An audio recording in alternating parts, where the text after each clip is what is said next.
Being a rural school, travel is always a huge cost when playing sport at Central Hawke's Bay College. With the funding from Apollo projects, we've been able to lower travel costs to allow more students to participate in secondary school competitions. Where families have more than one child participating in sport and participating in more than one sport, the financial impact can be huge. Thank you to Apollo projects for the huge difference you have made to our students' participation levels in sport. It's a big thank you to Apollo Projects for providing the funding to have Apollo run this program. Not only for us, but all the other schools. It makes a big difference to get some kids more active. The funding from Apollo has been spread across 14 team trips this year. It's been a big help to them, and they're really appreciative of Apollo for being able to provide it for us.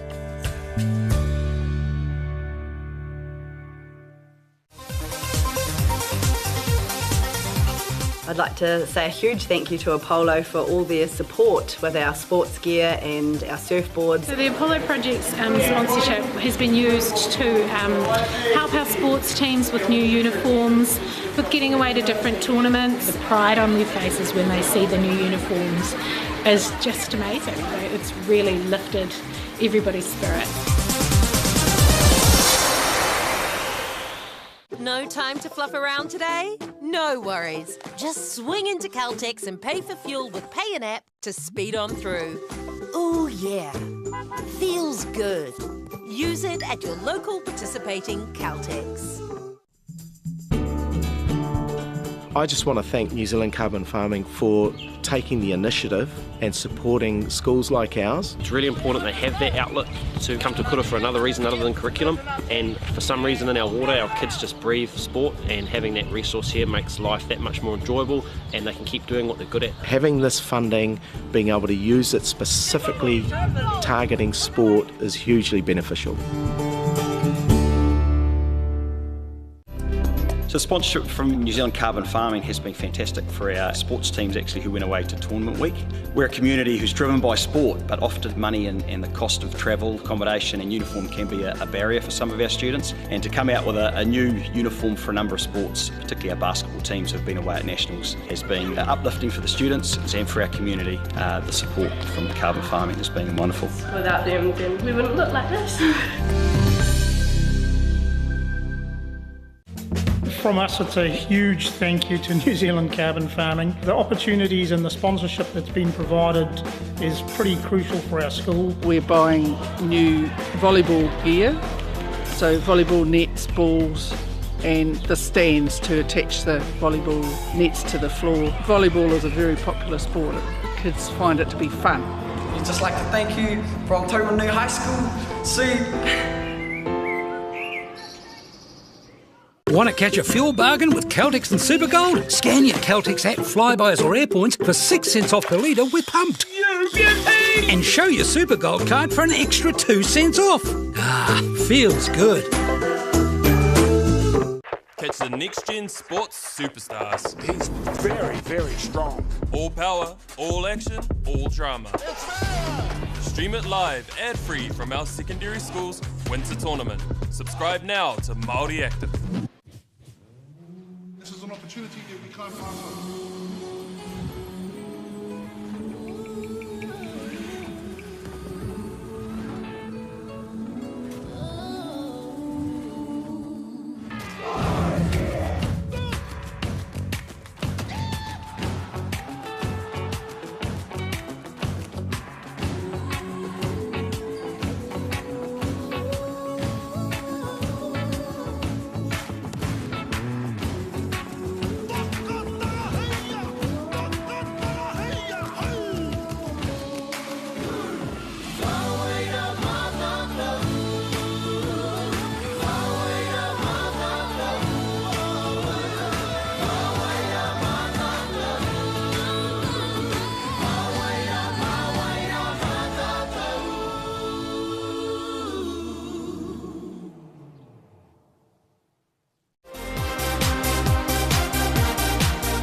Being a rural school, travel is always a huge cost when playing sport at Central Hawke's Bay College.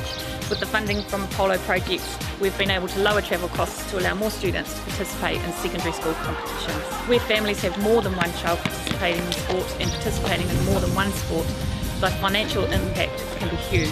Thank you to Apollo projects for the huge difference you have made to our students' participation levels in sport. A big thank you to Apollo Projects for providing the funding to have Apollo run this program. Not only for us, but all the other schools. It makes a big difference to get some kids more active. The funding from Apollo has been spread across 14 team trips this year. It's been a big help to them, and they're really appreciative of Apollo for being able to provide it for us.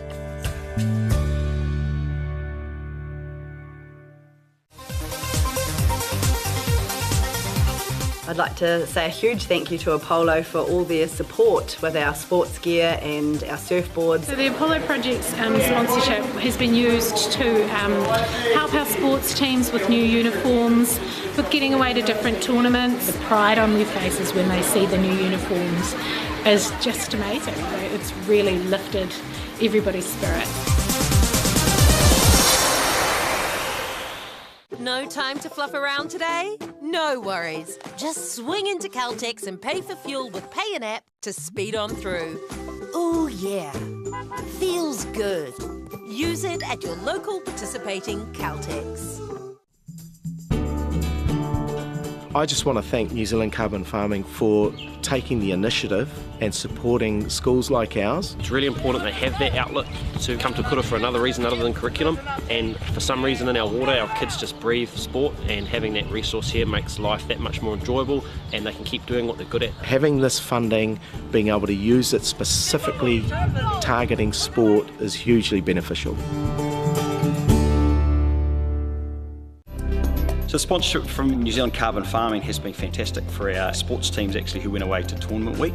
We're a community who's driven by sport, but often money and the cost of travel, accommodation and uniform can be a barrier for some of our students. And to come out with a new uniform for a number of sports, particularly our basketball teams who've been away at nationals, has been uplifting for the students and for our community. The support from Carbon Farming has been wonderful. Without them, then we wouldn't look like this.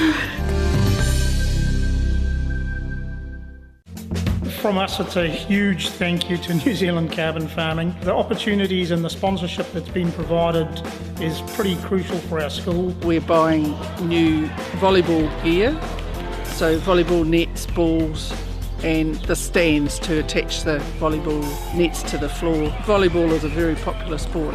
Kids find it to be fun. We'd just like to thank you from New High School. See. Want to catch a fuel bargain with Caltex and Supergold? Scan your Caltex app, Flybuys or Airpoints for 6 cents off per litre with Pumped. And show your Supergold card for an extra 2 cents off. Ah, feels good. Catch the next-gen sports superstars. He's very, very strong. All power, all action, all drama. Stream it live, ad-free from our secondary school's Winter Tournament. Subscribe now to Māori Active.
opportunity that we can't pass on.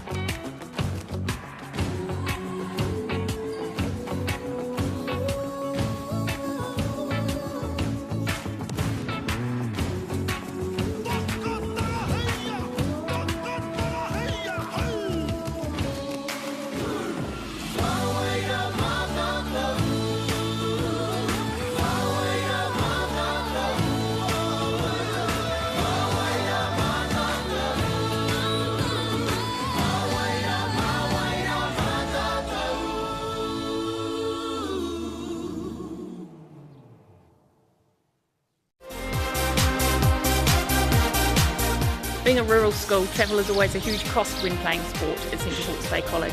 With the funding from Apollo projects, we've been able to lower travel costs to allow more students to participate in secondary school competitions. Where families have more than one child participating in sport and participating in more than one sport, the financial impact can be huge.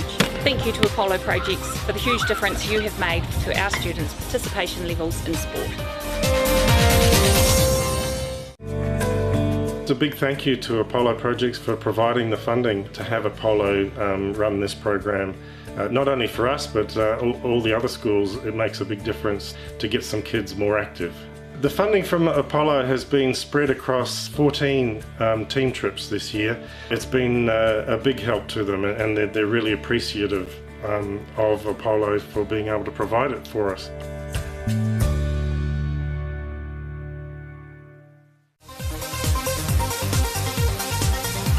I'd like to say a huge thank you to Apollo for all their support with our sports gear and our surfboards. So the Apollo Project's sponsorship has been used to help our sports teams with new uniforms, with getting away to different tournaments. The pride on their faces when they see the new uniforms is just amazing. It's really lifted everybody's spirit. No time to fluff around today? No worries. Just swing into Caltex and pay for fuel with Pay an App to speed on through. Ooh yeah, feels good. Use it at your local participating Caltex.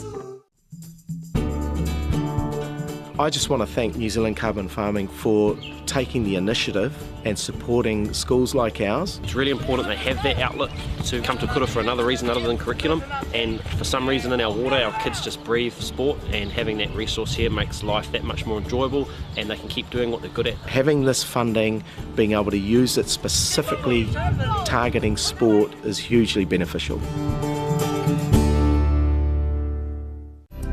So the sponsorship from New Zealand Carbon Farming has been fantastic for our sports teams actually who went away to tournament week. We're a community who's driven by sport, but often money and the cost of travel, accommodation and uniform can be a barrier for some of our students. And to come out with a new uniform for a number of sports, particularly our basketball teams who have been away at nationals, has been uplifting for the students and for our community. The support from the Carbon Farming has been wonderful. Without them, then we wouldn't look like this. From us, it's a huge thank you to New Zealand Carbon Farming. The opportunities and the sponsorship that's been provided is pretty crucial for our school. We're buying new volleyball gear, so volleyball nets, balls and the stands to attach the volleyball nets to the floor. Volleyball is a very popular sport. Kids find it to be fun. We'd just like to thank you from Tauranga High School. See. Want to catch a fuel bargain with Caltex and Supergold? Scan your Caltex app, Flybuys or Airpoints for 6 cents off per litre with Pumped. And show your Supergold card for an extra 2 cents off. Ah, feels good. Catch the next-gen sports superstars. He's very, very strong. All power, all action, all drama. Stream it live, ad-free from our secondary school's winter tournament. Subscribe now to Māori Active.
E te iwi, nau mai, haere mai, ki tēnei papahotanga a whakata Māori. Ka mihi ki ngā maunga, ngā wai, me ngā ahi kā o tēnei rohi. Tēnā koutou katoa ki ngā kai whakahaere me ngā kai whaka ka taitai. He mihi mahana hoki ki a koutou. Ben O'Brien Leaf here at English Park, St Albans in Christchurch.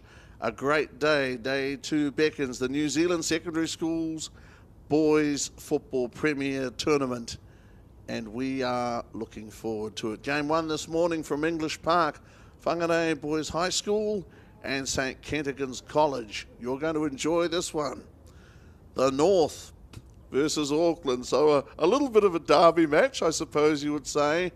Teams being led onto the field of play now by 44-year-old school teacher Mr. Mark Orchard. He's flanked by his linesman Shay Hughes to his left, and Wim Dunker, 29-year-old software developer from Auckland. Shay from Palmerston North, Mark a teacher at Tauranga Boys.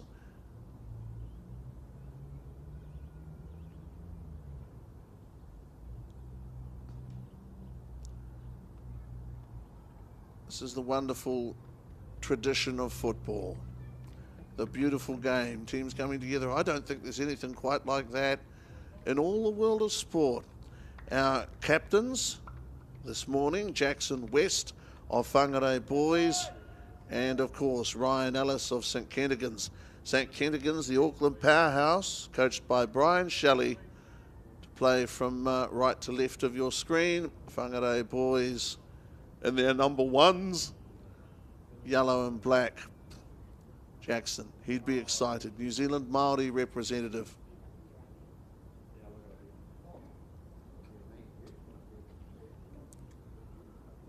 Mr. Orchard.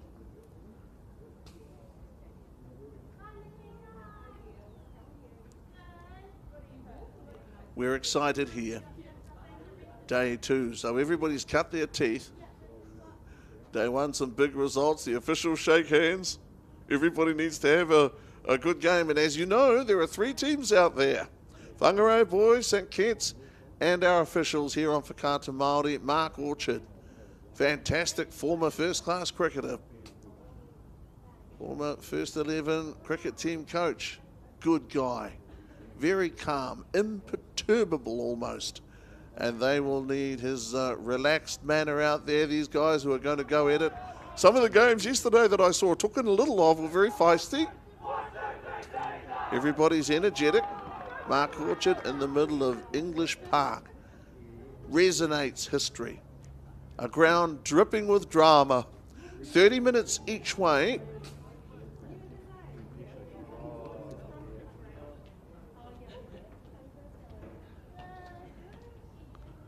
Into the middle for St Kitts, Ryan Mackay.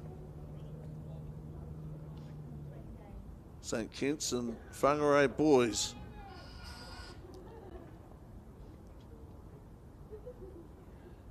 Atmosphere here is tense. Here on Whakata Māori. Big week this one for kids right around the country. You know, you'll get to see some pretty good players with touches early on. Hugo King for St Kitts. Where's the 12? These are some very accomplished teams. Adam Muggleston. So St Kitts with touches early. Arman Mohammed. And then, of course, back to King. And has been dispossessed of it. So Whangarei Boys High School early on with what looked to be or might have been an opportunity. Could have been, might have been. Game 1 here at English Park on day 2 of this, well, for these guys, critical tournament. Very important tournament. Nice touch early on for Aidan Killeen. And here is a Tynan van der Veer. There would be nerves out there. You've got to get moving. Got to get blood moving around the body. And it is a very fresh, brisk morning here in Christchurch. It's a pretty picture. Jackson West, little look at his skills. He is a talent. He leads a hard-working band. They're not about stars, Whangarei boys. They're about work ethic. Under a Jamie Smith and Dion Hales. Whangarei boys and St Kentigern. So from the top of the North Island, these two schools. St Kentigern's massive sporting reputation. Whangarei Boys High School no less so. These are schools which, you know, not just sports-wise or winter sports-wise, culturally, academically, you know, they really do reach for the stars. Whangarei boys. We've seen Colleen and Van der Veer. In goal for them today, of course, for Whangarei boys is Nico Reynolds. These guys have flair and a feel for what really is a wonderful game. We all know that. And played well. It's a joy to watch. Day 2 of 5 here on Whakata Māori. Not just rugby, not just basketball, football, you name it, they've got it. Supporting all of these kids. And, well, coming in there for a moment was a Naidu. Almost got to that ball. In goal for St Kitts is Josh Fowler. Big guy going up strongly there, Max Diamond.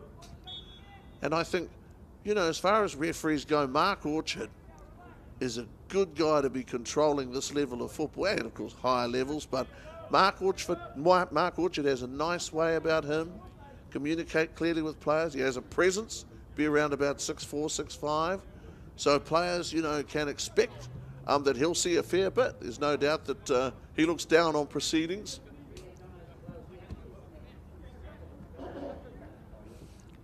Jackson. Okay. St Kentigern's will know him by reputation. That's Van der Veer. They'll know to keep a handle on Jackson. They'll want to know where he is at all times. Van der Veer into Jackson. St Kitts ball. Controlled here by Mackay. And now by Cho. Amazing skills of these players. On that side is linesman Shea Hughes. Wim Dunker on this side as we speak. So St Kentigern's with an opportunity there, and very important. Nico Reynolds with a first save. That'll settle his nerves a little. You know, no matter what sport it is you're talking about, there's no question. Get an early touch.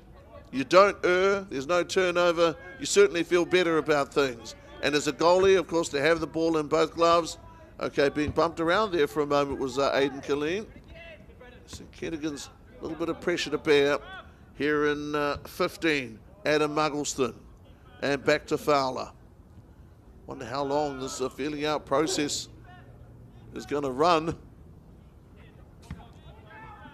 St Kitts with a magnificent sporting heritage. Whangarei boys now getting to that loose ball. That was Max Diamond. Strong player, obviously. These guys, one of the most important times of this year for them sporting-wise. But having said that, we like to keep things in perspective here on Whakata Māori. Winning and losing is not the end of the world. It may feel like it at times, but it's not. These guys to enjoy their sport, to thrive, to grow, all important. There in the 12, Colleen. Colleen wants that ball. He wants it. Enjoy this level of football, Muggleston. Costello. Don't want to turn the ball over at this end. St Kitts.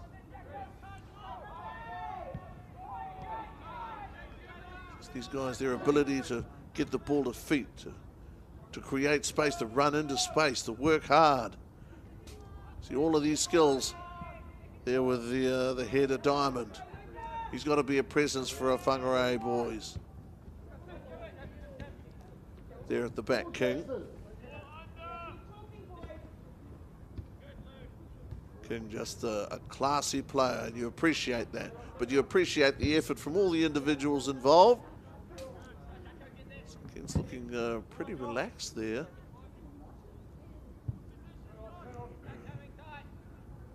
Under Brian Shelley, they would know what they need to know.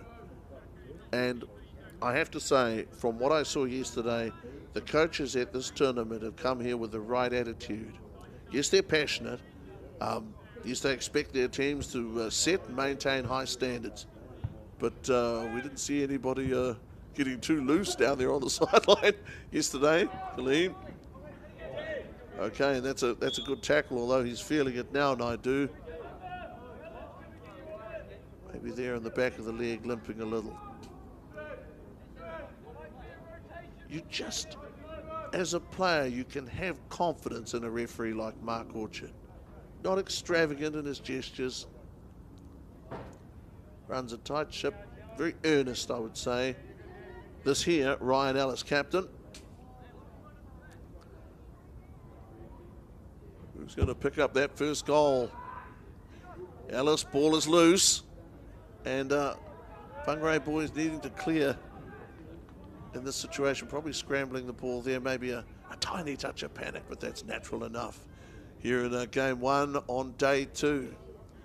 Conditions are excellent for football. This turf, which I think from memory I was told relayed 12 years ago now, a lot of time, a lot of effort, a lot of love goes into the maintenance of wonderful facilities such as we have here.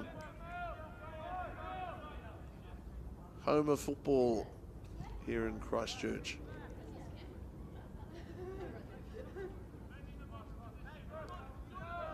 Thrown from Christie. St Kitts are composed. Muggleston. Muggleston looking upfield, loses the ball to Jackson. This is Jackson West. Jackson coming around right side. Jackson West. Couple of guys on him. That was a Braden Hills. Braden sticking with him. Play there from Braden Wills. Sometimes you have dangerous people.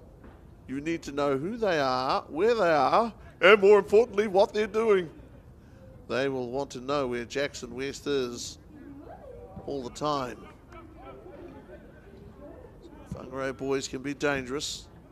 They can play good football. It's a show. Twinkling of an eye situation can change. Playing on turf, all of these teams will have done it.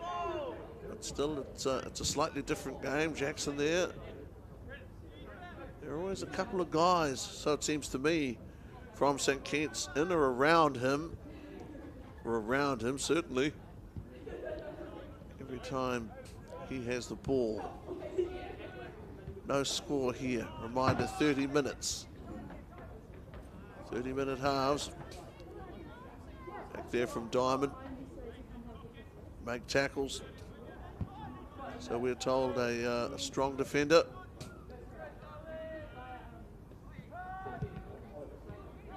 Both these teams play a fairly robust style of football, so it would seem. Yesterday I saw robust upon robust. Real passion coming from St Thomas's, the Christchurch team. Man, were they passionate. Their 2 games yesterday. We're all guests here, and we're loving it. 6 venues for all of this football. An amazing undertaking. Running this tournament. Fowler hasn't had that much to do early on in the game, Fowler, but you know, a voice of presence is very important. These guys can all read the game. I mean, these boys know the game. They know football, young though they are. And Fowler has an important role, even when he's not having to go left, go right, or leap. No score. Talk about the importance of this week and the time and effort the players put in. It's not lost. Some of these sports are expensive to play. Though that should never be a barrier to youngsters. You get together and, of course, want to represent your school, your region. And it's the Hills. And De Vere making himself known Deshaun Naidu over there wears 11. I have to say too, I'm going to be honest with you, I am extremely impressed with the setup here. Whakaata Māori, I have come here and they have laid it on. Expert cameramen, expert technicians, a dry, warm room. I mean, what more? Whangarei Boys and St Kitts here at English Park. Got a few more games to come after this. We'll get to that. That's okay. Whoa, it's loose. Oh no! Well, you know, fortune almost favoured the brave there. It was Ryan Mackay. Ryan Mackay just has to think to himself, hey, I had an opportunity. Yes, I did. But this game is yet young. We have around about 19 minutes to play here in the first half, and we've got 30 minutes to play after the break. Look at Mackay there. He has to, you know, he's a competitive sportsman, and that's a good, healthy thing. He had a shot. He was in front over the crossbar. And for Nico Reynolds, you know, the yin and the yang of it, obviously, Reynolds still has a clean sheet. So Reynolds, man, that was close though, you've got to be honest. Mackay, what a goal it would have been too. Worked hard, St Kitts. So that's the best opportunity and the biggest opportunity that either team has had to score a goal early on. As I said to you, I think I made the point. It's not the end of the world when these things don't happen. But that being the way the cookie has crumbled, St Kitts need to set that aside, which they will do. This is an outfit in terms of fitness and game sets. Look at that. Look at the skills there. Guys are wonderful. I mean, really. That there, nice ball laid back by Naidu. St Kitts. So they've had a chance. They've taken a shot. Whangarei Boys breathe a little easier for the moment. St Kitts, though, in the last little while with some pressure.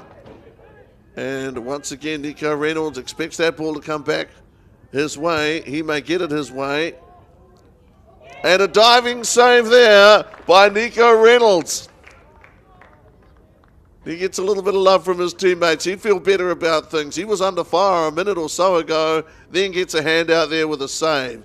So Reynolds already, a long time ago, a touch, now a save, and the corner. So St Kitts, it's all St Kitts at the moment, with pressure being put, the blowtorch being applied to Whangarei Boys. Loose ball situation. That there, attempting to get boot to ball a moment ago was Mohammed. And Whangarei Boys feeling the pinch. But you know, in some ways, to be honest, feeling the pinch and being under pressure is as much fun as putting the pressure on. You look sideways, what are you talking about? But your ability to bounce back from it, to sustain it, you know what I mean, to absorb pressure, it's all part of it. You've got to do it. If you're going to perform well, going to discover your own true character. St Kitts here now have the ball. Naidu being pursued by Van der Veer. Strikes me as an energetic and enthusiastic player. Good stuff. How about Nico? Full-length dive. I love it. First full-length dive from him this morning, but he had to make it, and he did. Still no score. Little slice there, I think, from Nico. But as I said, carries on. Was Van der Veer trying to get the ball upfield. We do play back St Kitts. Obviously have a good organiser in Fowler. So we've seen a couple of shots taken. One was probably a slight miscue, and the second saved by Reynolds. So it was all St Kitts for a little while. Just a reminder, 30-minute halves. Got to stress that because sometimes the real aficionados, football experts, will look at that and wonder what's going on. They are 30s. Those times will be changeable later on. So Whangarei Boys for the first time with an opportunity. Over there is Jason Alexander, or rather Jackson Alexander. He'll wear the 9, Jackson the 8.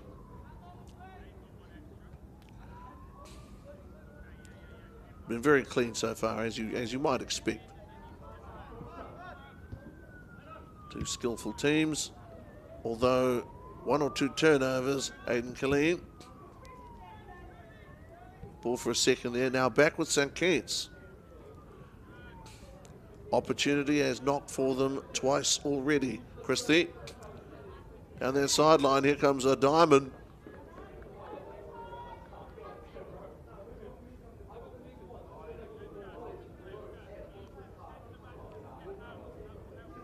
You can understand how a person can become engrossed in this game. How they can fall in love with it because of the movement of the ball, the need for space, the urgency. I mean, all of those things. It's a game that, you know, I don't fully appreciate yet, mate. Well, probably never will, but you can appreciate the skills of the players. Ball there, a header from Show, and back with Whangarei boys. Whangarei boys, it might not be a... Okay, well, they've turned it over now. That was a Hills. Enjoying this on Whakaata Māori. Day 2 of this tournament. Lively stuff, entertaining stuff. Van der Veer over there. Hills. Back to Hills.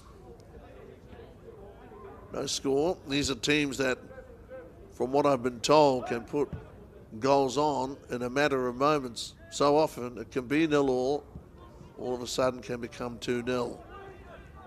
St. Kitts. Tested Nico Reynolds out once. Goalie for Whangarei boys. Hills and now Naidu. And again Reynolds. And again incredible stuff, Van der Veer. The question has been asked. St. Kitts here in the first half have taken at least 3 shots at goal that I can remember. Whangarei boys haven't had the opportunity, field position, to take a shot yet. Naidu comes close.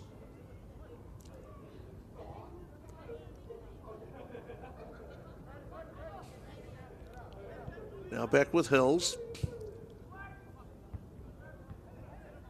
Hills and again Nico Reynolds. That time Muhammad took the shot just to the left of goal.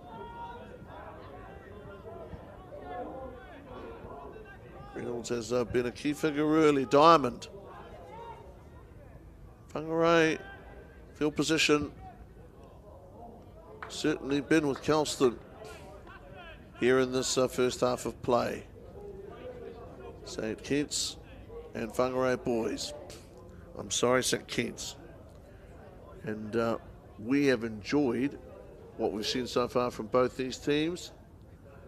Whangarei boys yet to take a shot. St. Kitts. They've taken 3 or 4 shots that I can remember. Coming over to him is Archie Knox. Whangarei boys in their number 1s today, as I think mentioned to you earlier.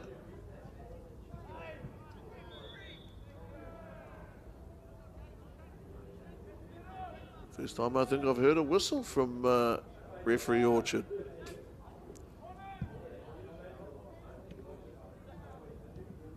Jackson. Whangarei boys. Diamond. Diamond holds.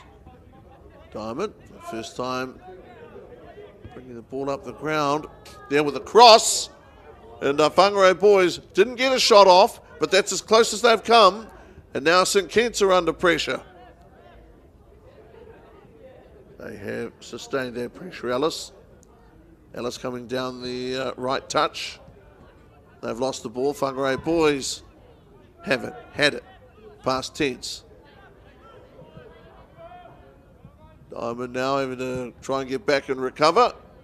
Reynolds watches the ball sail harmlessly to his right, left of goal, as St. Kitts would see it. Still no score. 21 minutes played. 9 minutes to play.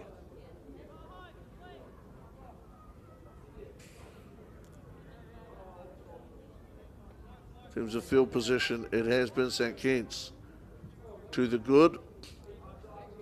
Whangarei boys have kept them scoreless. Pressing me, St Kitts, a talented team. Hills. Okay, Hills retains control, chased by Van der Veer.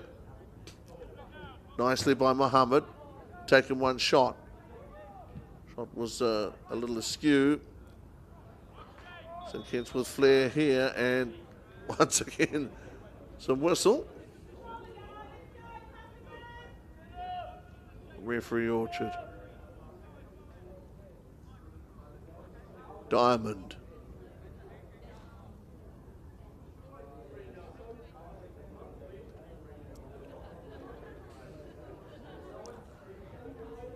On the edge of the box, and back to Reynolds.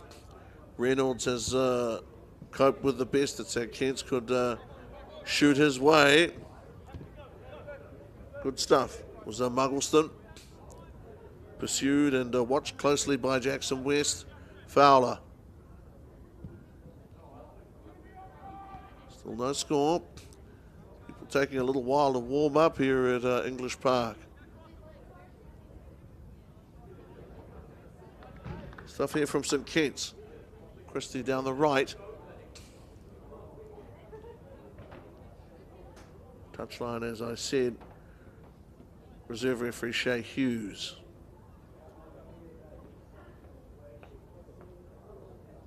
These officials coming here know that these teams play at a good level, high standard.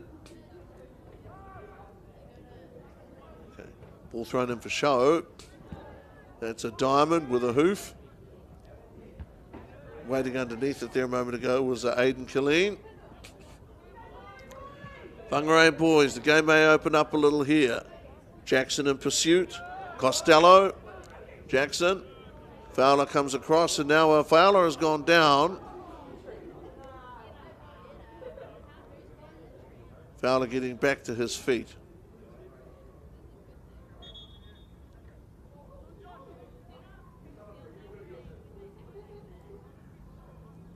These guys take knocks, and we understand too that their parents, family supporters, quite often their hearts are in mouths, so we empathise. A sympathetic view of that. Whangarei boys need a little bit of ball, a little bit of possession, a few touches, some time with the ball in St Kitts territory. So far they haven't had it. More whistle from referee Orchard. Goes St Kitts' way, or rather St Kitts' way, yes.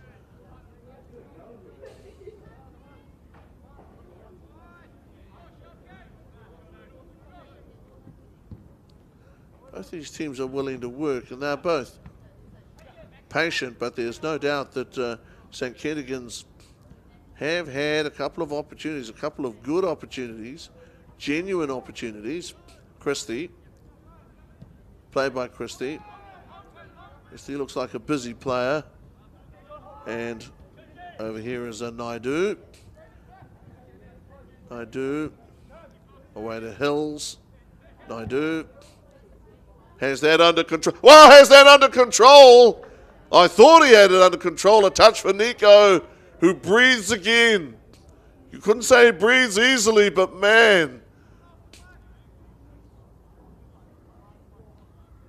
Everybody's eyes bugged out there for a moment. I thought he had that covered pretty easily, Nico Reynolds. Sometimes it can seem as if there's not a lot happening in the game, and then all of a sudden, boy, Reynolds, the question was asked. But he has been equal to the challenge. St Kentigans with ball in. There I thought Diamond might have had it under control there for a moment. Archie Knox got boot to ball and down the ground. Christie has had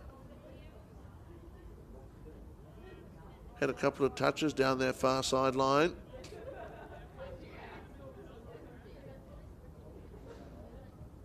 Generally, though, this side of the ground, we've seen the most action, more action, certainly. Guys are competing. There in there competing was Aidan Killeen. St Kitts now under pressure. That was Hills. Ball away there for Christie.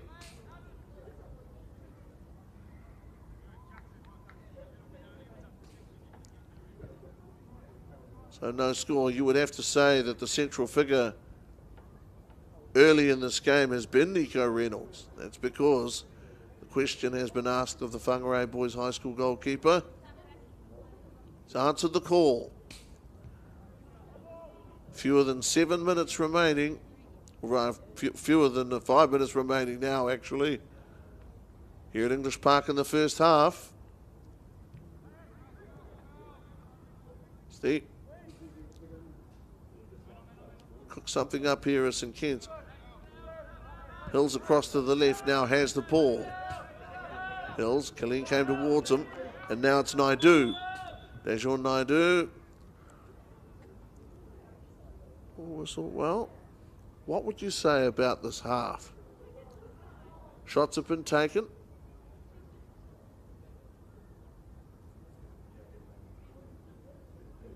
Player is injured over there on the far sideline. Must admit we didn't pick up that had happened immediately.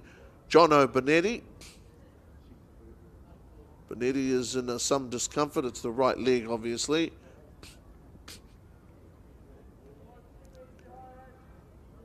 Certainly feeling it. You can see Shay Hughes over there. Guys do what they can for Benetti. The health of these youngsters is the most important factor in what coaches do at that time, in that situation. Fewer than 2 minutes to play. Mark Orchard. Servant of the game. That's what all of these officials are. Naidu pursued there a moment ago by Van der Veer. And there is the first goal. The first goal for St Kitts. They've drawn first blood. It's the captain, Ryan Ellis. And he should be a happy man. A little relief. They having had 3 shots, maybe 4 shots prior to that.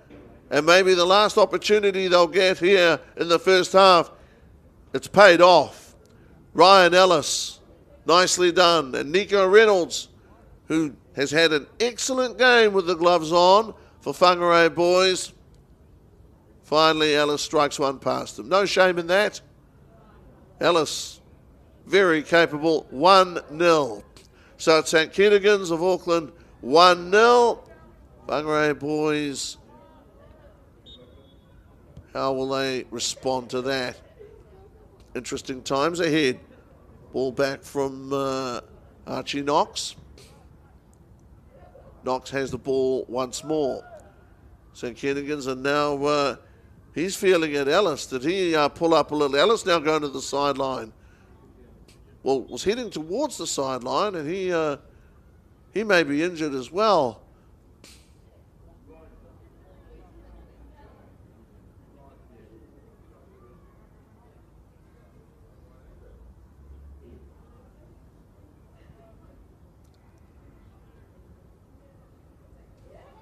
Sorry, we weren't quite quick enough to catch that, but I believe referee Orchard may have booked someone. 1-0. Overtaken by events a little bit before we could take stock. St Kitts lead 1-0. St Kitts 1, Whangarei Boys 0. First half of play. Really dying moments. Touch there a moment ago for Flynn Venmore. Head prefect, head boy there at Whangarei Boys. Grand institution. Naidu. Getting over here, Van der Veer with him. Some good football, Braden Hills. Naidu has it now. Oh, wow! And just like that, Naidu, and now it's 2-0. Naidu, here Mohammed, the last couple of touches for St Kitts. Now 2-0. Goal scorers, Naidu and the captain Ryan Ellis. So St Kitts, literally, in the last 2 minutes of play, 2 goals. So St Kitts now lead Whangarei Boys 2-0, where I think for, 35, 36, 37 minutes, probably 37 minutes, a scoreless game, and now all of a sudden 2-0. It's not a matter of going to sleep. Sometimes opportunity knocks so often, the opportunity is taken in the end.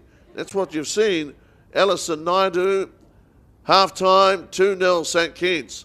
Last 3 minutes, I would say. Last 3 minutes here on Whakaata Māori. St Kitts have taken 2 goals.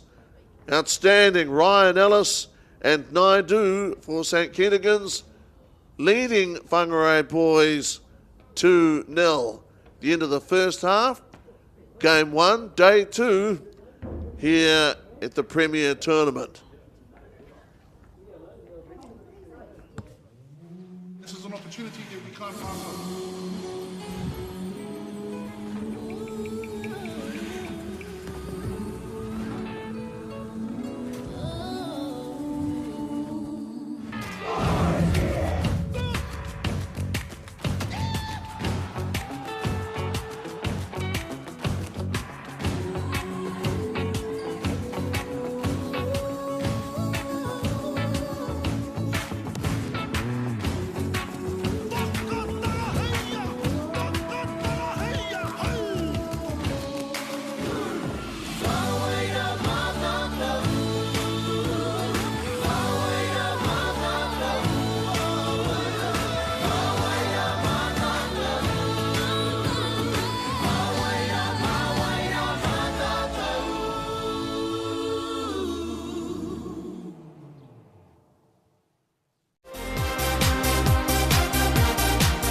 Being a rural school, travel is always a huge cost when playing sport at St Hawke's Bay College.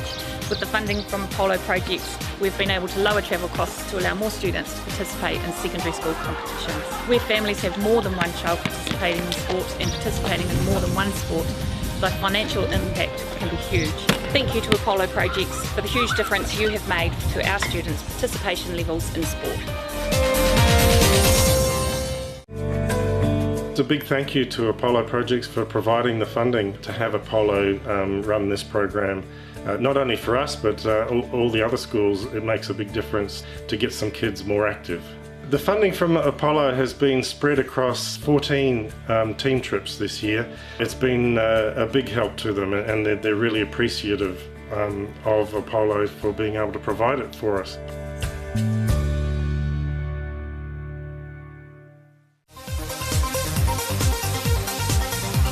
I'd like to say a huge thank you to Apollo for all their support with our sports gear and our surfboards. So the Apollo Project's sponsorship has been used to help our sports teams with new uniforms, with getting away to different tournaments. The pride on their faces when they see the new uniforms is just amazing. It's really lifted everybody's spirit. No time to fluff around today? No worries. Just swing into Caltex and pay for fuel with Pay an App to speed on through. Ooh yeah, feels good. Use it at your local participating Caltex. I just want to thank New Zealand Carbon Farming for taking the initiative and supporting schools like ours. It's really important they have that outlet to come to kura for another reason other than curriculum, and for some reason in our water our kids just breathe sport, and having that resource here makes life that much more enjoyable and they can keep doing what they're good at. Having this funding, being able to use it specifically targeting sport is hugely beneficial. So sponsorship from New Zealand Carbon Farming has been fantastic for our sports teams actually who went away to Tournament Week. We're a community who's driven by sport, but often money and the cost of travel, accommodation and uniform can be a barrier for some of our students. And to come out with a new uniform for a number of sports, particularly our basketball teams who have been away at nationals, has been uplifting for the students and for our community. The support from Carbon Farming has been wonderful. Without them, then we wouldn't look like this. From us, it's a huge thank you to New Zealand Carbon Farming. The opportunities and the sponsorship that's been provided is pretty crucial for our school. We're buying new volleyball gear, so volleyball nets, balls and the stands to attach the volleyball nets to the floor. Volleyball is a very popular sport. Kids find it to be fun. New We'd just like to thank you from Tauranga High School. See. Want to catch a fuel bargain with Caltex and Supergold? Scan your Caltex app, Flybuys or Airpoints for 6 cents off per litre with Pumped. And show your Supergold card for an extra 2 cents off. Ah, feels good. Catch the next gen sports superstars. He's very, very strong. All power, all action, all drama. Stream it live, ad-free from our secondary school's winter tournament. Subscribe now to Māori Active. Hi there everybody and welcome back to English Park and our coverage of the football tournament here on day 2. This is game 1. Whangarei Boys High School in their number 1s, their yellows, up against St Kentigern's College, the fabled blue and whites, under the auspices of Mainland Football, etc. Mark Orchard, match referee. 2-0, half-time score here. Goals taken late in the first half by Ryan Ellis, captain of St Kitts, and also by Dejon Naidu. So 2-0 St Kitts. They really, dominated field position in the first half, but Whangarei Boys scrambled when they needed to. Never seemed to be under extreme pressure. Now here in the second half, playing from left to right of your screen, Fowler has the ball for St Kitts.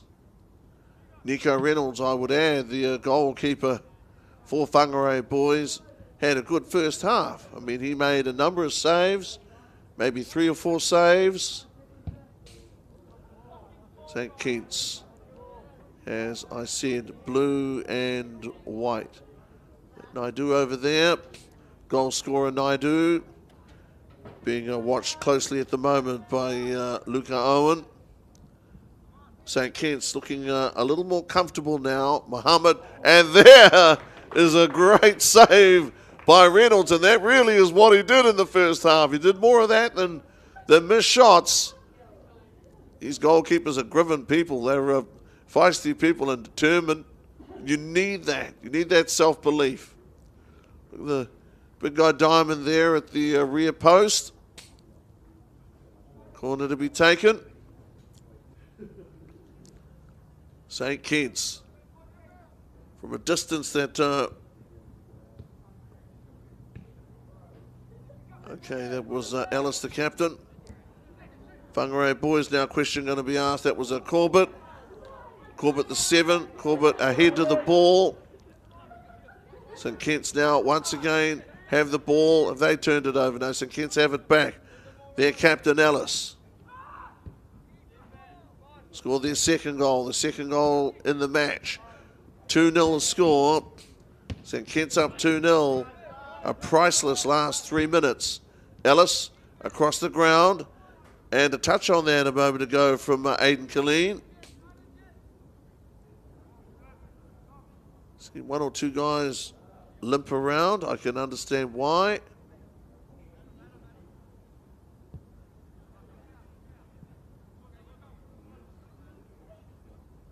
Whistle from referee Orchard.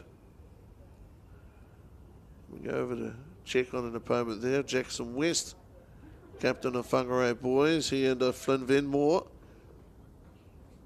2 very capable leaders. Jackson is captain of this Whangarei Boys team.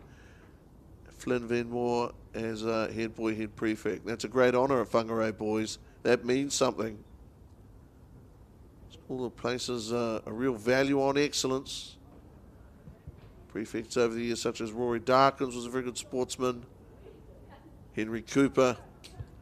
Those are just 2 of the cricketers and hockey players, of course, in the case of Henry. Real nursery of excellence where the best in the individual and in the group is encouraged. Don't look after the individual, then the group doesn't progress. And here is Ellis. Ellis with a cross.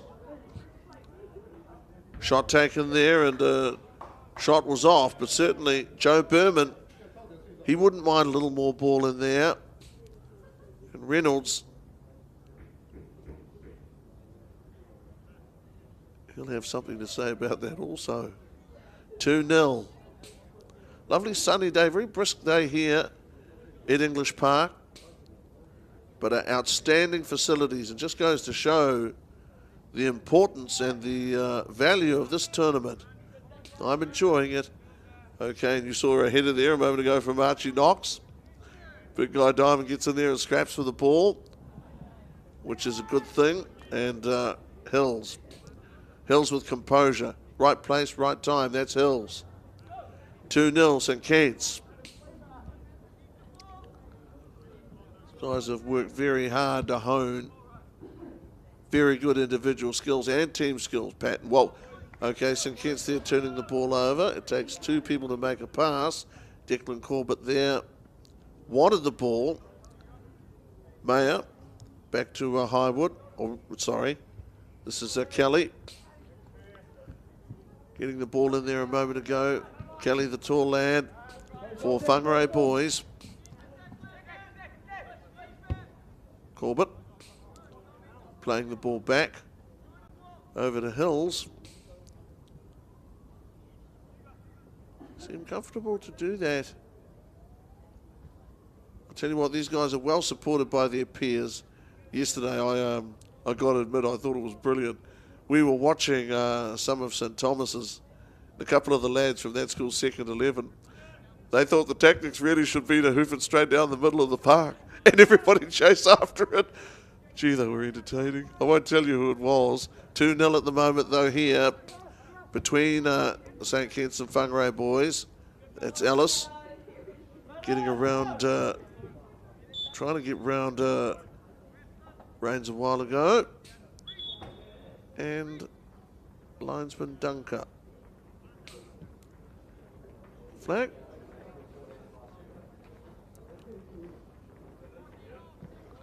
So at least one player have to leave the field. Late stages first half. Had a limp on, right leg. This is Amar Mohammed talking to referee Orchard.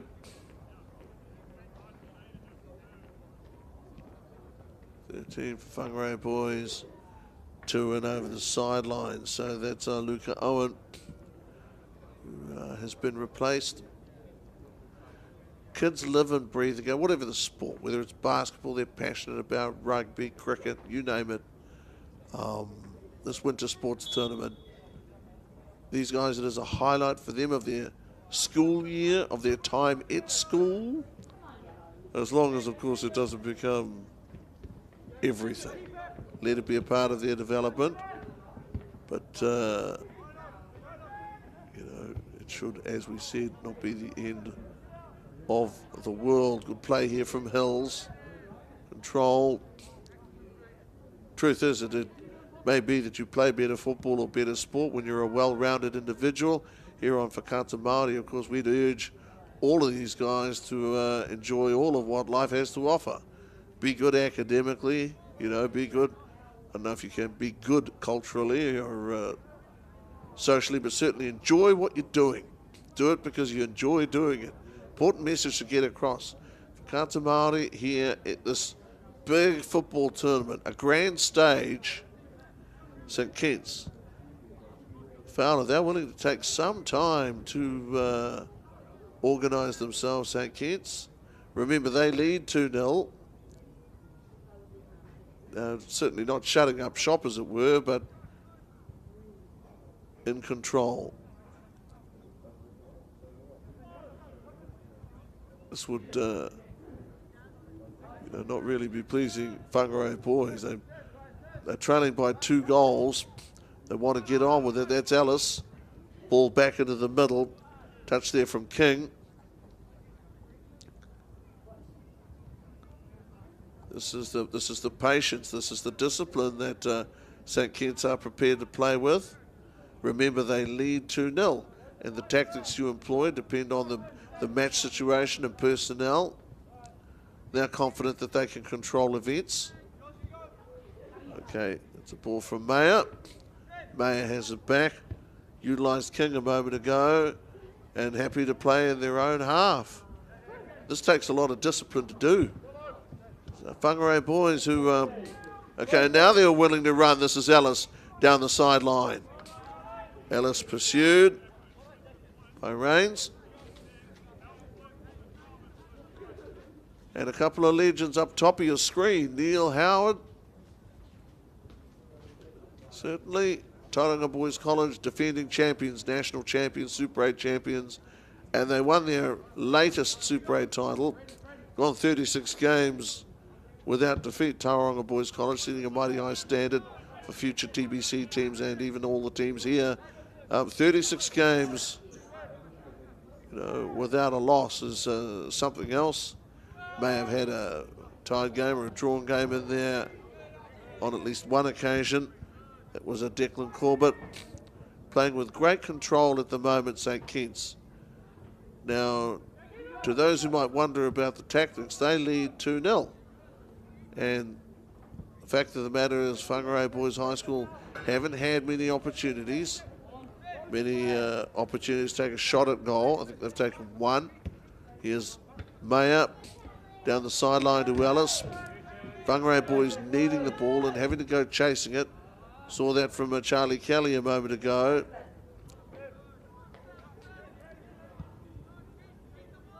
Ball from Fowler. Whangarei Boys having to make the play. It takes, and I'm going to say this very clearly, it takes a lot of discipline and a lot of skill to keep the ball away from the opposition. And Whangarei Boys now have it. They get a ball in. Okay, in a moment, this might be their opportunity. Well, there, as close as they've come, that was Flynn Venmore trying desperately hard to get a shot at goal off. Now Ellis. And what it would be if they were able to come back and then score, that really would be the dizzy limit. That was Rains having made a determination not to allow Whangarei Boys anywhere near the ball to then score at the other end. Remember, their half-time lead was 2-0. It is a patience game that Whangarei Boys is having to play at the moment. It's hard, but they are still in the game. They're down by 2 goals, got around about 19 minutes, 20 minutes. So they are by no means out of the game, and they've fought hard. They really have. Rains, Captain West. Okay. Ball up in the air from Knox. Whangarei Boys have actually had a couple of shots in about the last 5 minutes. They wanted it. I think it was Benetti actually, now I remember what happened in the first half. Might have been Benetti that had to go off with a leg injury. Certainly hope that he's taken care of. And again, let's get our priorities straight, that he's taken care of before anybody thinks about him returning or he thinks about returning. These guys are under expert staff. Don't just look after their skills, tactical development, but also them, the person. Immeasurably more important. So corner taken. And Whangarei Boys have now had 2 or 3 cracks. Had 2 or 3 bites at the cherry. 2-0 St. Kitts. Goals in the first half to Ellis and Naidu.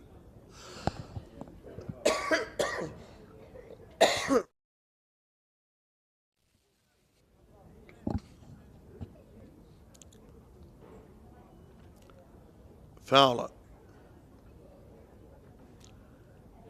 Here's these hungry people, Jackson Alexander and the big guy, Flynn Venmore, on the edge of the box, wanting a piece of the ball. Had 3 shots now that I can remember. But St. Kennigan's tactics here, first half, certainly involved being willing to play the ball back and not give Whangarei Boys an opportunity. Is that Jackson with a boot to the ball? No, as a matter of fact, that was Alexander. St. Kitts way. Of course, one of the disadvantages of playing the ball like that, or being happy to play with the ball in your own half, is that the opposition, not under pressure themselves to stop you scoring, but also if you turn the ball over back there,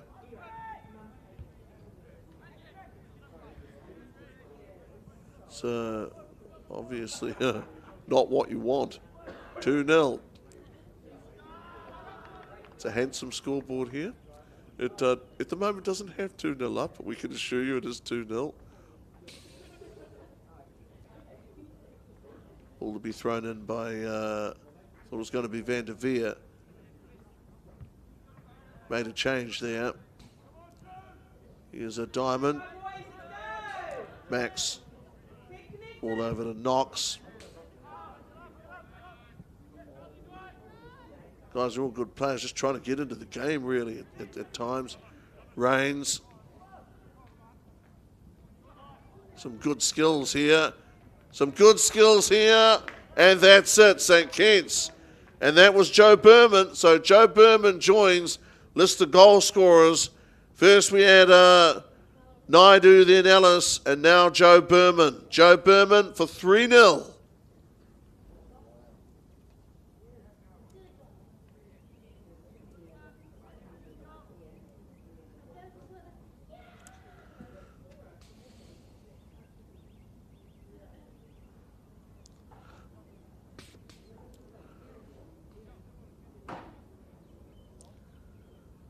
Well, not going to say it's a mountain to climb, but certainly it's a bit tougher now for Whangarei boys here. Day one on game two. This is Knox. Now down 3-0, trailed 2-0 at half-time. First half goals to Naidu, Ellis, and now Berman has scored a second half goal. And St. Kitts showing patience. Remember, to those people who are wondering what was happening with the ball being played back a lot, St. Kentigern's tactics, you can't fault them now. They're up 3-0, lead 2-0 at half-time. Impressive control. I think a game pretty well controlled, frankly, by referee Mark Orchard. Hasn't had any real dramas to deal with. And both teams have played the game in the right spirit. One or two injured players, people needing to be substituted. Whangarei boys, they've tried hard, just haven't been able to get enough shots at goal on. Now 3-0. Quarter of an hour to play, and time is now a factor for the guys from the north. Time is now a factor. Going to have to play with real urgency, bordering on desperation at this point, needing 3 goals against a skillful, determined outfit in St. Kitts, who have been very professional in the way they go about things, and that's meant as a descriptor. By the way, look at St. Kitts, their control. Naidu over there. Whangarei boys with some ball here. Road end.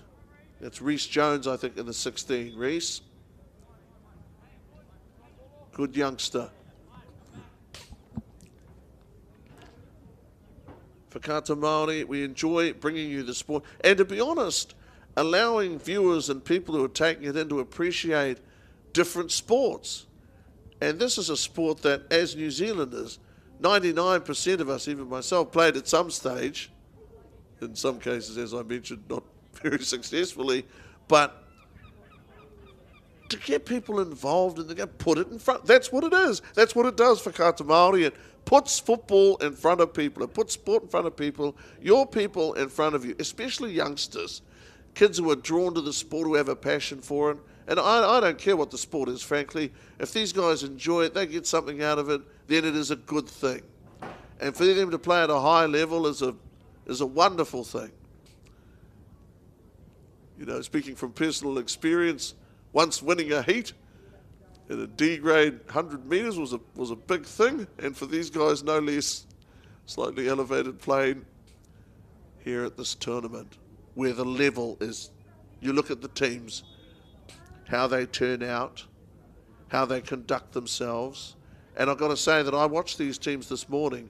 They're excellent ambassadors for their respective schools. The respect they have for the venue, for the people involved, is commendable. And the ball has fallen to Kelly. Kelly giving chase, and Whangara, wow!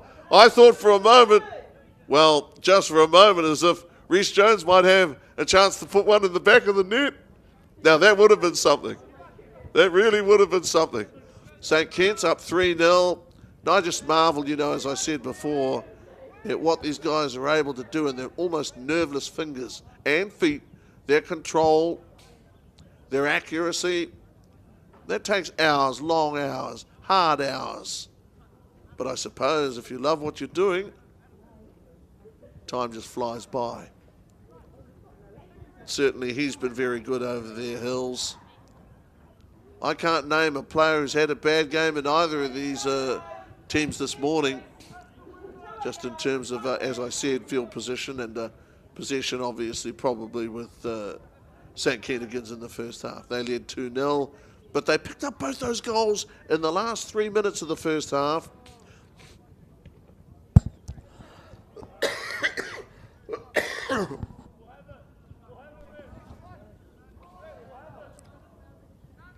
Good stuff. This is Alexander, Jackson Alexander.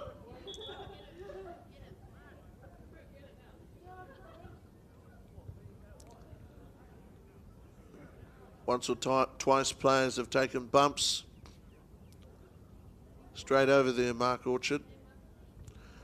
He's had a lot to do with the development of a number of very good young sports people, all of whom benefited from his coaching in terms of cricket and now from his officiating as a football referee, which no doubt he's been doing for some time. Making it possible for these guys, you know, to indulge their passion, to feed their passion. Flynn Venmore. And frankly, here on Whakaata Māori, we hope that all of these guys stay in the game, or a game, or any game. Physical activity, a big one. Healthy body, healthy mind. Underneath it and doing pretty well there, Archie Knox. Well, now all Whangarei boys again. Almost opportunity, almost knocked. Taina van der Veer. For a moment, Naidu playing the ball back. St. Kitts with their great control. Well led by Ellis. They had a game plan, they stuck to it. Stick to your guns, especially at this level. One mistake, one slip up can cost. And I can't remember Whangarei Boys High School, to be honest, making too many mistakes. I can't remember many at all. But St. Kitts on at least one occasion with their 3 goals, really making something out of nothing. Play back there by Finn Mayer. Cross once more for King. There are some games where you get a number of touches, some games where you don't get many. Everyone plays a role. It's Mohammed, or was Mohammed. They're coming in to sniff the ball was Chang.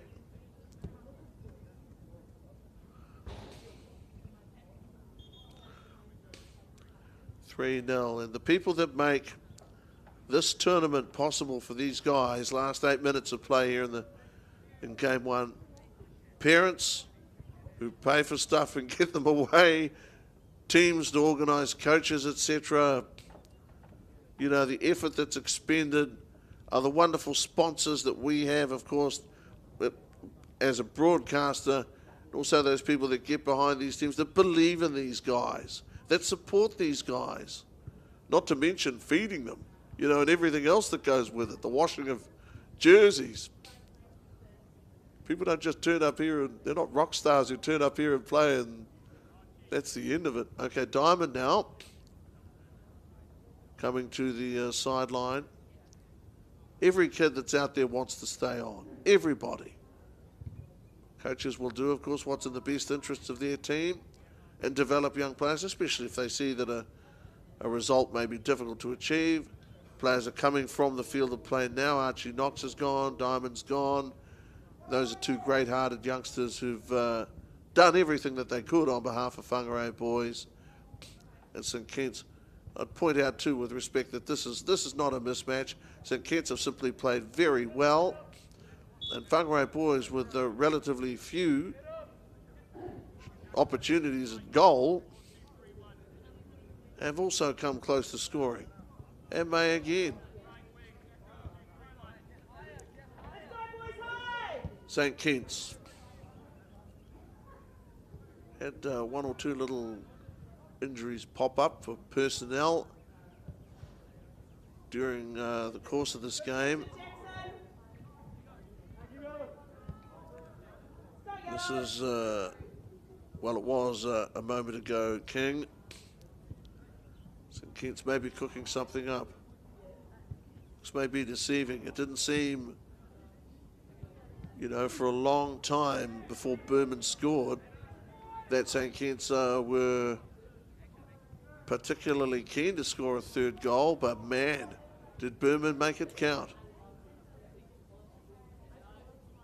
It's tough when the opposition can keep the ball away from you on the one hand, and on the other hand score. That would be tough. That's what this tournament is. It's a gut check. It's a test of skill and you know, ability, tactical ability, game sense, all of these things. At the moment, 3-0. We have thrived on what we've seen. Look at that good tackle from Van der Veer. Workaholic Van der Veer.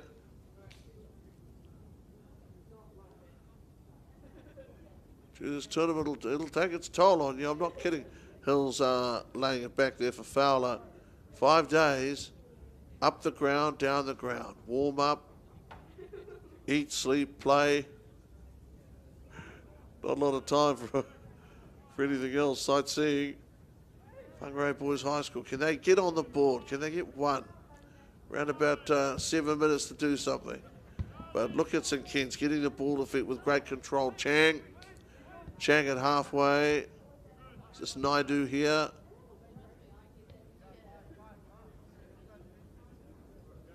They are very composed. Kitts.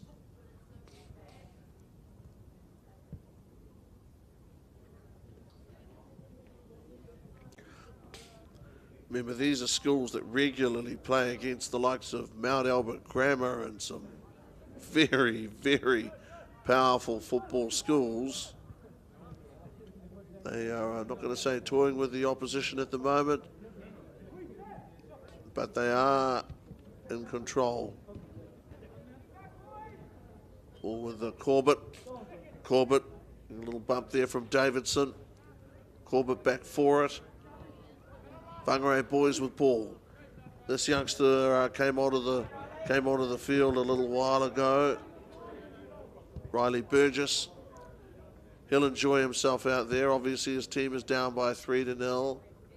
This is why he's going to get an opportunity, and he could do something special. Who knows? Unscripted football can happen. 3-0, 2-0 at half time. Here on Whakaata Māori.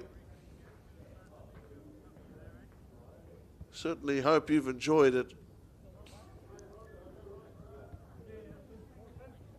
Not going to forget what I've seen this morning from St Kitts. Not going to forget the control that they've got. And I can remember, you know, having seen the best of Whangarei Boys High School and seeing them perform admirably, even a super... Oh, wow! And there for a moment you saw Jackson Alexander steaming in. Whangarei Boys High School did play in a Super 8 First 11 tournament many years ago. Very distinguished performance.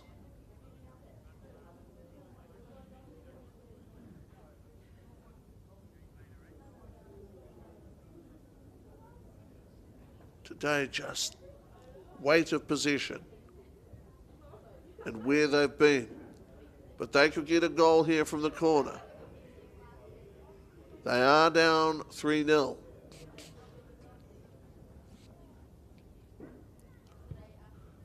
It's a corner. It's a great ball. Okay. Huge. A big one in there in 12. Your goal scorer, Aidan Killeen. And sometimes, you know, the truth is with goals, there are more celebrations than others. But the fact is, they're on the board. 3-1. Whangarei boys should be proud of themselves. They have not given up. 4 minutes to play. They're a credit to themselves and their school. They are down 3-1. But they have shown this morning that they can stick with, if not the best, very good opposition. Obviously, I think Tauranga Boys College quite justifiably could call themselves the best. They're the defending champions and Super 8 champions of a number of seasons now. But don't anyone sniff at St Kitts because they're very good too. They've proven it here this morning. Whangarei boys, so Killeen there, goal scorer. He should be happy. He's one of a number of players who've shown intestinal fortitude, real character. It's not easy when the scoreboard, and it's a big scoreboard here, reads 3-0, but he did not allow that to remain the case. Whangarei boys now with a little bit of ball, a little bit more ball towards the end of the game. If you're St Kitts, you might be motivated to push the ball a little, though they are up at the moment by 2. Ball was with Corbett. And now to Chang. Whangarei boys trying to get a handle on the ball, trying to locate it first things first. Whangarei boys with some more urgency because they've got more opportunities, because they've got an opportunity, or at least one. They've taken advantage of one opportunity. I think that might have only been the second or third shot they'd taken at goal. Might have been the second, actually. I know they took one in the first half. Certainly not many more. Chase hard. Killeen, and when guys work hard, it's good to see them rewarded. Again, there are some people at this tournament, no doubt about it, exceptional footballers. But you don't have to try and find those people. They stick out like a sore thumb. To see these other teams of battlers and these guys that work hard. Look at the youngster. Look at young Riley Burgess trying as hard as he can.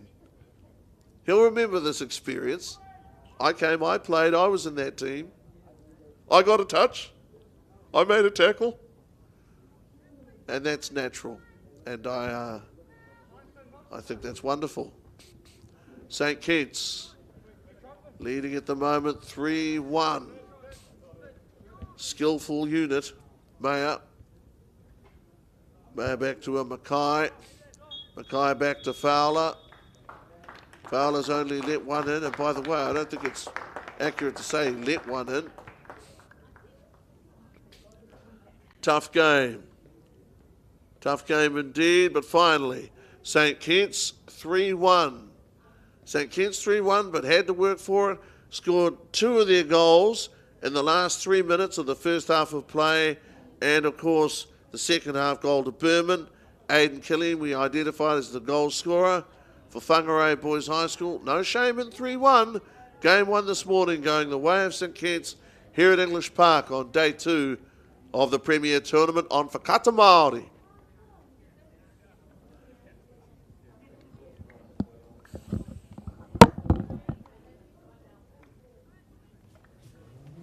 This is an opportunity that we can't pass on.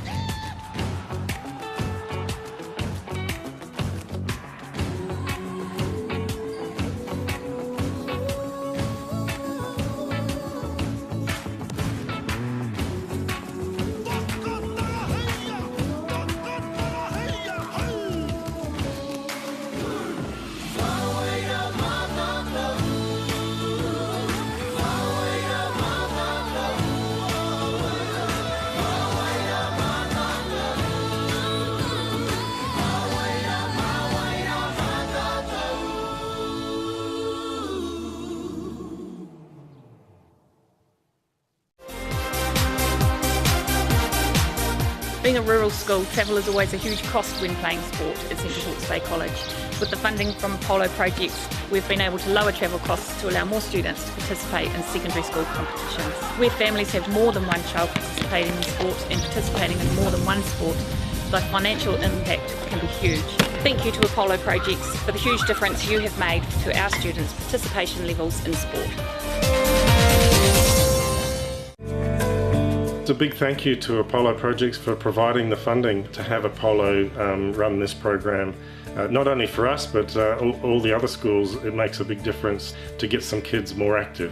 The funding from Apollo has been spread across 14 team trips this year. It's been a big help to them, and they're really appreciative of Apollo for being able to provide it for us.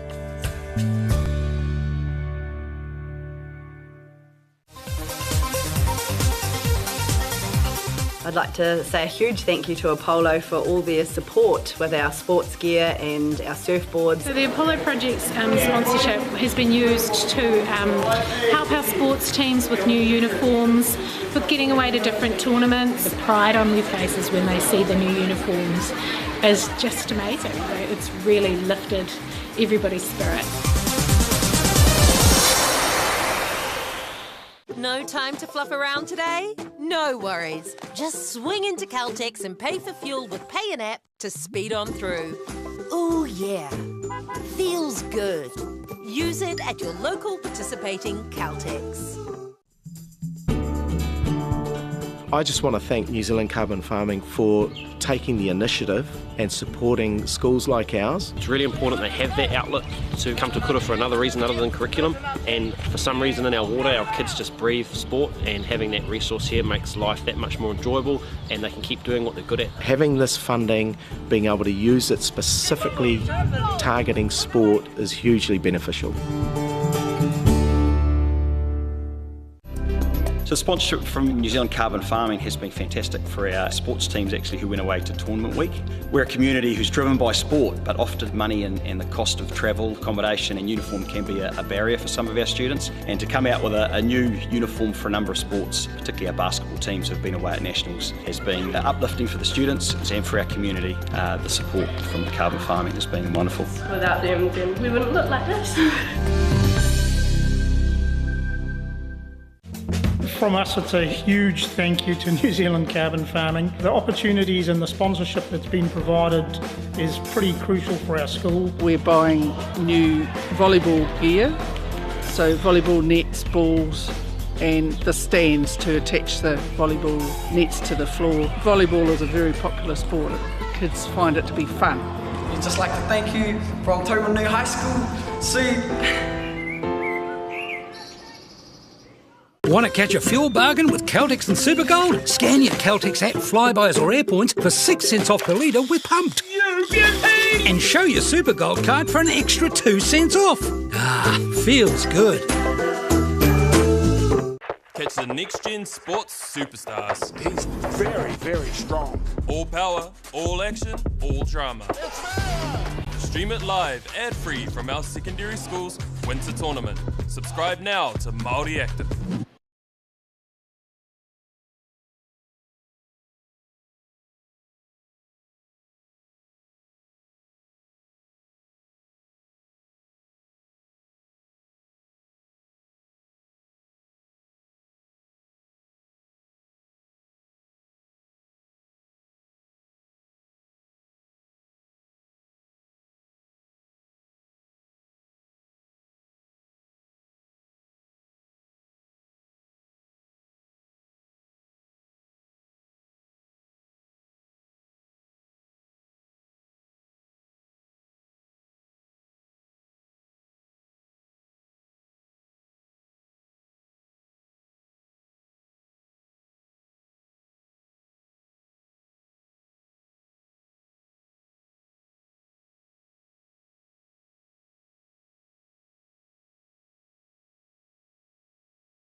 Well, you talk about great action, and we've gone from a 3-1 this morning here on Whakata Māori.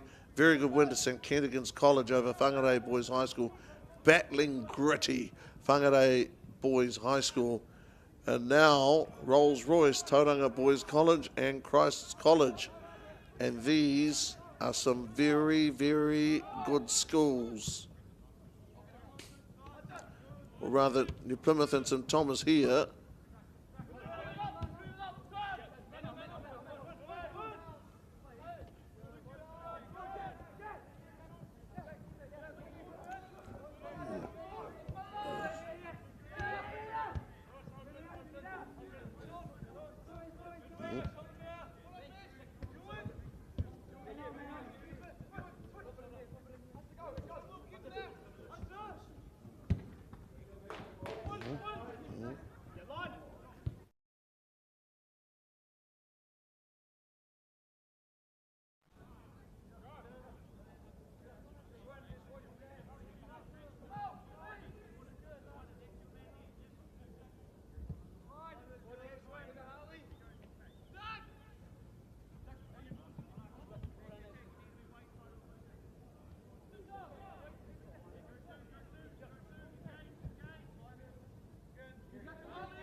And now it's potted home. So they're on the board.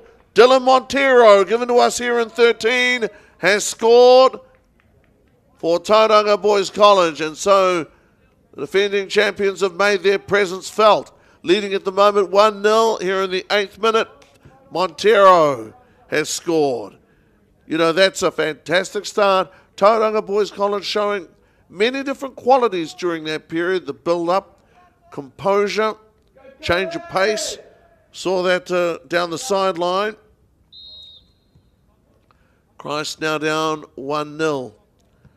Given to understand they're second in their league. They lost the semi-final to Kashmir, who won the local league.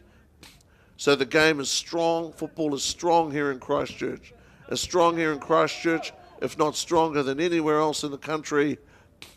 It's a testament to the fact that there are many different sporting opportunities and many different codes thriving here in the south, here in the mainland.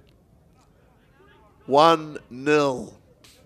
1-0. Montero scored, and a very good goal for Tauranga Boys College, who can go to the air as well to feet, head of the ball, and brave stuff. Henry Murfitt there. Might have got by him once. Maybe once was enough as far as Murfitt's concerned. Thrilling tournament, thrilling action. Different players, different faces, different teams. All with their own style of play. All playing the game a little bit differently. Had a 3-1, now we have a 1-0.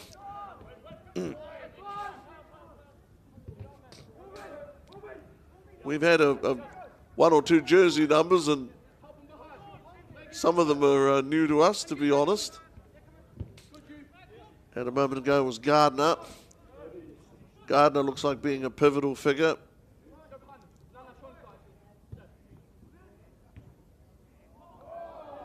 A good effort there, Murfitt. Murfitt's on alert.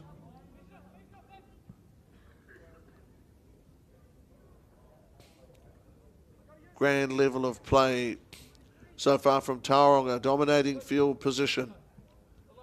Scored 1 goal, Montero.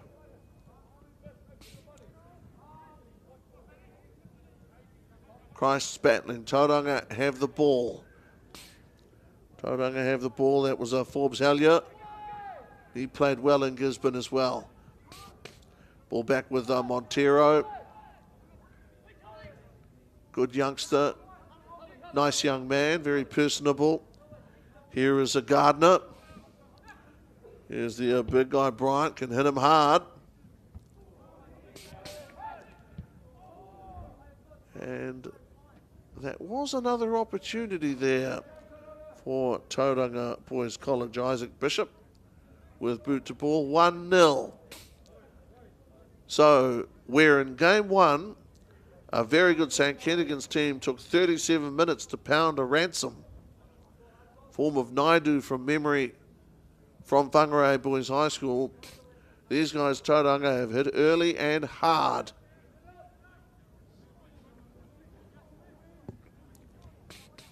(1-0). English Park. A lot of history here. Good people. Good football. Great times. Bryant. Back there to Richardson. Bryant waving players into position. Richardson.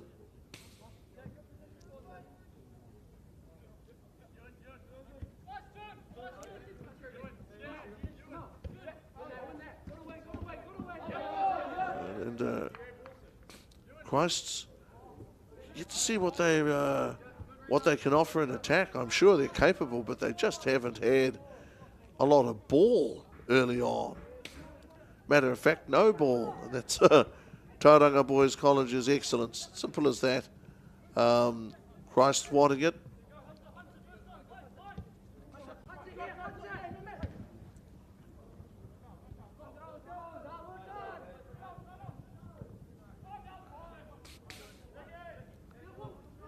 Really putting in some effort here, Christ, but just needing again to spend some time in Tauranga Boys College's half. Needing some touches, needing some possession.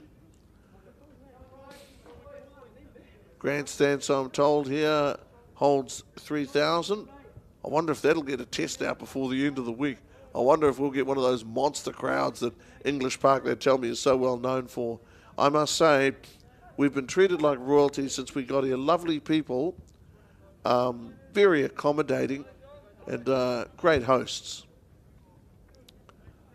Aside from my moment of lunacy where I forgot what planet I was on here in the first half. It's been very good football. Saw there the cross a moment ago from Gardner. Man, do they mean business, Tauranga. You got to hit the ground running, you know, if you're the top dog. Simple as that. Will Casey, expecting that left elbow. He seems to be okay. Christ, to get out of here is what they need to do. Who knows what they're capable of at the other end? Who knows what they'll conjure up? Close alongside there is Hunter Hartel. He hasn't had a lot of ball. Brian has it. There to Gardner. Gardner. It's not an easy thing to pin Tauranga Boys College in their own half for any length of time. Christ going to challenge. They are going to have to be terrier-like today, one would imagine. They're going to have to be very determined, try at the right times and in the right places on the field to hustle and bustle against Tauranga Boys College, maybe force a turnover, sort of clog up the machine if they can do it. Because these guys, they have set an incredibly high standard in the last few years, Tauranga Boys College, and to be honest, a lot of that's generated by the coaches, by the staff. Kids, frankly, respond to enthusiastic adults and to programs where everybody knows that everybody wants to do well, everybody's a part of it, anybody can be a part of it. And that's what they've done there at Tauranga Boys College. Created an environment with Titans, etc. People want to play. They want to play sport. And it's a great avenue for development. It's a wonderful, you know, it's an enriching experience to be part of a team. That's for the people who are good enough to be in one. I can tell you, you enjoy, even as a spectator, a couch potato, you enjoy, and could do with fewer of those. You know, there's no question here on Whakata Māori to see all of the participants from whichever teams. Okay, Tauranga Boys College are extremely dangerous in that position. So there a shot taken at goal by Sean Greenside. Some good control there from Montero. We're in that 13, Bryant. Back over to Hellier. Tauranga Boys College, it didn't just drop out of the sky. They develop their youngsters. Teach them skills. Show them how to do this, how to do that. Put them in teams, give them a chance to perform. And feisty Christs. Going to put pressure on Gardner and 2. Bryant over there. Managing to get a ball in. Real pressure, a lot of pressure on Murfitt. Only conceded the 1 goal, but his effort, his commitment is going to be of inestimable value today to Christ's. Facing, you know, people can argue about this and that, but on paper anyway, the best team here. Everybody wants to knock off the top dog, but that's easier said than done. There with a save. Okay, that might have been, was that Hellier got a head to it. Murfitt rides again. Don't know if I'd be comfortable with the ball in front of my own goal quite like this if I were Christ, but Obviously, their wise heads know what they're doing.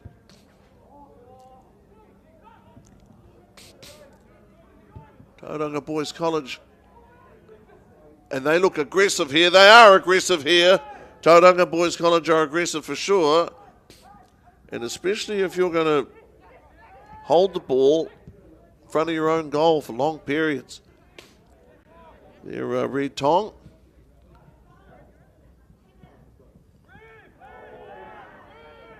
Fierce pressure. Fierce pressure, and Bryant gets back to recover.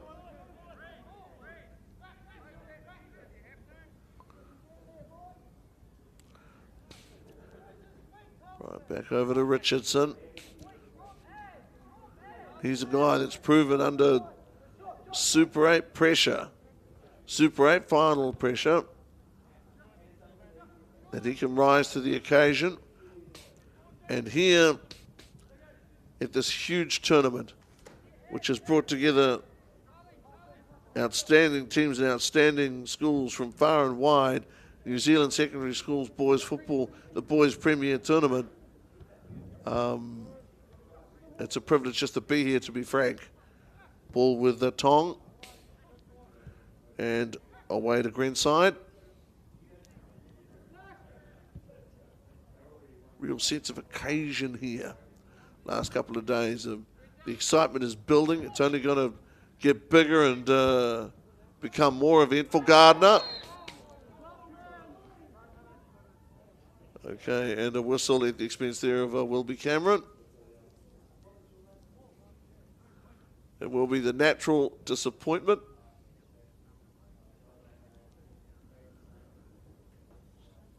Player safety and the health of players, all important. And we have some young referees here, which again, frankly, I'm going to be honest with you, I think is very progressive. There is no reason at this tournament you have a young man who is good enough, knows the game well enough, is confident and has the ability to control it, that he shouldn't be out there. And that's a good thing. Here's Isaac Bishop. Bishop left footer. Perfect. The question will be asked. Okay. Dragged wide to the right of goal there. And the like, you know, Isaac Bishop, a real talent, obviously. Sometimes these slight miscues, what they speak to is nerves. They don't speak to ability or anything like that. They speak to nerves. And the composure that you can only achieve through experience. That's what these young guys are trying to gain. They're trying to gain experience. They're playing the game. They're trying to play the game as well as they can. They're trying to play as a team. They're trying to hold it all together. You know, as we all would if we were good enough to be out there ourselves. Hunter Hartel. Hunter back with it. Hunter under some pressure.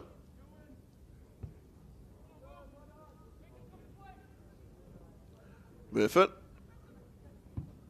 And he's a braver man than some. Ball down the ground, Murfitt.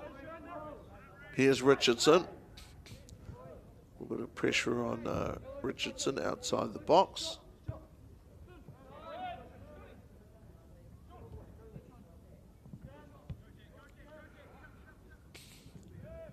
Greenside may get the ball back here. Greenside, in fact, does have it back. Greenside trying to get the ball across the ground. 7 is Ashwin Thomas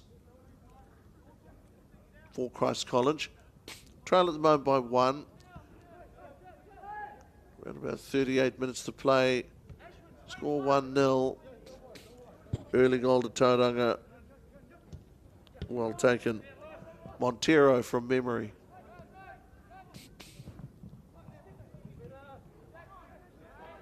Okay, and Christ have it. This is good to see, actually. Good to see this. Good to see Christ take a shot at goal. Okay, was a little off to the left there, but at least they got it off. Just gives you the confidence to know that, hey, we are going to get opportunities to score. And when we do, this is what it looks like. This is what it feels like. Many of these guys, it might be their first tournament here. And you wouldn't be human if you didn't have butterflies in the tummy.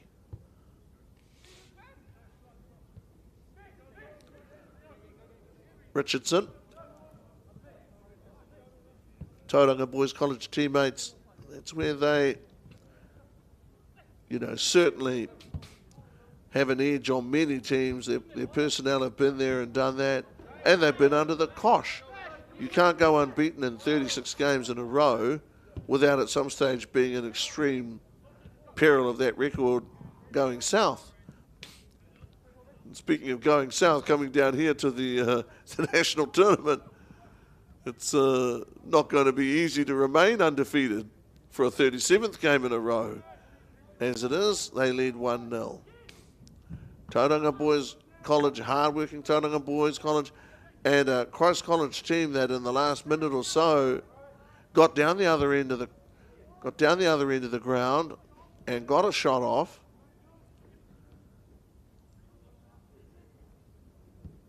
You can never lose sight of the fact too. We got here this morning, walked into the ground, very fresh when I got here this morning. First thing you see when you come into English Park, the Steve Sumner stand.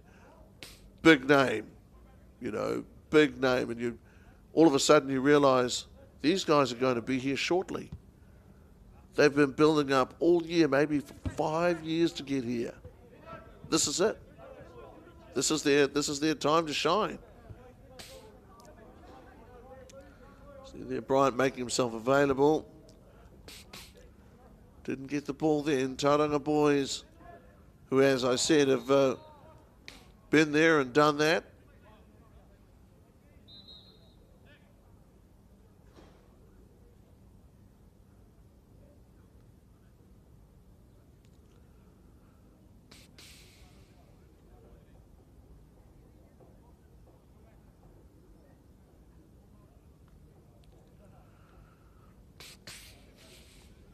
Reserves taking the field.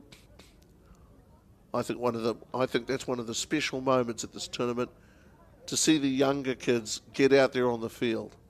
And all of these decent coaches, all of these coaches are decent people. All of them get the youngsters out on the field. They know what it means. They were young once. Their bones may not tell them they are, but they were young once.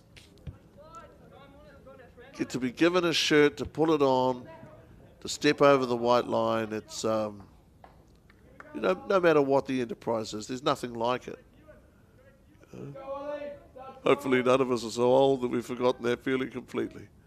Christ at the moment hanging in here. They're tenacious.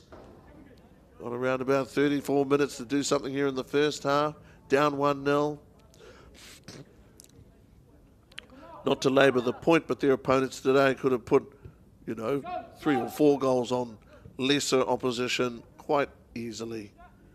Now, Christ want to clear this, though. They are at their own end, getting the ball to feet. There is an argument, a strong one, to get the ball down the other end of the pitch. One of the reasons why, talking about you turn the ball over at your own end, it was Gardner. He found Hellier, Bryant, and this maddening composure that the experienced teams have, such as Tauranga, such as St Kentigans. Their ability to see the field, see who's where, who's doing what, where space might be created, what dreams may come. Bryant over to Hellier. Hellier comes off the sideline strongly, gets over halfway, retained possession, then turned the ball over, and now back with Tauranga. And watch them build it up again. You ask, when you say they're building it up, what are they building up? Momentum. In a word, momentum. That may take time to build and to gather, get guys running onto the ball, get guys in space. Once guys are moving, pressure. Murphy knows. He knows. He knows that he's up for the challenge. He knows that he can make a stop, but he also knows there's more to come. 1-0. English Park. Tauranga have the corner. Left corner. Bryant wants the ball. He's got hands in the air.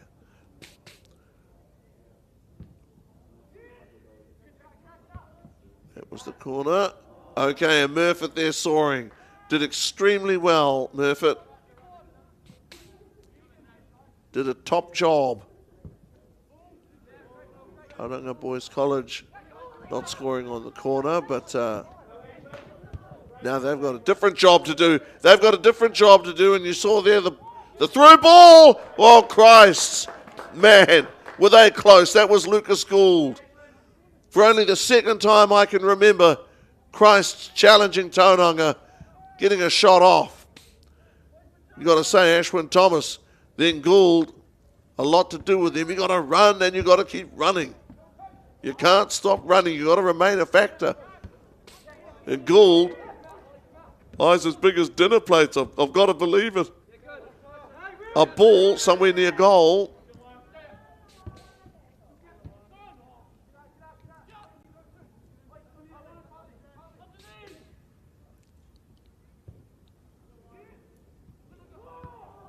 Oh, brilliant by Murfitt. Exceptional. Going to his right, doing well there, Murfitt. Gee. Murfitt has done well. So they've got a couple of shots off. Christ, I know I said to you guys before that it doesn't matter how long a game is scoreless. You can put on a couple of goals in quick time, which is, by the way, what St Kitts did in game one. But you'd get as many touches as you could, wouldn't you? Here are Christ now with the ball. Trying to get something started. Was that Ollie Young? Christ now looking at the other end and looking just a little disappointed there, Ashwin Thomas. Sympathise. Here I might get the ball in the middle. I want the ball in the middle. Moment 1-0. Okay, that's at half-time. Just to recap on the games here at English Park this morning. 3-1, St Kentigans over Whangarei Boys after St Ken's had led 2-0 at half-time. And here in game 2 at English Park this morning on Whakata Māori, Tauranga Boys College, national champions, Super 8 champions, 1-0 over Christ's.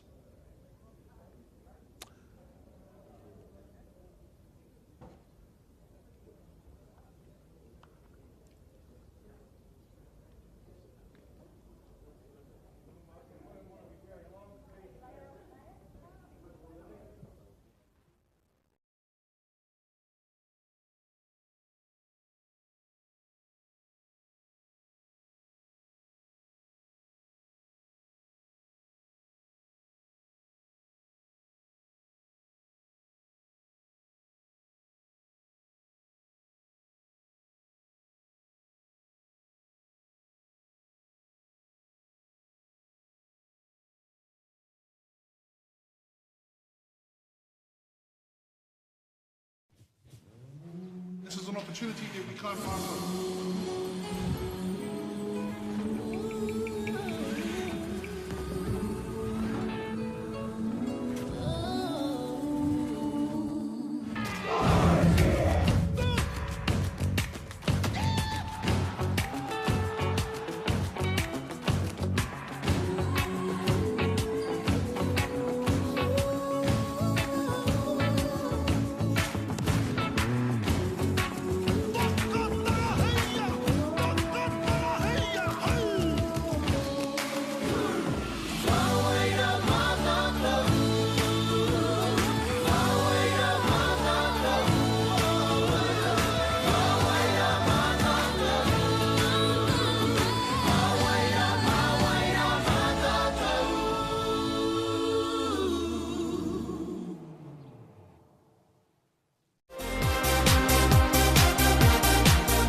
Being a rural school, travel is always a huge cost when playing sport at Central Hawke's Bay College. With the funding from Apollo projects, we've been able to lower travel costs to allow more students to participate in secondary school competitions. Where families have more than one child participating in sport and participating in more than one sport, the financial impact can be huge. Thank you to Apollo projects for the huge difference you have made to our students' participation levels in sport. It's a big thank you to Apollo Projects for providing the funding to have Apollo run this program. Not only for us, but all the other schools. It makes a big difference to get some kids more active. The funding from Apollo has been spread across 14 team trips this year. It's been a big help to them, and they're really appreciative of Apollo for being able to provide it for us.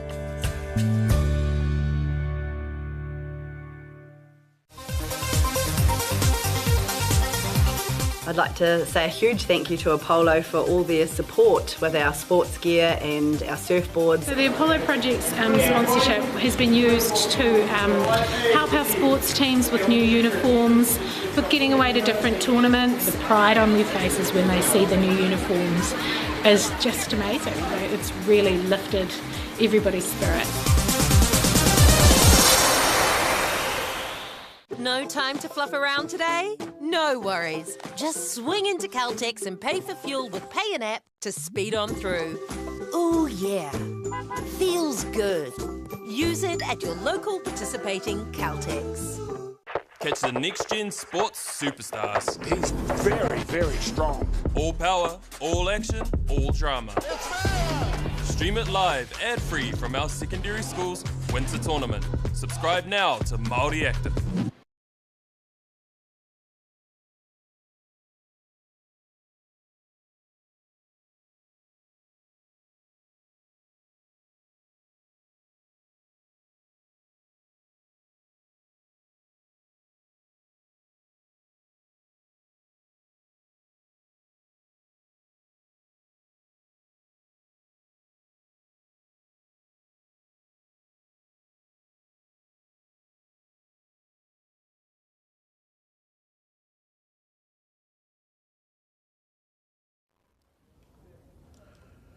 Well, we're back here at English Park on Whakata Māori, and I'll tell you what, it's been very interesting. Game 2 of day 2 to date, 1-0. Tauranga Boys College up against Christ's, and Christ's have impressed with their courage, quite frankly. They have held Tauranga Boys College to that 1-0 halftime lead. They didn't have a lot of ball for a very long time early in the first half, and then they came back into the game and they have fought very, very hard. Lucas Gould came so close to getting a touch in front of goal, and I've got to say, Henry Murphy, impressive as goalkeeper, conceded 1 goal in the first half, but considering the pressure that he was under and the number of times he had to make stops, performed impressively. Christ College, Henry Murphy in goal, Thornton Thomas 9, likes of Ashwin Thomas run hard up front, Gould, young Gould. All of them have performed creditably. For Tauranga Boys College, performed creditably doesn't sound quite right, because they are a very strong crew, and for a long time they've had a tradition of excellence, and I'm sure Principal Mr. Andrew Turner recognises that 17 of the school's best ambassadors, well, 20 odd if you're counting the staff, are away and flying the flag, the blue and the white. Tauranga Boys College, from memory, 1958-59, time around there. 1-0. These games, of course, 30-minute halves. Tauranga Boys College set to start. 10 Brayton Allen.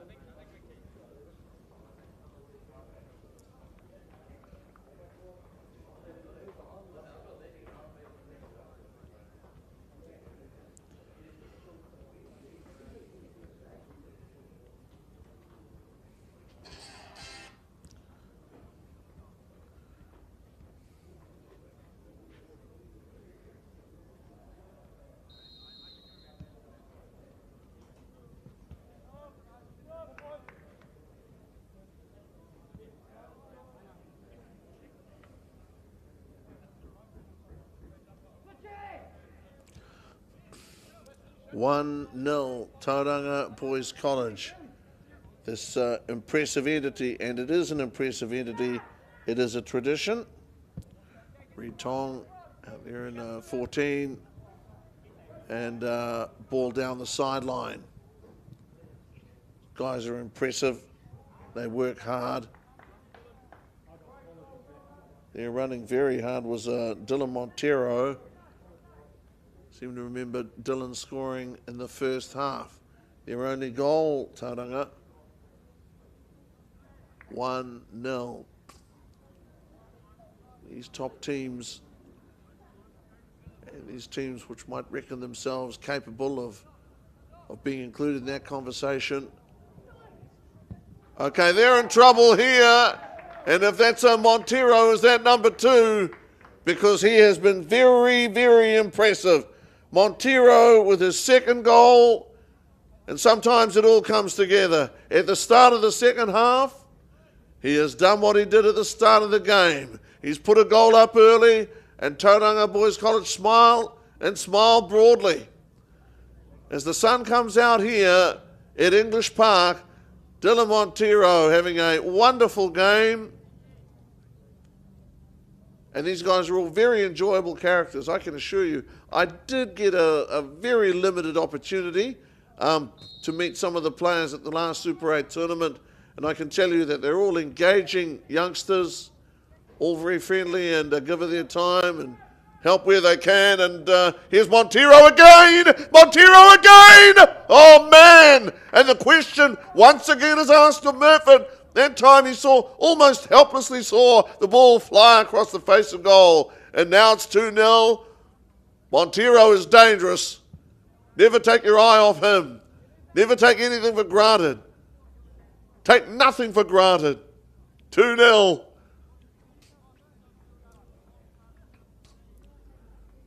Tell you what, this is a game where it may not seem as if Bryant getting the ball back, may not seem as if a lot's happening. Let me tell you, there is.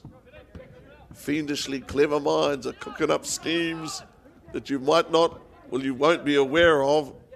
It's a Hellier battling in there.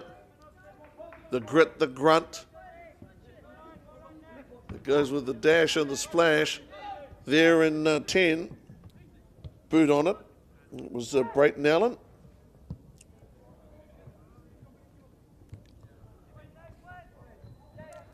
'16 with a head to the ball, Ben Cockrell.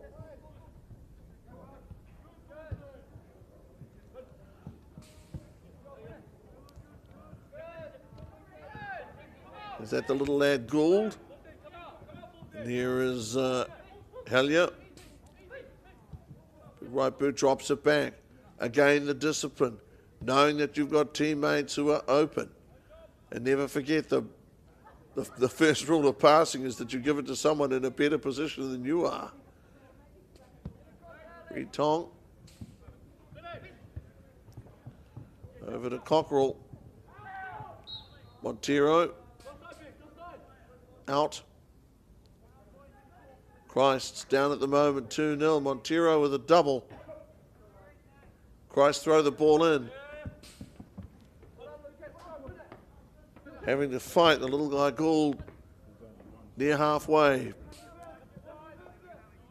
Some of these people are gifted people. You don't get to play at this level, at this stage, against this opposition, unless you're possessed of a handsome skill set. These guys are, and they're quick, incredibly quick.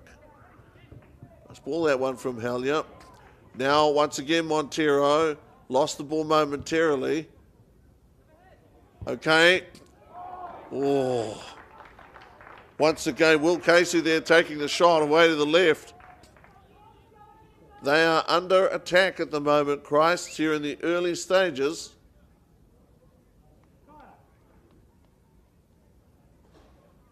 It has been some tough football. Remember, 30 minutes each way. 5 minutes in now. Murphy. for a couple of shots in this barrage. Sometimes you just don't even know where the ball is, to be honest. Ball is loose. Here's Bryant coming around to the right. Bryant. Okay, takes a shot there, Bryant. Took a shot at goal. And now, Christ, can they break out? They make a run. It was Cockerell securing possession. Tauranga boys have it again. Reed Tong. Richardson. Tauranga Boys College, when you've been through what they've been through in the last few years, the highs and the, well, no, not lows so much, obviously, but we've had to take lessons on board, and a lot of lessons. One would be that a team like Christ's, which is well coached, which believes in its structures, has guys who are capable and play better as a group. That's outstanding stuff. That there from Thornton Thomas. They're up for Gould. Thornton Thomas trying to make something for Gould. Overcame Bryant, and Bryant now back to Richardson. I'll tell you, oh no, okay, leaves Richardson. Has it back himself, Bryant. Gould had one look at goal in the first half, one real look, and Thornton fought so hard to retain control of the ball. Yes, no, I can understand why he's a little disappointed with that decision. Nick Shah felt that Tauranga might have had the last touch. Their feeling in that instance would be that, hey, we don't officiate the game, we just play it. Tell you what, though, Thornton Thomas, a little off balance, but just fought and hung on to the ball and managed to get it upfield. And Gould, he could do something special. Montero already has a couple of goals on this field this morning. We've had 6 goals scored already, 4 in game 1, 2 in game 2. And it has now turned into a lovely day out here at St Albans, Christchurch. Having come all the way from Gisborne to cover this tournament, I don't mind telling you it is a thrill to be here. You hear so much about these grounds. They resonate history. English Park, St Albans. Sends a shiver down it. Here's Bryant. Hope these guys too no doubt they do appreciate what they're now part of. They're part of a tradition, something bigger than themselves. Bryant, 2-0.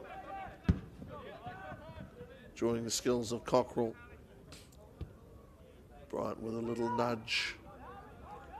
Richardson, I think Richardson's only had to make, has he made one stop here? Maybe one? Can't remember him having to dive this way and that. Bryant there. Get one across to Gardner, Harley Gardner.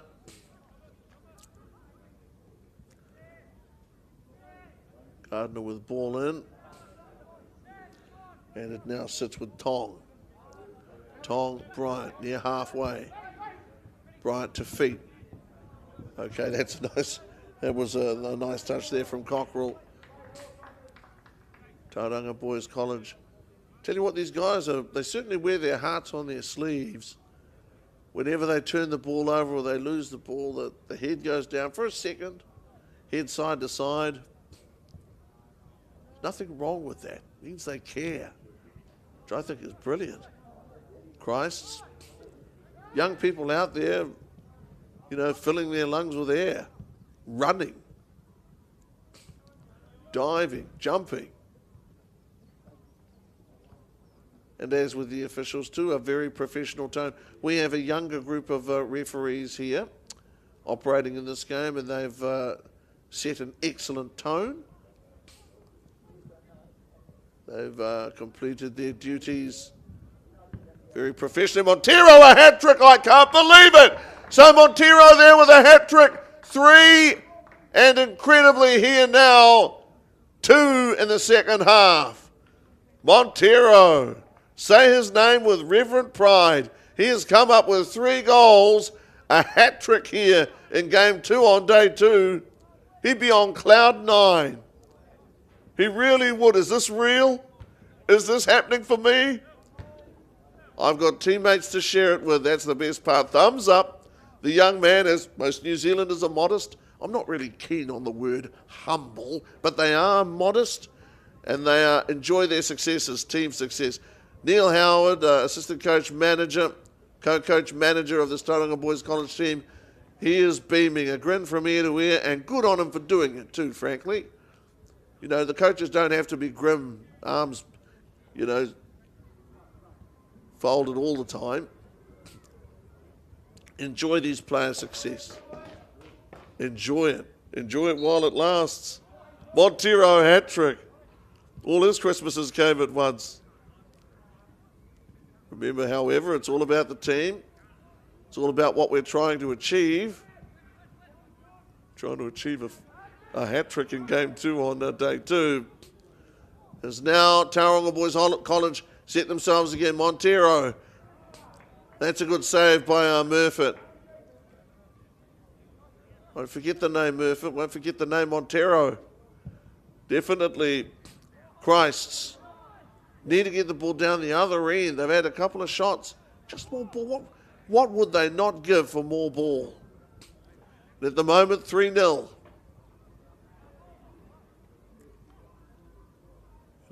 Montero saying, all things come to he who waits.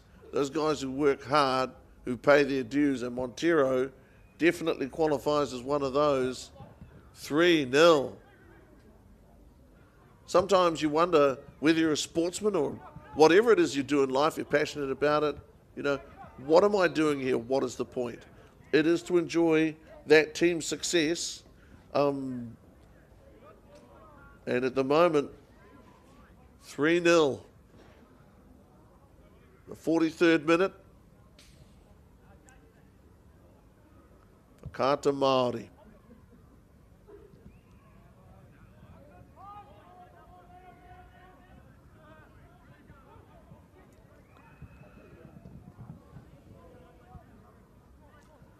Massive, mammoth undertaking this week. Get these guys here, organise this, organise that.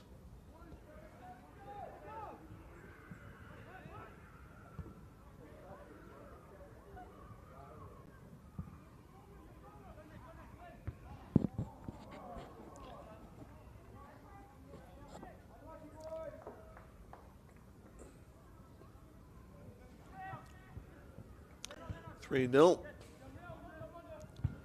course, when you've got a massive undertaking, sometimes you'll get the odd gremlin. Comes from nowhere. Played back there by Red Tong. Richardson wants to be part of the action. Comes out of his box. Sutcliffe is the 5. Tong.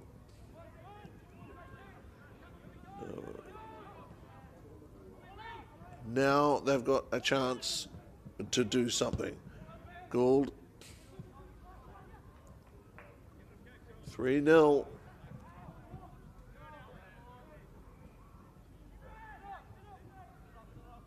Game 1, it was 3-1. Whangarei Boys a goal. 3 scored by St Kentigans. This game here, it's 3-0.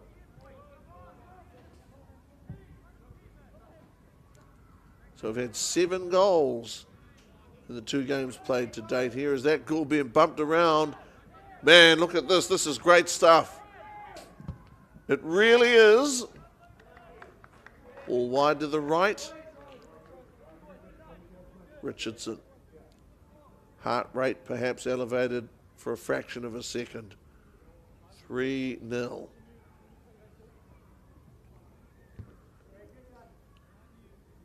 Many members of the public too commented to me this morning on the excellent facilities around the city for sport.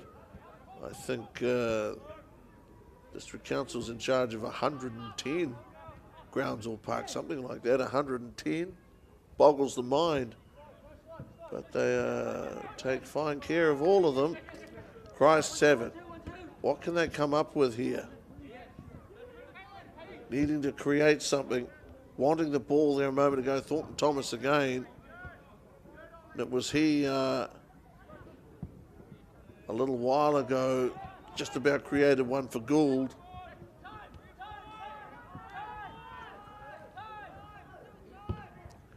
It's Thomas. Thomas now comes searching for the ball. It is with Tauranga, who have now lost it. Thomas again. Very quickly to Law. Law, Thomas, okay. Tauranga losing a little bit of balance, if not composure, as now an opportunity here for Christ. Christ have turned the ball over.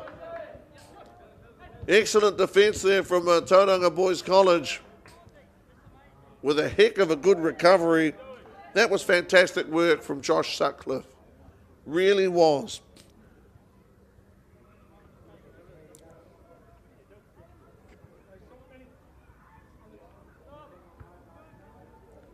Did extremely well there, Sutcliffe. Tauranga Boys College, this outstanding team during possibly the finest, no, not possibly, surely the finest period in the school's football history. That was Gould a moment ago. Christ's have it. They will reset again. Can they hang on to the ball? Can they hold on to it? No, they can't. It was Montero. Where's the 13? The deadly 13. 13 at the moment, that is Montero. He is the sum of all fears with a hat trick. It's again all giving chase. Doesn't give up, the youngster. Doesn't back off, doesn't back down. Sometimes guys are bigger than you. You know, you've got to leap, got to run harder. Have to be competitive. It's a good quality. If you don't compete, not much happens for you. Now in 16, it's Cockrell. Well, they play with such assurance. Tauranga Boys College. You saw a little of that earlier on from St. Kitts. Next level with this Tauranga outfit. Cockrell will get it again in the 16. Something to go through anyway.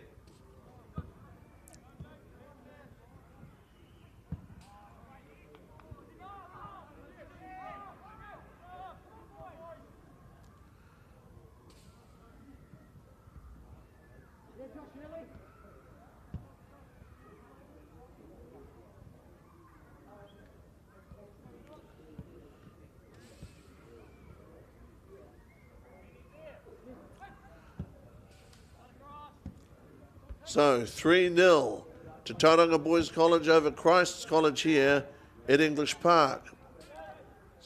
Incredible sporting week, a week of highs, lows, of ecstasy, of magic moments, of a grave disappointment, but hopefully not too grave. These guys, the fact that they've been able to come here and enjoy playing their sport, for their school, their team.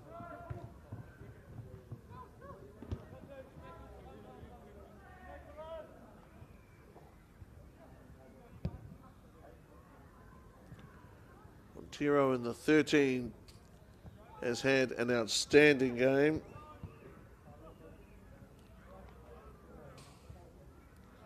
Murfitt, Henry Murfitt,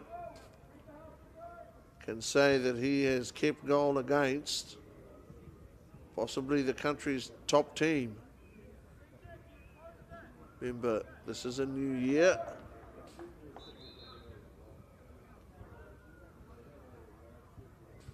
And this drive, I've got to tell you, to try and involve young people in sport, not just as players, but also as officials, also as, you know, for instance, referees, linesmen, whatever it is. You get a chance to appreciate the student managers and the young people that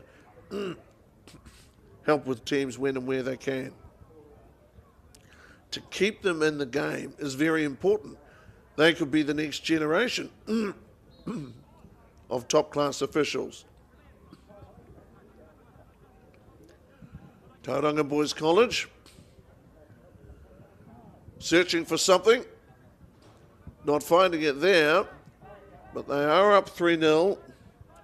Ball trapped there by Bell. Cockrell wears the 16. Cockrell has it now. Tauranga Boys College. You achieve more when you work together, and that's what you're seeing. Some excellent teamwork. Cockrell getting the ball into the middle. Casey. And, that was too close, to be honest. Too close there.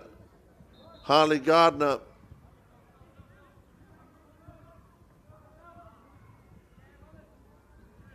The real stickability, the resilience of Christ College being tested here by a team that has not just an enviable record, but a record that, frankly, nothing short of incredible, having gone unbeaten in 36 games.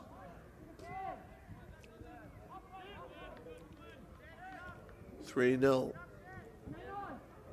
Christs have, on at least and possibly in most, 2 occasions, made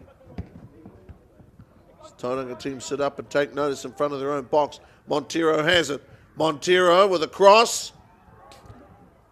Fabulous football. They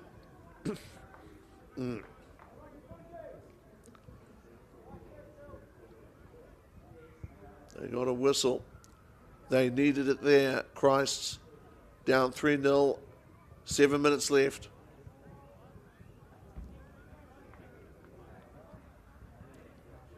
The opportunity to give players time on the field. It's what Tauranga boys will be enjoying. It is a priority, and it's an important priority for all of these teams, in particular well-performed or well-performing teams, to make sure that opportunities are spread and shared around. And they do. On the one hand, you know, it's a balancing act. I'm going to be honest with you. We want to play really well. We want to perform. But we're a team. That's what we are. That's who we say we are. And to feed these guys in, give them a definite role, is extremely important. And it's one of the things that coaches have to balance at this level. It's not winner takes all or dog eat dog. And that's an important value that we have as New Zealanders and our sports people at this level, boys and girls, all people, I should say. Moment 3-0. Nice handle here from Tong. Richardson. Pull back out to a Brayton Allen. Was well covered. At the moment, 3-0. All of the sponsors of Whakata Māori are very much appreciated. Like them to know that without their support, these broadcasts wouldn't be possible. And people right around the country, you know, maybe right around the world, wouldn't get the chance to enjoy the skills and, you know, rise and fall of teams and their fortunes elevated and or otherwise. Chance to experience that. If you can't be out there on the field, watch this tournament on Whakata Māori, watch all of our sports coverage, and you'll see they give you the best seat. Stars of the future. Okay, Tauranga boys losing a little composure there on the first occasion. He fell. Second occasion might have been bumped. Loose ball, and here come Christs. They've got to look to try and get the ball. Okay, well, Gould isn't out there. I don't see Gould at the moment. Still 3-0. Still all Tauranga.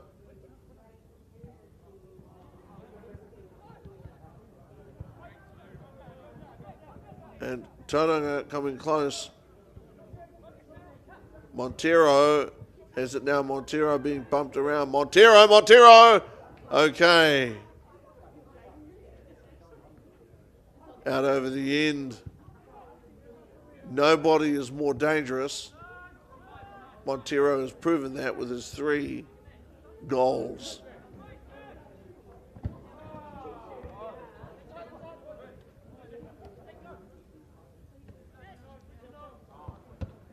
Not going to forget though, Tauranga Boys College, that these guys from Christ showed spirit, showed grit, and competed as best they could. Ball held over there by Bell. I saw Thornton with an incredible effort, Thornton Thomas, the first half. Oh no, sorry, I'm mistaken. It was very early stages, second half of play.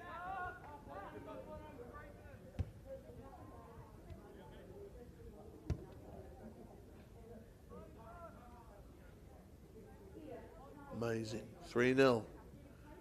Amazing what we've seen in terms of delivery of the ball and the athleticism of players. Murfitt, his efforts to stop goals being scored. Will Casey. Elias Creswell on in 12 for Tauranga Boys College.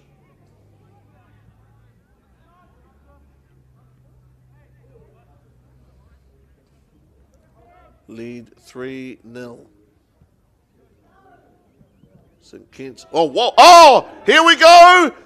This is a big opportunity here. And Christ have scored magnificently.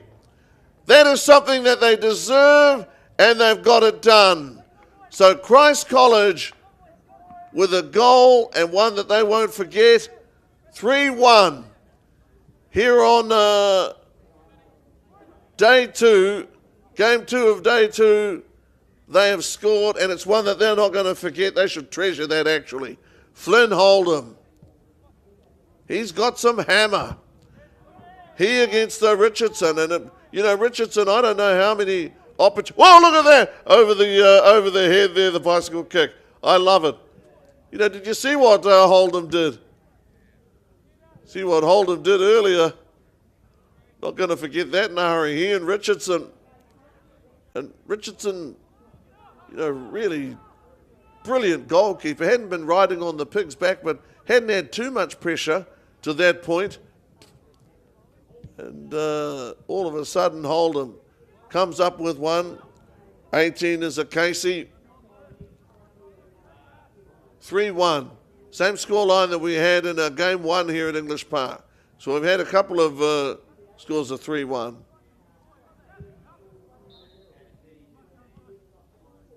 Trying to remember the halftime score from memory, wasn't it 1-0? I think it was 1-0. Montero got a goal. Got another 2 for a hat trick. Now 3-1.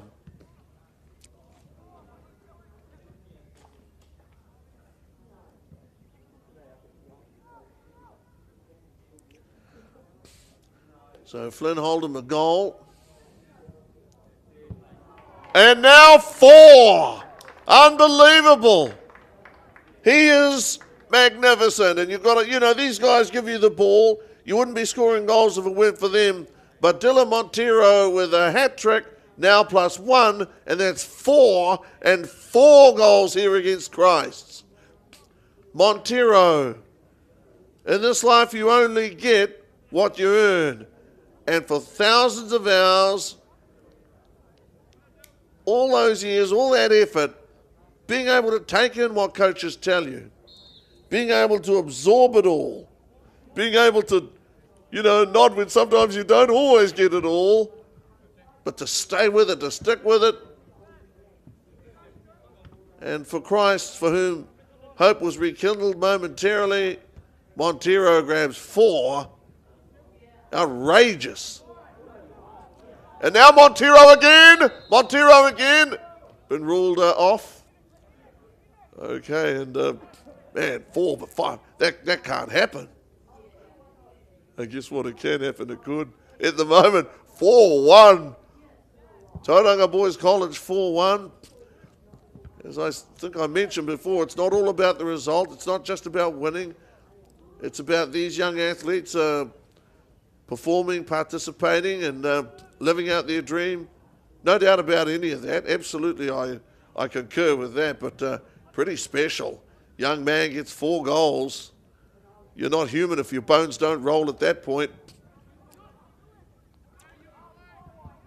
And now, Tauranga Boys College, they skip, they get the ball into the box.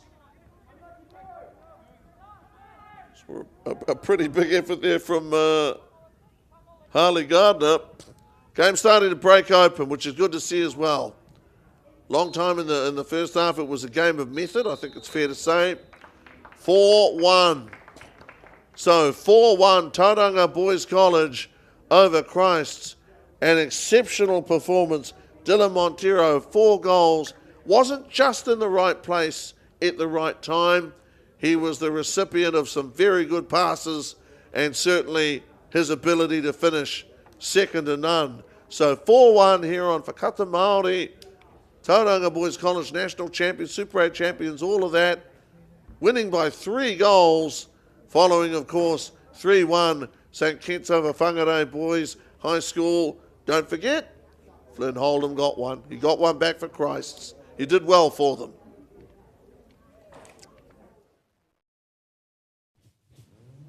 This is an opportunity that we can't pass on.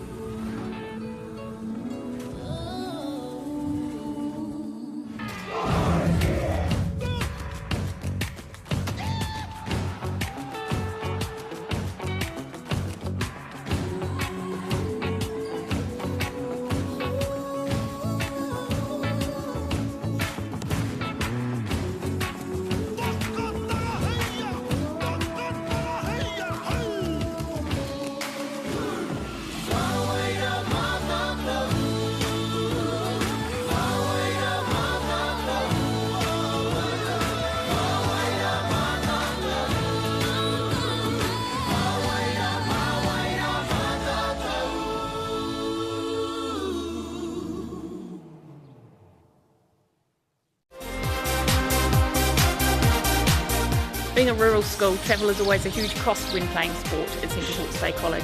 With the funding from Apollo projects, we've been able to lower travel costs to allow more students to participate in secondary school competitions. Where families have more than one child participating in sport and participating in more than one sport, the financial impact can be huge. Thank you to Apollo projects for the huge difference you have made to our students' participation levels in sport. It's a big thank you to Apollo Projects for providing the funding to have Apollo run this program. Not only for us, but all the other schools. It makes a big difference to get some kids more active. The funding from Apollo has been spread across 14 team trips this year. It's been a big help to them, and they're really appreciative of Apollo for being able to provide it for us.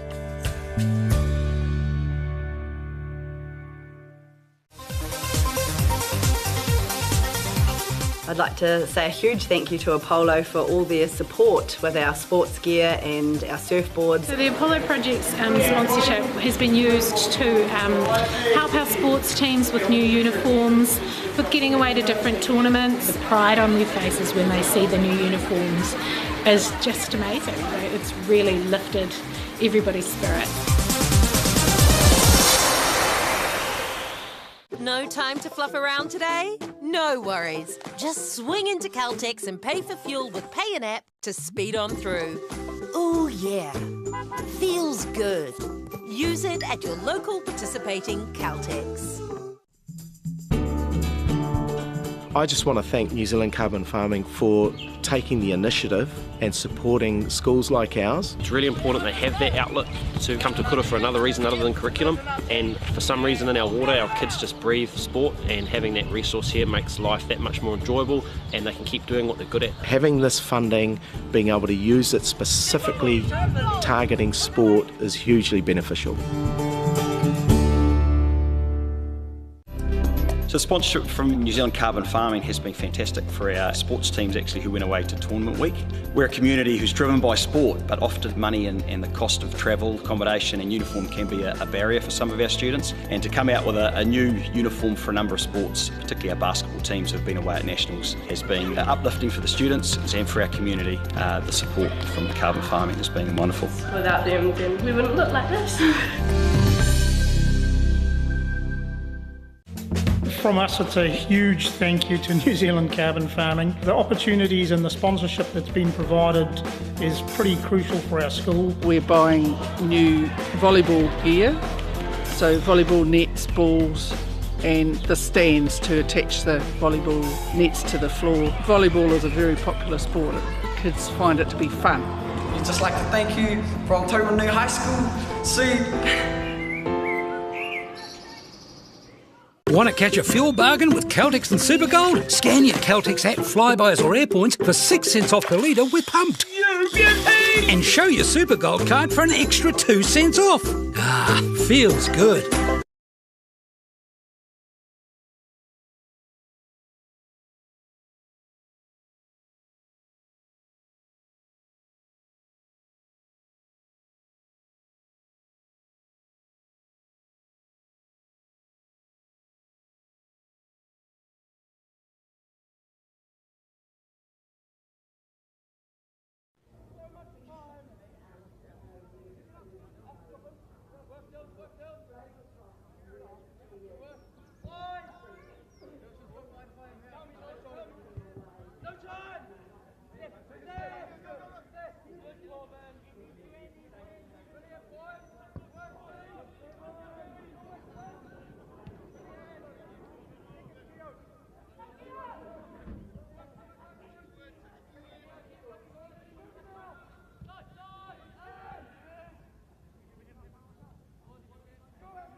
Welcome back to English Park on Whakata Māori, Ben O'Brien, Leafier, Wellington College and St Peter's. And Wellington College in front of goal, looking to make their presence felt. Had a couple of wonderful games here this morning Tell you about them in brief. 3-1. That was St Kentigern's College of Auckland overcoming Whangarei Boys High School 4-1. The second game, Tauranga Boys College, defending national champions, overcoming a pretty gutsy Christ's College, and now Wellington College and St Peter's of Auckland out here on English Park. Tell you what, the turnover of these games has been quite incredible. It's not that we were popping chocolates into our mouths. We were just coming to terms with one or two team lists. Man alive. 23, Stipe Ukic. Stipe certainly with big boot to ball. Wellington. The black strip from left to right of your screen, and the Auckland Crew, St Peter's, from right to left. 5 minutes into the first half of play here.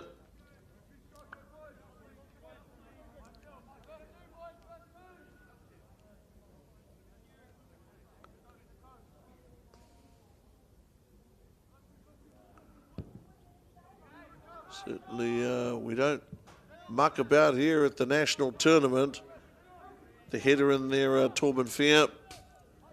We get going and get going quickly. If you're not fast, you're last. Still no score, however. And St. Peter's in that gorgeous blue and gold strip. Got to be honest with you, it looks good. Tane Thompson over here wearing 14. So Connor Brennan, where's the 3? St. Peter's. St. Peter's with some control here and be enjoying possession in front of goal. Peter's would seem to be slight but skillful. Stipe Ukic, Stipe, wow!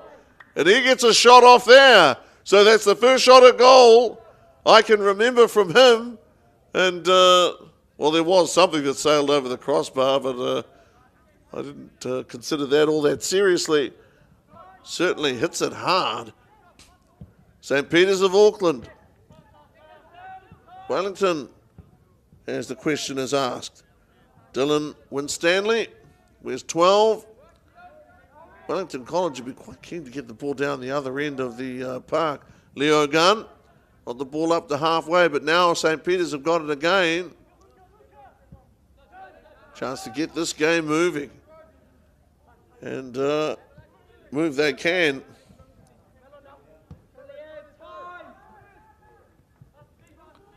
Luka Visilic. Watch for Luka, 18. Ball to be thrown in by Dylan Winstanley.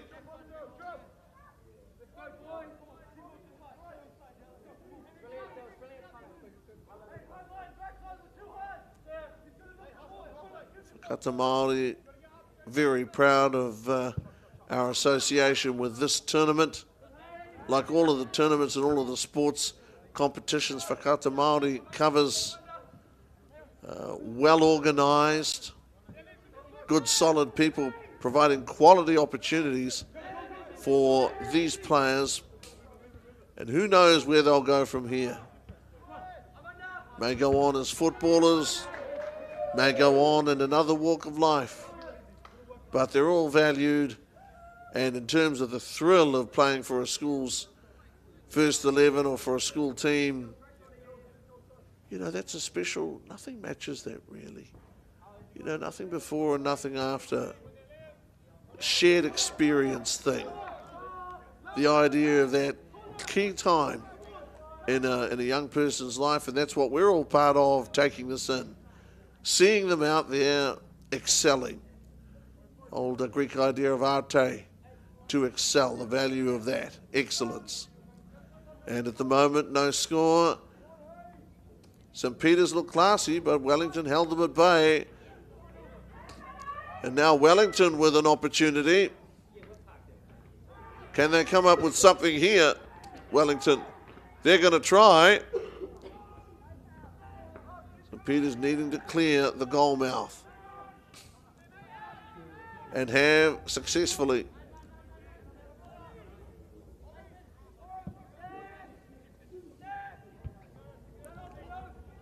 Guys willing to run.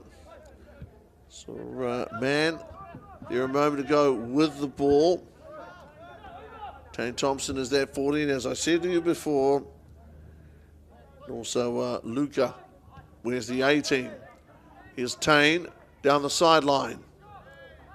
Is tackled, is stripped of the ball, but now St. Peter's have it back once more. So St. Peter's have had a lot of possession. A lot of possession. That curling shot. Moment ago from Stipe Ukic. Just to the right.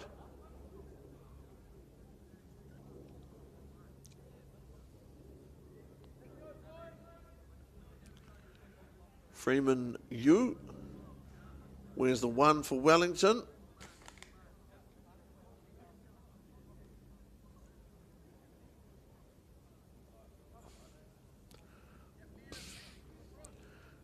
Freeman obviously favours the big one down the ground. Didn't have anyone close by that he might have passed the ball to. Retained a second ago by Connor Brennan. Connor in 3. Connor.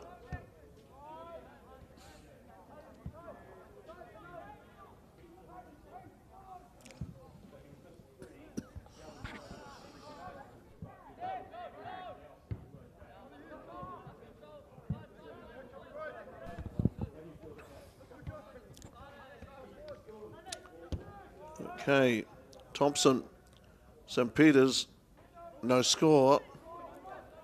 Game 3, frenetic morning, very lively morning.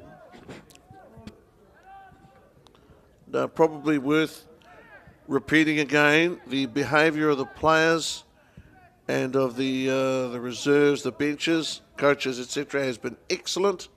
No problems in that regard, and that you know you need to say that. That needs to be known that that's important. People come here to enjoy the tournament. Spectators, everybody contributes to it. Just as everybody can contribute to it, everybody can detract from it, and it's a wonderful thing that that's not the case. Wellington College. Chance for them to pedal their wares on attack and see what they come up with. Ball a moment ago with Leo Gunn. Enjoyed the touch. St. Peter's. Certainly physically the bigger team, Wellington. That's not an opinion, that's a statement of fact. Leo Gunn.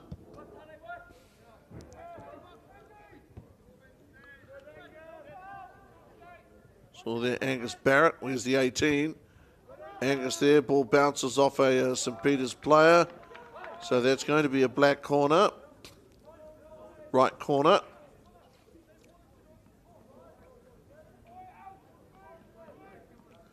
Now, I've been impressed by what I've seen from the teams that we've had out here this morning. Their teamwork has been very good. Their passing has been crisp. At the moment, with hands to the ball and getting hands to the ball and needing to, Arya Prasad.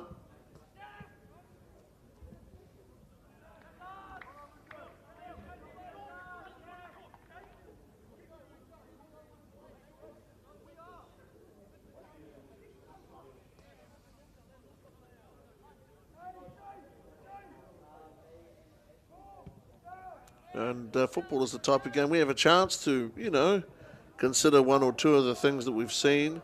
The fact that in game 1, Whangarei Boys High School fought very, very hard for a very long time.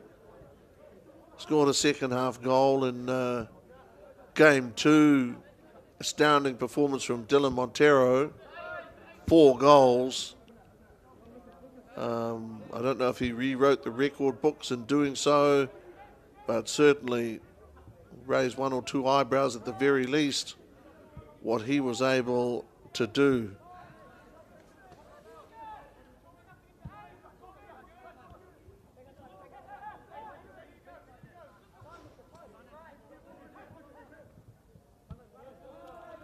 Luca.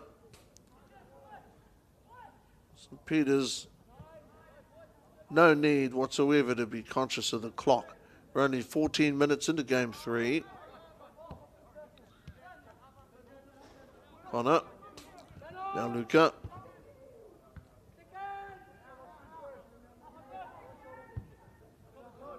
Wellington College.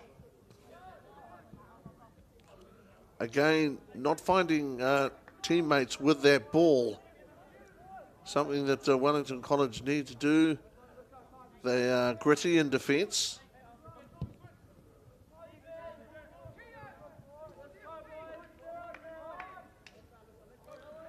Freeman. Interesting, you know, to me anyway, the fact that just about everybody gets up or even over halfway. Freeman, their big boot down the ground. Some teams prefer to have at least one member of personnel, one member of staff back there. Freeman goes long. Okay, got a touch on that, Angus Barrett. Further away you are, of course, it's a little bit harder to find personnel. At the moment, no score. 15 minutes in.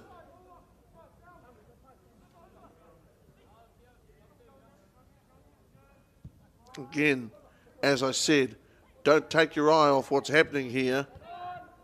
Maybe a quiet period. Shout for Luca in the 5 over here in midfield. Luca. Haven't had any reckless challenges, but we've had some spirited play. Certainly not lacking that. Wellington College, the back of the net. Amazing stuff from Wellington College. Well, remember that in a hurry, because they have come up with something there from a long way out, I would add. We try and get a look at that youngster's shirt. That is the back of the shirt. Not going to turn around just for us. Incredible stuff. We've got two for Wellington College. William Julian at goal. Magnifique. Well, William Julian from a long way back. I wonder, is that the longest strike we've seen? I think it is. Whatever the case, William Julian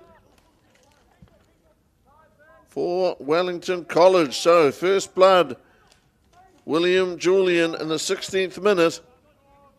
17th minute, rather. 17th minute has a magic moment for Wellington. 1-0 over St. Peter's. And the slightly smaller St. Peter's team using skills, industry, quickness, all of those things. Julian over there try to create a little bit of pressure on Dylan Winstanley. You've got to run hard, and that's what Tate Thompson has done in this first half. Just that pass, you know, obviously he couldn't get to that ball. But a moment for William Julian.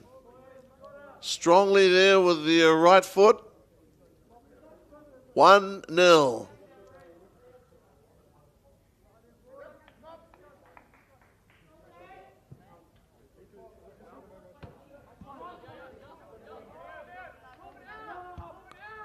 Fantastic stuff. Really was. Here's Thompson once more on this sideline. Thompson unhurried. Back down the line, Brennan.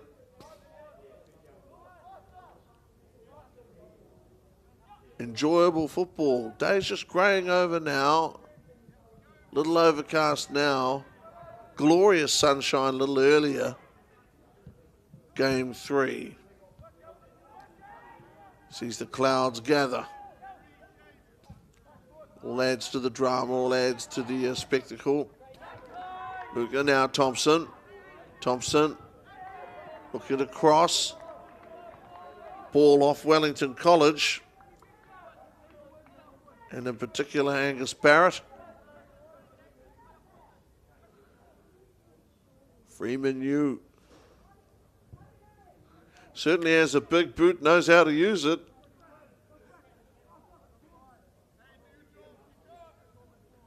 Those goal kicks. Now from the left corner. This game between St. Peter's and... oh, okay. St. Peter's there with a prime opportunity. And sometimes you've got to feel for the players concerned. They have a moment.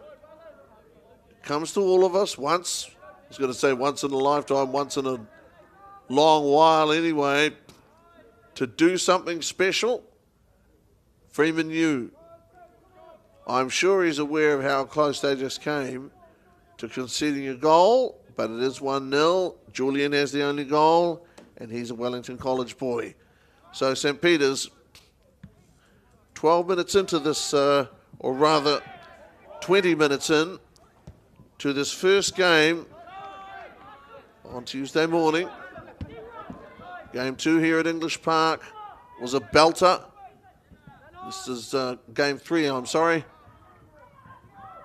Here wearing the 8. And doing some good work a moment ago was a man. And he now is a little unhappy. Referee going Wellington College's way. You waving them off.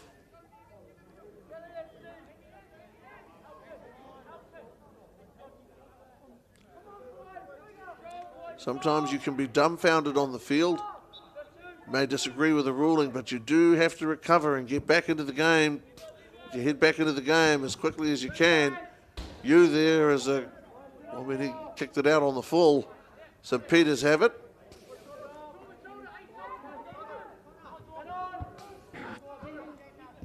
St. Peter's in the last little while haven't been able to put enormous pressure on Wellington, although they have kept them honest. Still 1-0. Julian, goal scorer. College with some touches on it now. St. Peter's trying to get back into some, well, trying to get back into some sort of a rhythm as a collective. And he pushed hard there. Did Luca. Luca, once more, not overjoyed with the decision. Sometimes accepting those decisions and accepting what goes with them is a fact of life, something that as a sportsman you have to come to terms with very quickly, especially at a tournament like this, where the referees really are experts. They really do know what they're doing.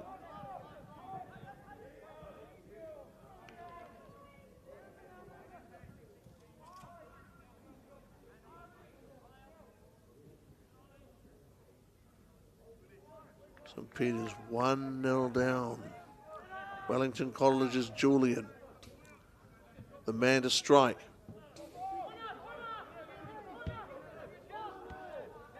Again, they've turned it over, and that's not something that St. Peter's were doing early on.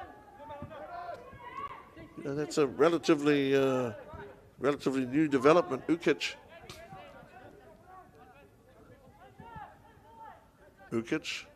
Away to the right.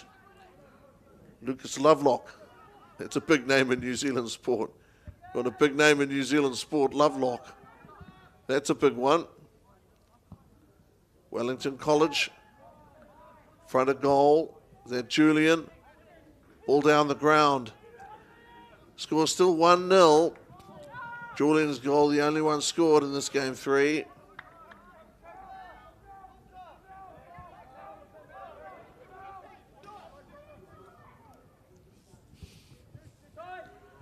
St. Peter's Maybe finding some rhythm now. Maybe Woodrow Wilson. As in the late American president.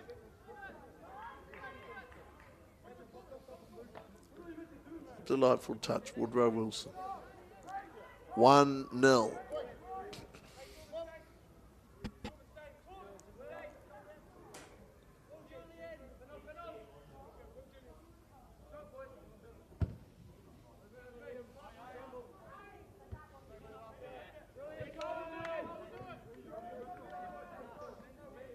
One 0.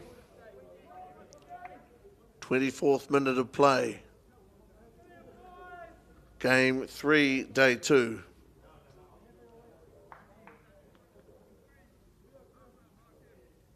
Sam Elkin. He'll throw the ball in. Need to go long. Does.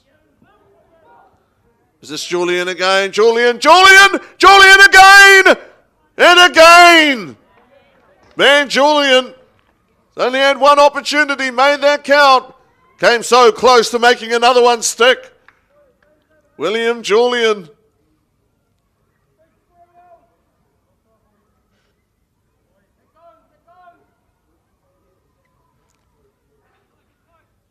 Wellington College, man, as the game changed, it was all St. Peter's in terms of possession of the ball early on. That was Leo Gunn in 10 for our Wellington College.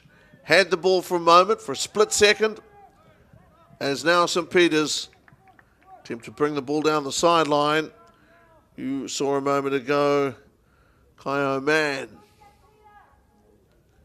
People over there invested in these youngsters, just in their well-being or just in everything about them, have brought them here. See them play and play well.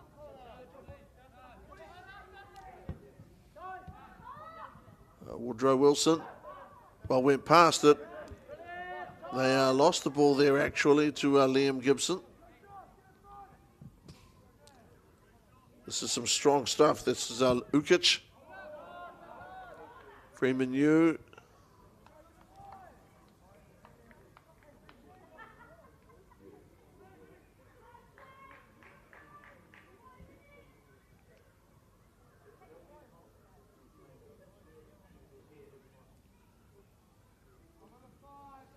One 0. How long will that remain the status quo? St. Peter's, can they score? It's the 27th minute. Not yet anyway.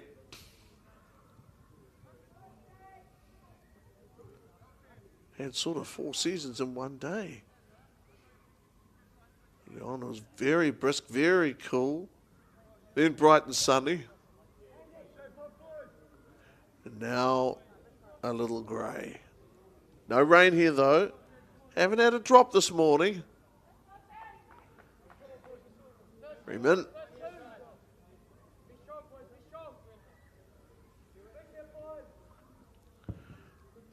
Wellington favour this long kickoff. Can, I suppose, become a lottery.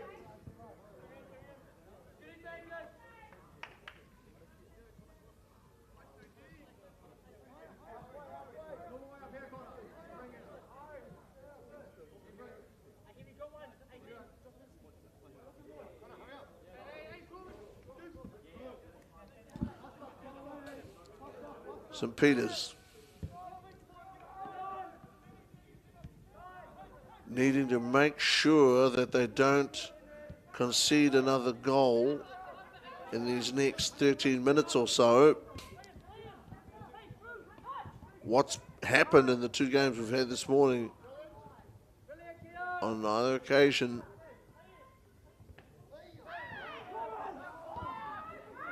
did a team maintain discipline? And that's what St. Peter's are going to have to do here, because Wellington College have got it again, or had it again.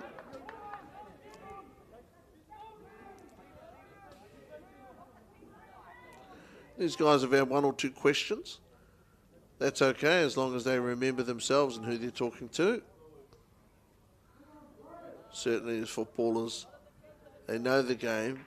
They can go to a referee and say, hey, not usurping your authority or whatever, but this is what I think happened. Whakata Māori.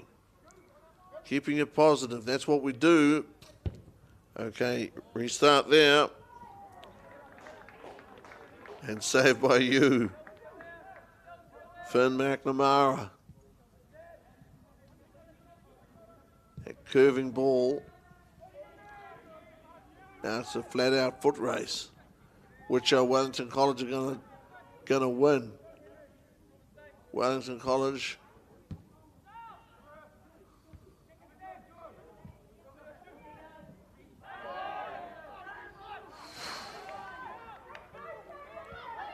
Man, sometimes things are tighter than they appear. Ball with Aluka. And now they have an opportunity. They really do. Steeper. Is this going to go back? Oh, wow, he got a shot off. He did get a shot off. He wanted to give it real hammer there, Woodrow Wilson.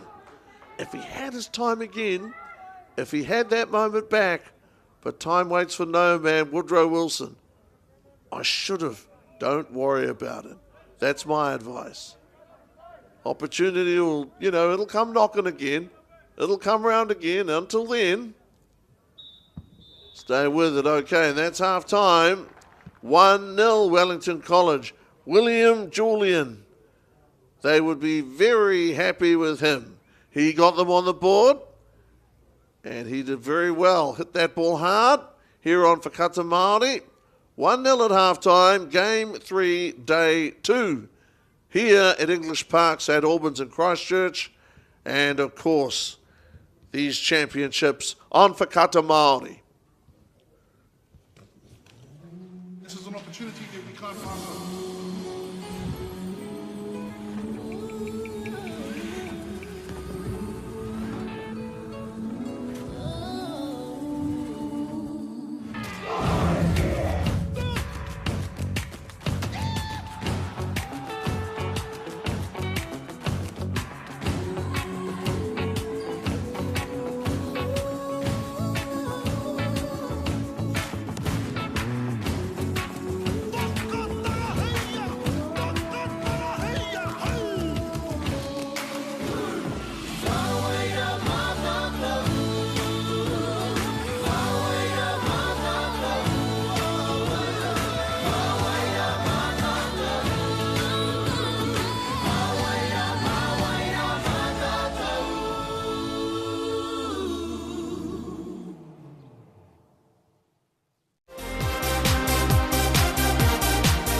Being a rural school, travel is always a huge cost when playing sport at St Hawke's Bay College.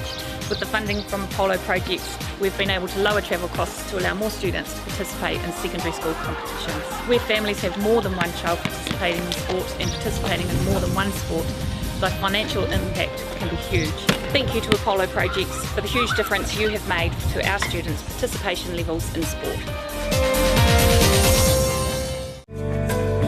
A big thank you to Apollo Projects for providing the funding to have Apollo run this program. Not only for us, but all the other schools. It makes a big difference to get some kids more active. The funding from Apollo has been spread across 14 team trips this year. It's been a big help to them, and they're really appreciative of Apollo for being able to provide it for us.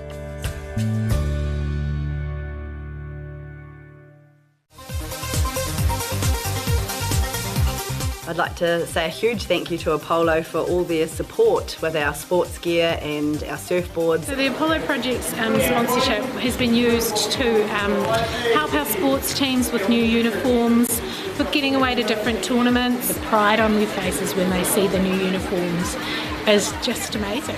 It's really lifted everybody's spirit.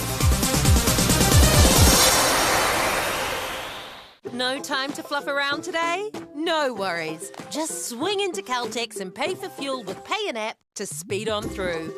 Ooh, yeah. Feels good. Use it at your local participating Caltex. I just want to thank New Zealand Carbon Farming for taking the initiative and supporting schools like ours. It's really important they have that outlet to come to kura for another reason other than curriculum, and for some reason in our water our kids just breathe sport, and having that resource here makes life that much more enjoyable and they can keep doing what they're good at. Having this funding, being able to use it specifically targeting sport is hugely beneficial. So sponsorship from New Zealand Carbon Farming has been fantastic for our sports teams actually who went away to tournament week. We're a community who's driven by sport, but often money and the cost of travel, accommodation and uniform can be a barrier for some of our students. And to come out with a new uniform for a number of sports, particularly our basketball teams who've been away at nationals, has been uplifting for the students and for our community. The support from Carbon Farming has been wonderful. Without them, then we wouldn't look like this. From us, it's a huge thank you to New Zealand Carbon Farming. The opportunities and the sponsorship that's been provided is pretty crucial for our school. We're buying new volleyball gear, so volleyball nets, balls and the stands to attach the volleyball nets to the floor. Volleyball is a very popular sport. Kids find it to be fun. We'd just like to thank you from Tauranga High School. See. Want to catch a fuel bargain with Caltex and Supergold? Scan your Caltex app, Flybuys or Airpoints for 6 cents off per litre with Pumped. And show your Supergold card for an extra 2 cents off. Ah, feels good.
So welcome back to English Park, welcome back to Whakata Māori, and welcome back to what's going to be a pretty big moment here.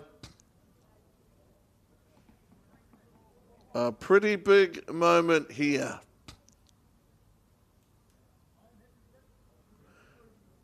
(23) for St. Peter's, Stipe Ukic.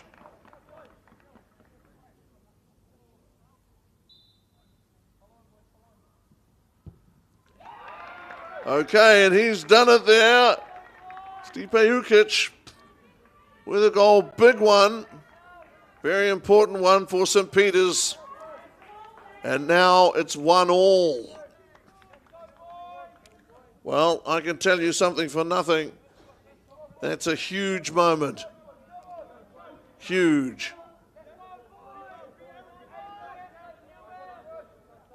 St. Peter's have made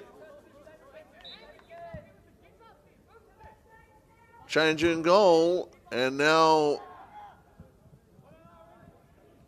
or rather Wellington College, 1-1. 1-1 St. Peter's and Wellington College. Massive moment. Massive moment. Wellington led 1-0 at half-time. Their man, William Julian, first goal scorer. Now Ukic. 1-1. Now, if I'm remembered of it correctly, this is the first time that we've had a score of 1-1 in all 3 games here at English Park this morning. They're going to ground, and hard was Leo Gunn.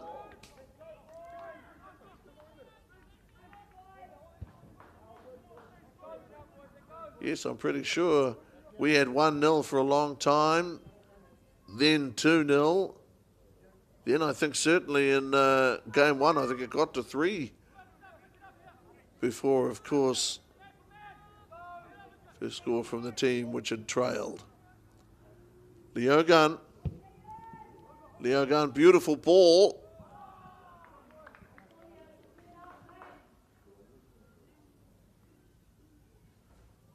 St. Peter's Arya Prasad.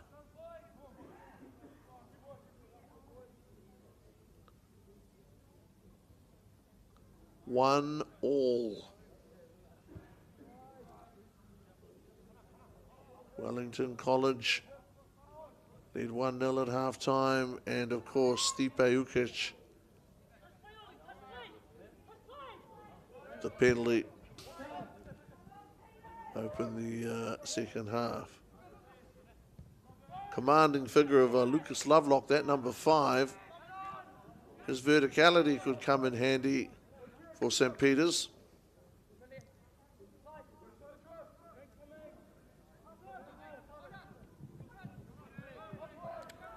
We've made a change in goal.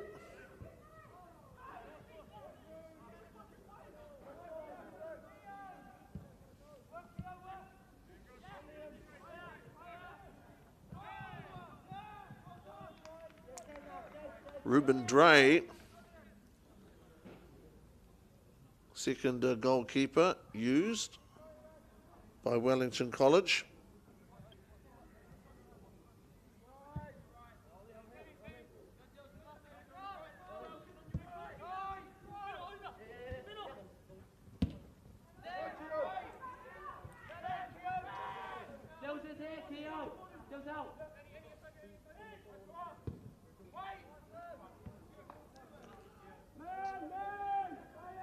Dre out there for Andy Chun. This is Gunn. Gunn down the sideline. Has the pass picked off by Veselic.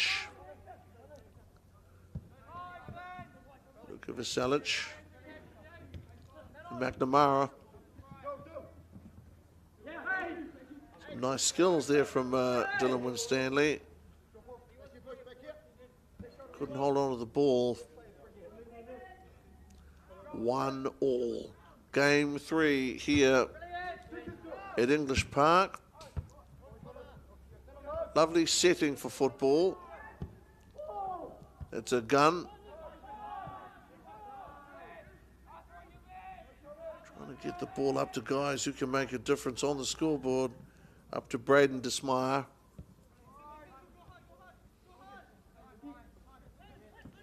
Lovelock. Lovelock, good stuff. To McNamara. McNamara back to Lovelock. Lovelock coming into contact with a Sam Hay. You know, we talk. If the word physicality is discussed, it's physicality under control. These guys are big, strong lads now. Big, strong lads. Now competitive.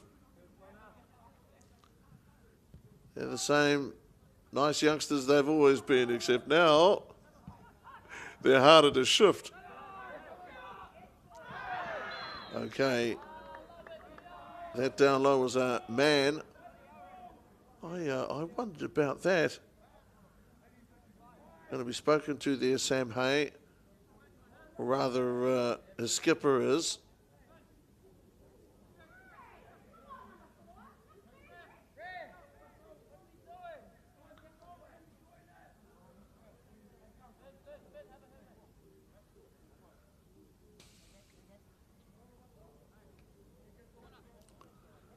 A little tut-tut from the referee.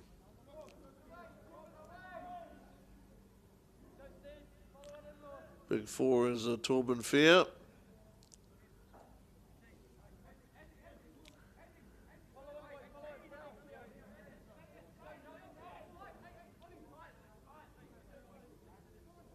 Stipe Ukic. 1 goal so far in game 3. Stipe goes way over the top.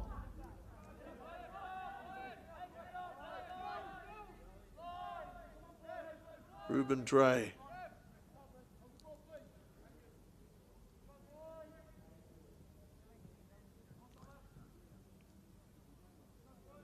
They get good crowds here. This place regularly, so I'm told, they get big numbers here.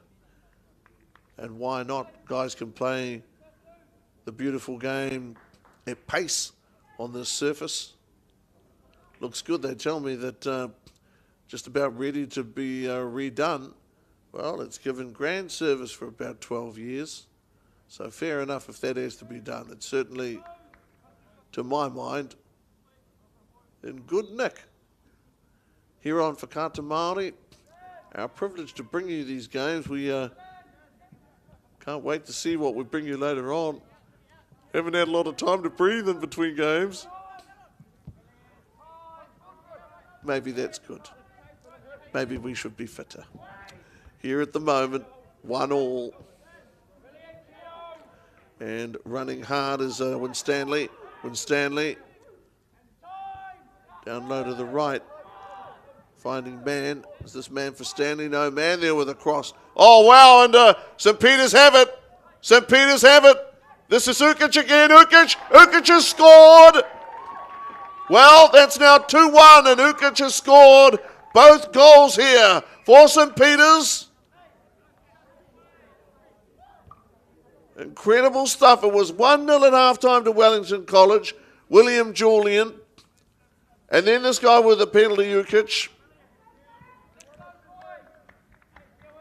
And now, again, he's taken advantage. 2-1. Ukic's second goal.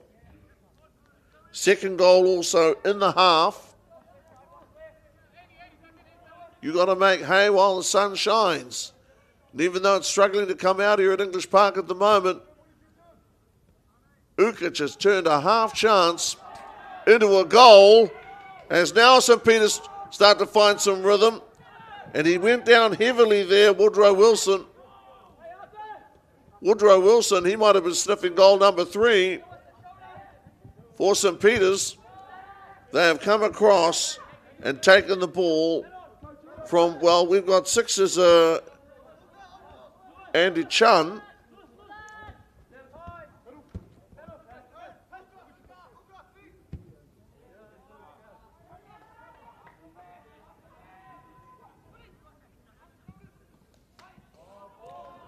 to check up on that, to be frank. Here now, St. Peter's trying to get a ball in. And again, they've come up with the goods. Man now has scored. Man now has scored off a great ball from Wilson, who I think, was it not true, 30 seconds ago was on the ground in some discomfort and now has come up with a good ball. And man, these guys are together. They are together on this. Man has now scored with a couple, as you well know, to Ukic. They're coming up trumps here in the second half, St. Peter's. They now lead 3-1. And I would say that the difference probably is in the two previous games, goals were scored late by teams which had trailed throughout. In this case, Wellington College had led by a goal at half-time, and now they are behind by 2. So that represents a significant shift in the way that this game is run. A real shift. Wilson has it. They've got threats at a few different points now, St. Peter's. They have, you know, their game, their energy has picked up, and I mean really picked up. Man has it, traps the ball. Man holds the ball. Now Wilson. I think that was Julian came over to him. Ball with Lovelock. Now to Lewis. Lewis the 4. Way over there, Connor Brennan. That far wing. Lovelock plays the ball back. Brennan.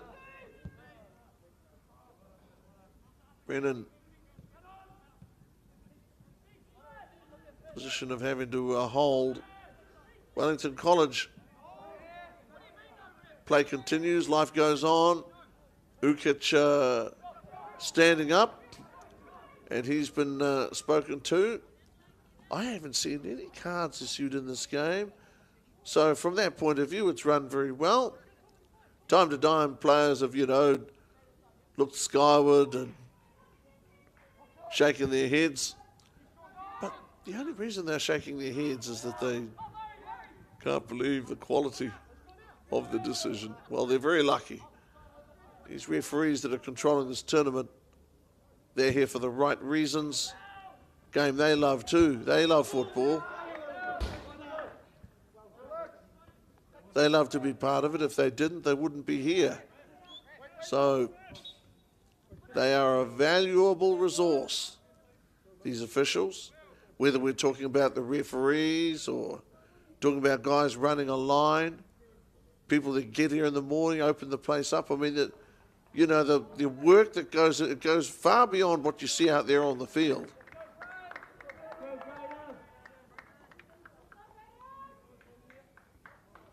I hope, and I'm sure these players appreciate that. When Stanley about to throw the ball into play.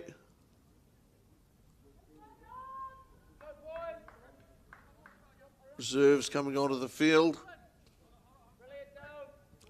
Reminder, this tournament, of course, 11 aside and 30-minute halves. Game 3.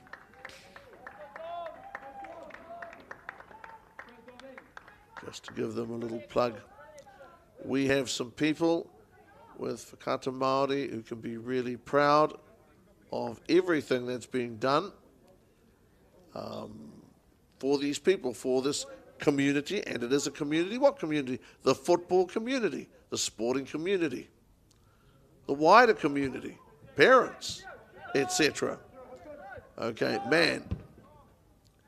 And getting the ball back a moment ago, finding Finn McNamara, Wellington College. Now going to have to come up with a couple of answers, a couple of goals, to be honest. See guys giving good chase, Connor Haywood.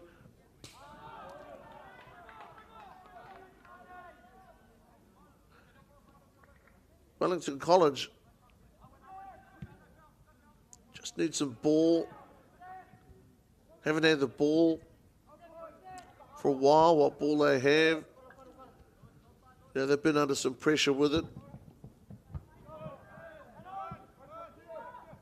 Now St Peter's now look to be settled. It's Man battling away for it with the big guy Torben Fair. Okay, Torben going after it now, chasing hard. Look at that, he's challenging hard for the ball. Good tackle. Good to see good tough football. Not silly stuff, but you know, hard and competitive stuff. Just because something's beautiful, and it is a beautiful game, doesn't mean everybody else doesn't want it. And at the moment, you're seeing that, man. St Peter's turbocharged at one stage in the second half, put on 2 goals very quickly. Ukic and then I think Kyo Man. St Peter's, this is the big guy Lovelock. Away to the left.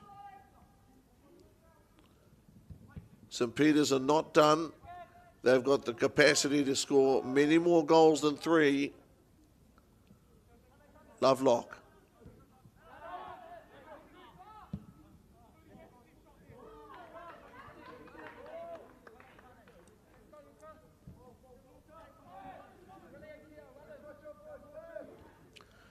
Not panic stations for St Peter's. They're well led, they know what to do, but they would not want to concede another goal here in the 50th minute.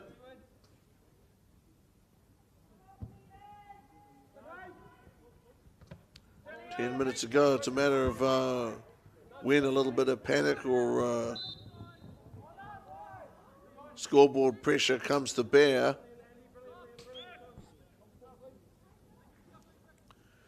3-1. 50th minute.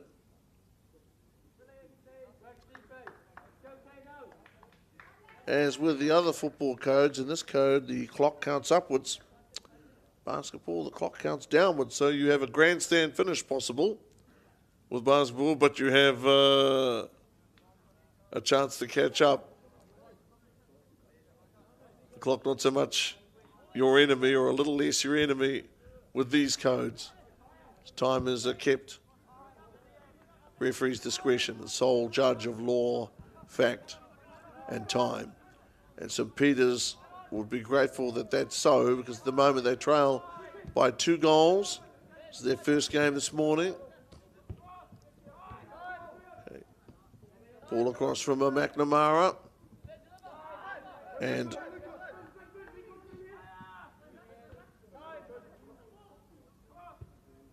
St Peter's up by 2. Wellington, who led at half-time. I don't think the right word is stunned. I don't think stunned is the right word, but they would surely be a little surprised. Almost let that one in.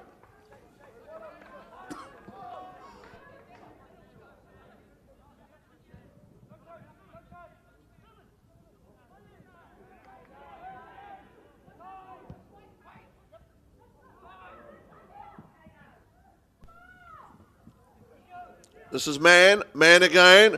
1 goal, fell to the ground, clutched his forehead. Play continues. Maybe the referee was unsighted. Maybe he is unaware of what's happened. Man was down on the ground. He has recovered. And Man has trapped the ball. He's done better than recover. Gotten the good ball away too. Got it to Winstanley. Could be devastating, another goal here. Could be devastating this. Truly devastating. And just a moment. Luca had a shot now. Luca, ball back across. St Peter's have raised their game again.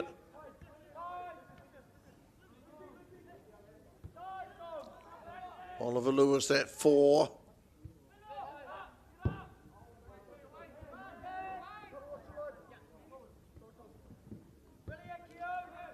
Very capable, St Peter's. Capable of springing a nasty surprise, already up 3-1. Luca nearly in for one.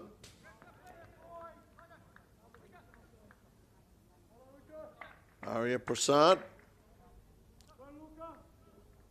Wouldn't say he's been lonesome, but not a lot has come down his end lately. It's been a long time since the question's been asked. He's only conceded 1 goal.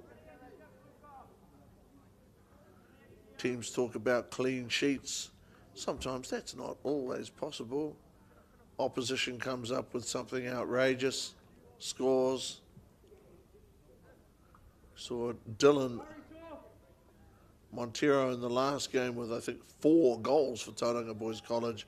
Astounding. I just wondered whether or not there for a moment McNamara quite expected the ball then. I don't know. I'll never know.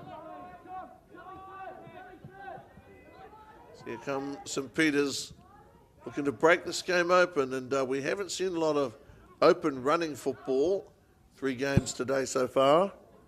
That just means there's something else to look forward to.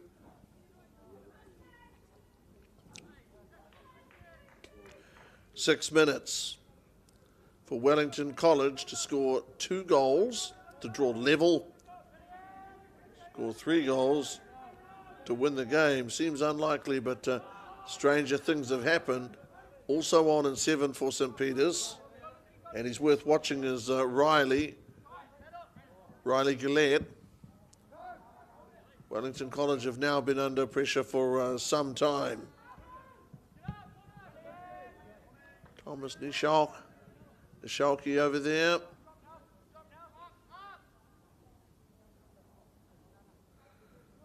Thomas Nishalki wears the 15. Henry Nishalki wears the 9.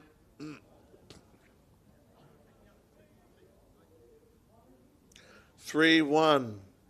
Strong second half showing from St. Peter's. Stipe Jukic, for instance, has played very well. Wellington College remain scrappy. Riley, good ball. I say watch the space with Riley.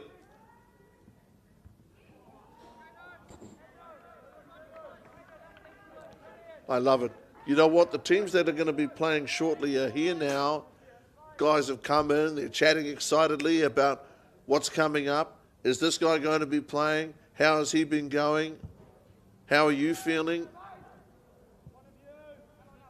This is what it's like to be young. This is what it's like. You know, when the world is your oyster, when anything's possible. They're living their dream right now. They're not dreaming, they're living their dream. They're here at the first 11 football championships for schools around great company. Okay, ball has been saved in field. Here's Riley Gillette. Nice pass by Riley. That was a very good ball to Braden Dismar.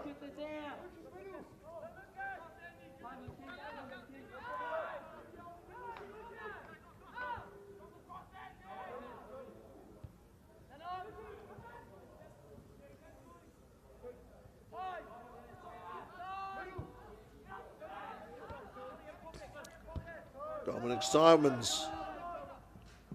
Where's the 2 for St. Peter's? Oh.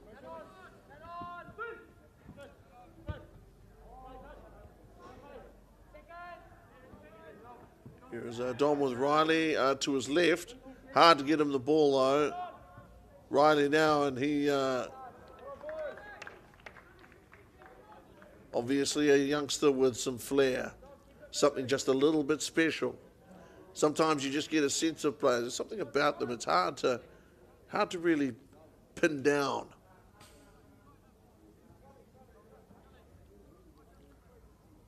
I suppose part of it's got to be that almost mythical sixth sense. Coming out for it there, Dre.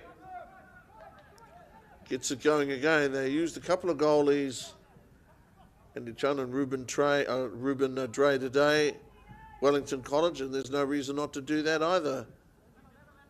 More than one goalkeeper. That's what you'll do. So, with around about 2 minutes to play, Wellington College have a 2-goal lead and the score is 3-1. Game 3, Day 2, English Park.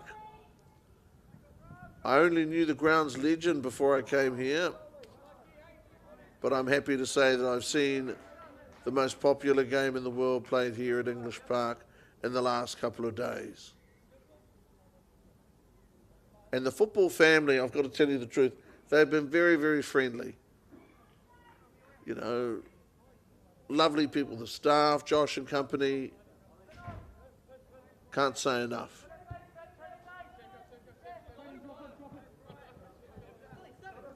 McNamara. On the line to Dominic. McNamara, halfway. Well, expertly trapped there for a moment. I thought that was a man. And now Wellington College. So memorable goals have been scored today, but Wellington do need 2 more to draw level.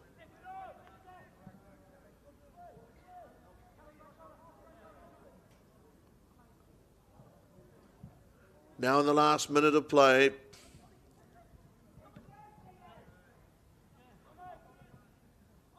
(3-1) St. Peter's. Trailed 1-0 at half-time. Oliver Louis had the ball for a moment. He's almost run himself ragged. St. Peter's there with a good old-fashioned hoof.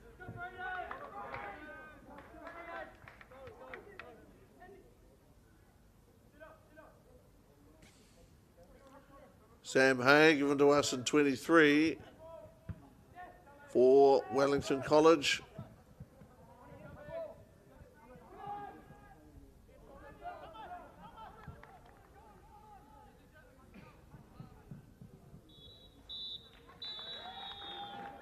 And that's an end of it. So St. Peter's College of Auckland have done themselves proud. They've beaten Wellington College 3-1, so a win to the guys from the Queen City over the capital. 3-1, magnificent game in many ways. I'll give you an example. Ukic with a couple of goals, Julian opened the scoring. Man took his opportunity when it came. You may not receive any opportunities during this tournament, but if you get some, you've got to take them, and he did. Game ran to order, game ran to time. Everything about these 3 games this morning at English Park has been most satisfactory. You know, you take credit for it when it runs well. When it doesn't, you take it on the chin. These 3 games have run really well. They've been well officiated, played with plenty of skill and class by the players. And that's 3 very good results so far. This is an opportunity that we can't pass on.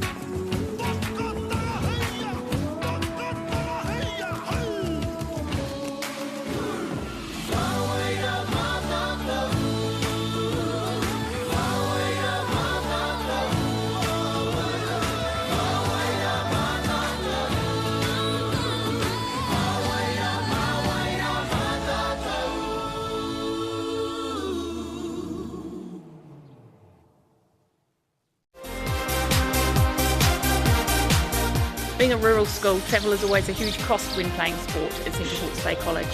With the funding from Apollo projects, we've been able to lower travel costs to allow more students to participate in secondary school competitions. Where families have more than one child participating in sport and participating in more than one sport, the financial impact can be huge. Thank you to Apollo projects for the huge difference you have made to our students' participation levels in sport. It's a big thank you to Apollo Projects for providing the funding to have Apollo run this program. not only for us but all the other schools. It makes a big difference to get some kids more active. The funding from Apollo has been spread across 14 team trips this year. It's been a big help to them, and they're really appreciative of Apollo for being able to provide it for us.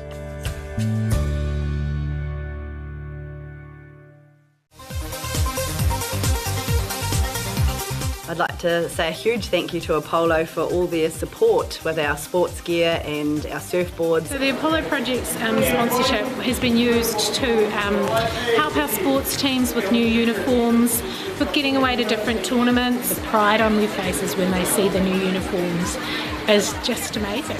It's really lifted everybody's spirit. No time to fluff around today? No worries. Just swing into Caltex and pay for fuel with Pay and App to speed on through. Ooh yeah, feels good. Use it at your local participating Caltex. I just want to thank New Zealand Carbon Farming for taking the initiative and supporting schools like ours. It's really important they have that outlet to come to kura for another reason other than curriculum, and for some reason in our water our kids just breathe sport, and having that resource here makes life that much more enjoyable and they can keep doing what they're good at. Having this funding, being able to use it specifically targeting sport is hugely beneficial. So sponsorship from New Zealand Carbon Farming has been fantastic for our sports teams actually who went away to Tournament Week. We're a community who's driven by sport, but often money and the cost of travel, accommodation and uniform can be a barrier for some of our students. And to come out with a new uniform for a number of sports, particularly our basketball teams who have been away at nationals, has been uplifting for the students and for our community. The support from Carbon Farming has been wonderful. Without them, then we wouldn't look like this. From us, it's a huge thank you to New Zealand Carbon Farming. The opportunities and the sponsorship that's been provided is pretty crucial for our school. We're buying new volleyball gear, so volleyball nets, balls and the stands to attach the volleyball nets to the floor. Volleyball is a very popular sport. Kids find it to be fun. We'd just like to thank you from Tauranga High School. See. Want to catch a fuel bargain with Caltex and Supergold? Scan your Caltex app, Flybuys or Airpoints for 6 cents off per litre with Pumped. And show your Supergold card for an extra 2 cents off. Ah, feels good. Catch the next-gen sports superstars. He's very, very strong. All power, all action, all drama. Stream it live, ad-free from our secondary school's Winter Tournament. Subscribe now to Māori Active.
an opportunity that we can't pass on.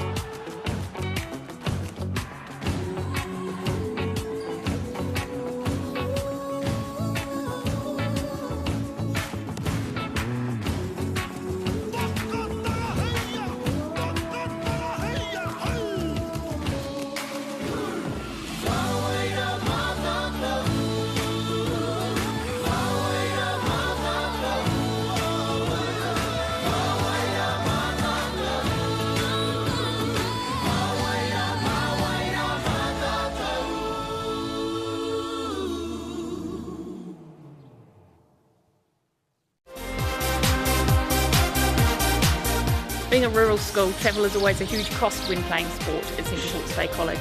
With the funding from Polo projects, we've been able to lower travel costs to allow more students to participate in secondary school competitions. Where families have more than one child participating in sport and participating in more than one sport, the financial impact can be huge. Thank you to Apollo Projects for the huge difference you have made to our students' participation levels in sport. It's a big thank you to Apollo Projects for providing the funding to have Apollo run this program. Not only for us, but all the other schools. It makes a big difference to get some kids more active.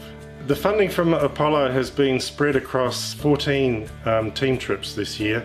It's been a big help to them, and they're really appreciative of Apollo for being able to provide it for us.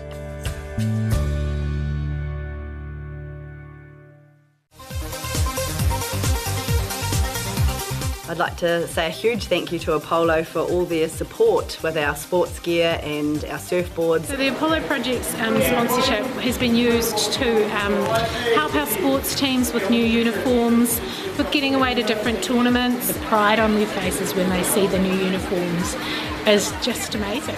It's really lifted everybody's spirit. No time to fluff around today? No worries. Just swing into Caltex and pay for fuel with Pay an App to speed on through. Ooh yeah, feels good. Use it at your local participating Caltex. I just want to thank New Zealand Carbon Farming for taking the initiative and supporting schools like ours. It's really important they have that outlet to come to kura for another reason other than curriculum, and for some reason in our water our kids just breathe sport, and having that resource here makes life that much more enjoyable and they can keep doing what they're good at. Having this funding, being able to use it specifically targeting sport is hugely beneficial. So sponsorship from New Zealand Carbon Farming has been fantastic for our sports teams actually who went away to Tournament Week. We're a community who's driven by sport, but often money and the cost of travel, accommodation and uniform can be a barrier for some of our students. And to come out with a new uniform for a number of sports, particularly our basketball teams who have been away at nationals, has been uplifting for the students and for our community. The support from Carbon Farming has been wonderful. Without them, then we wouldn't look like this. From us, it's a huge thank you to New Zealand Carbon Farming. The opportunities and the sponsorship that's been provided is pretty crucial for our school. We're buying new volleyball gear, so volleyball nets, balls and the stands to attach the volleyball nets to the floor. Volleyball is a very popular sport. Kids find it to be fun. We'd just like to thank you from Tauranga High School. See. Want to catch a fuel bargain with Caltex and Supergold? Scan your Caltex app, Flybys or Airpoints for 6 cents off per litre with Pumped. And show your Supergold card for an extra 2 cents off. Ah, feels good. Catch the next gen sports superstars. He's very, very strong. All power, all action, all drama. Stream it live, ad-free from our secondary school's winter tournament. Subscribe now to Māori Active.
Hi there everybody and welcome back, kia ora, and welcome to Whakata Māori's coverage of this, what's going to be Game 4 on Day 2 of these Football First 11 Championships from English Park, St Albans in Christchurch. My name is Ben O'Brien-Leaf and I have the immense privilege and pleasure to be here with you today. I think we're all going to enjoy ourselves and we have top action to look forward to.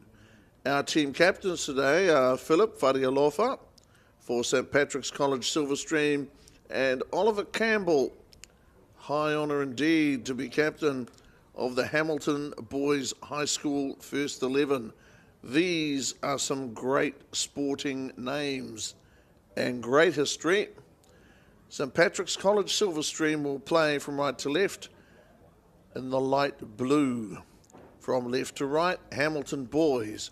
Your match officials, Wim Dunker, 29-year-old from Auckland, software programmer, reserve referee and linesman Shay Hughes, 20 years of age from Palmerston North, and second linesman Nick Bailey. We are very lucky to have all three of those esteemed gentlemen controlling this fixture for us this afternoon, and we can't wait.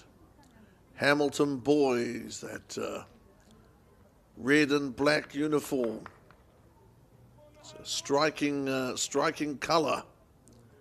And they come from one of the country's finest sporting institutions, not just one of the country's most successful sporting institutions, but one of its finest, sporting-wise, academically, culturally.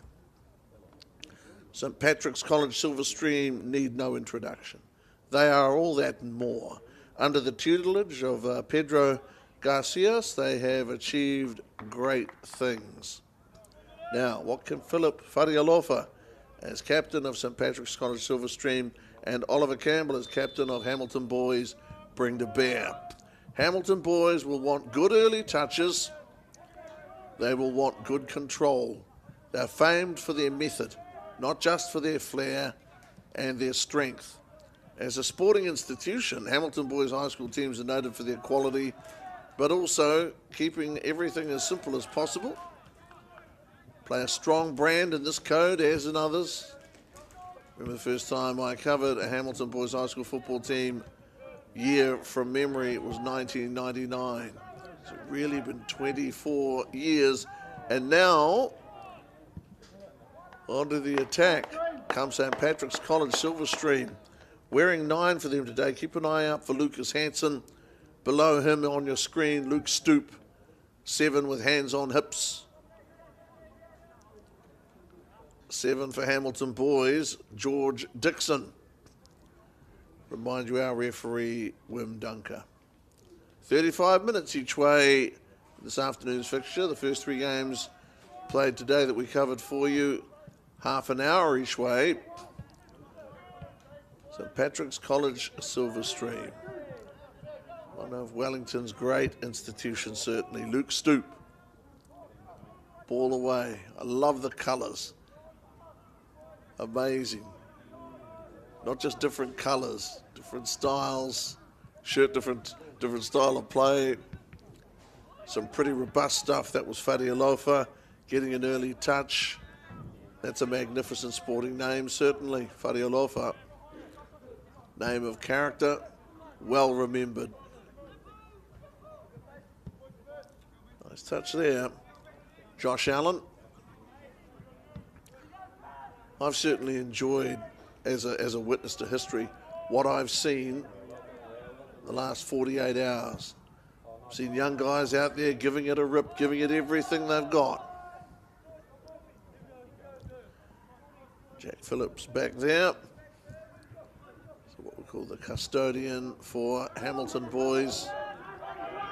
Hamilton now on a run. This is Tom Burt. Thomas Burt down the right side. First shot at goal taken. Well, it's come off the foot at least. That was Isaac Bates. Hamilton boys, their sports teams are just business-like. It's as simple as that.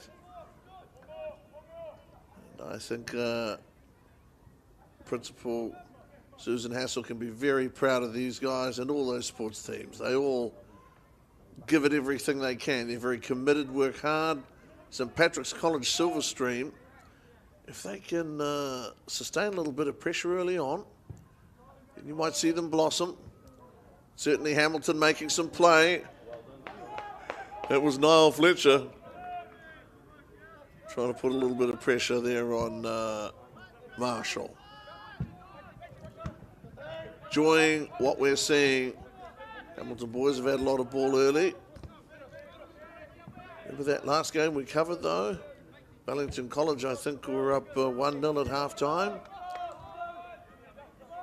And man alive, did the opposition ever come back? 4 goals. Montero, St Patrick's.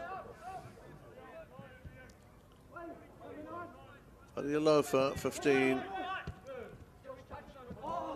Coming down the sideline, Josh Allen.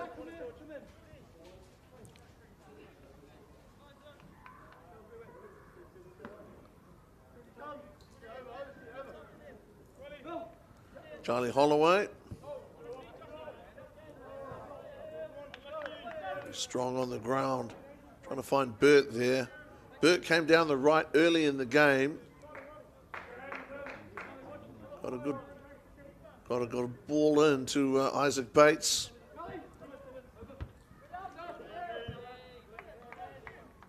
Last touch Hamilton. Stream with the throw in.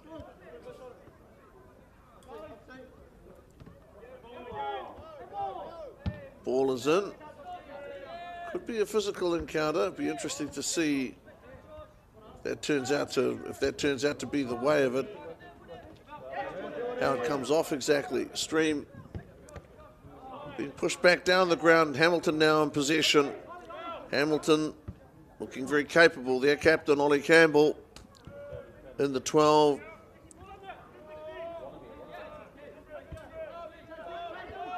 Majority of field position and possession early on with Hamilton boys. Stream did come at their goal very early in the game. But since that time, it's been mainly Hamilton who've had more ball. Fadialofa. Good play.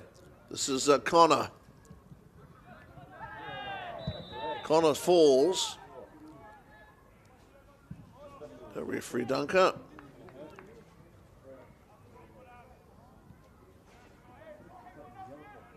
Yeah, to have a word.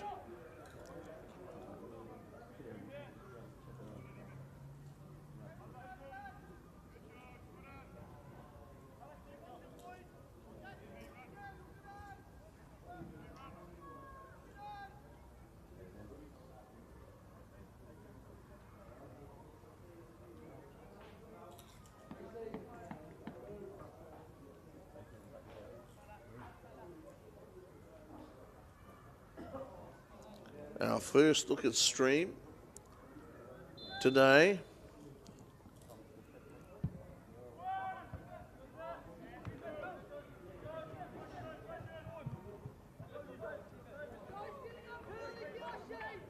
Hamilton ball.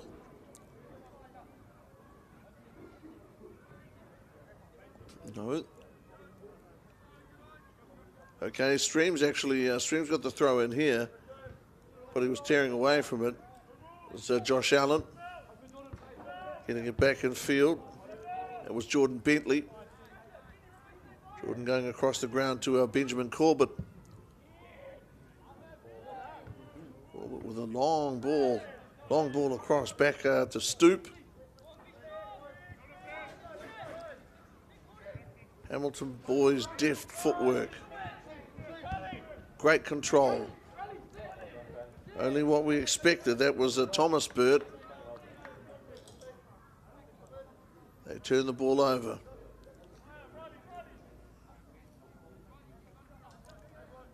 Marshall at the back there for St Patrick's College, Silverstream.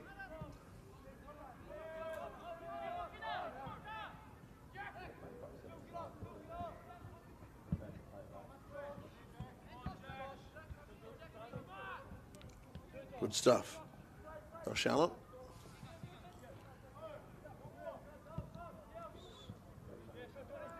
Not about to lose his nerve under pressure from Hamilton. I've seen a number of players go down today, but the referees are not considered. Well, no, I didn't know whether or not he was going to stop play.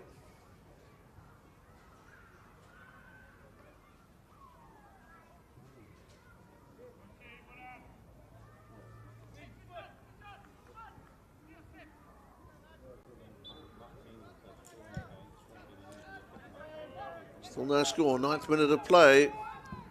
Hamilton boys.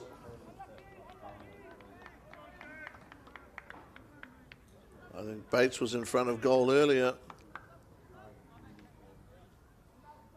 Sometimes that's the way these things run. This game certainly has begun at a more methodical pace than the games which preceded it.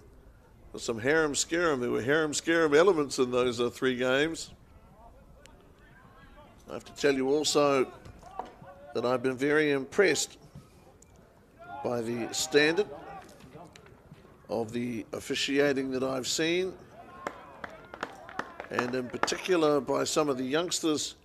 Kyle McCutcheon, 15-year-old, we saw earlier, only his 2nd year as a referee, attends Papanui High School, and I think he carried himself very well in the middle. I thought he had a fine game with the whistle. Still the 10th minute of play. Stream with a corner. From memory, first one they've had.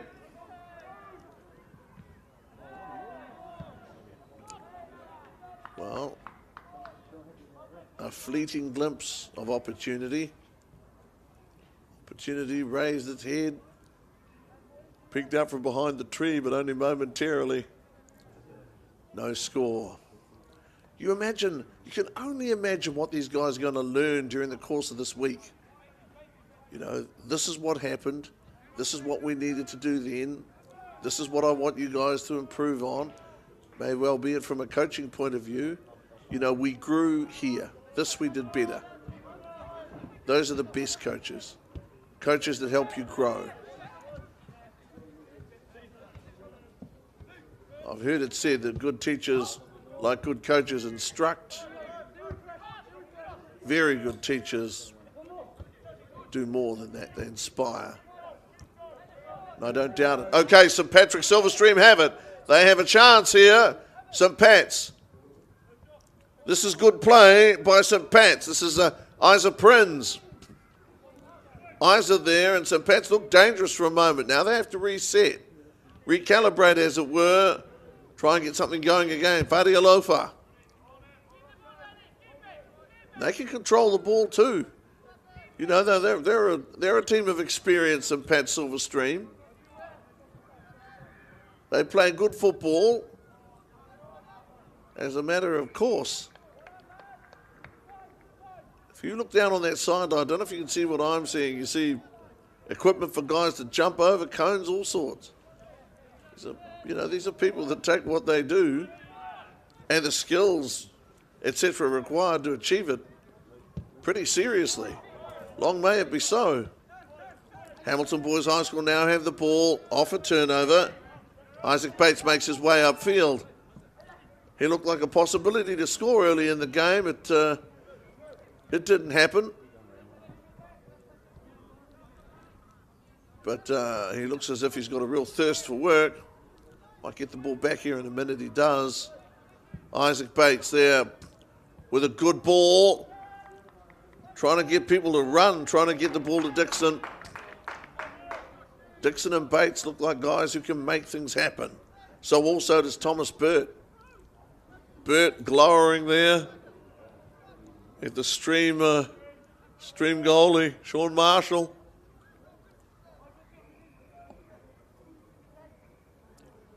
So just to repeat, 35 minutes each way at this stage. This is day 2.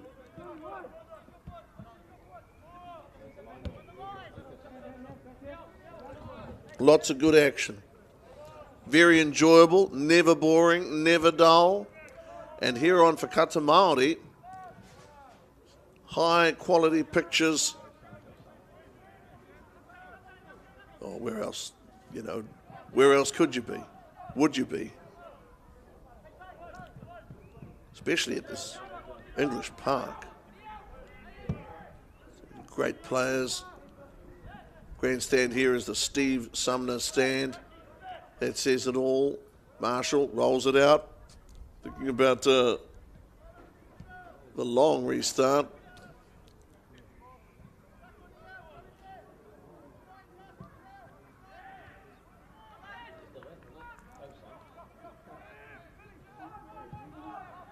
Back there for Hamilton boys, Gus Foy.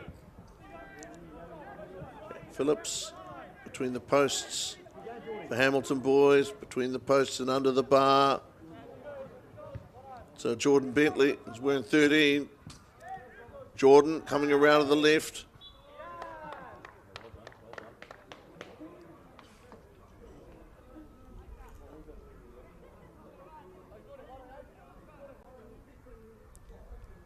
Linesman Shea Hughes and Nick Bailey.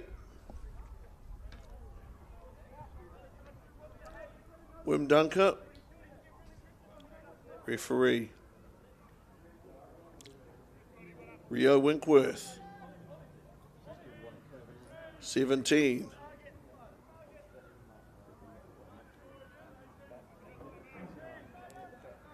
Rio. Going to have to get one over the head of Isaac Bates.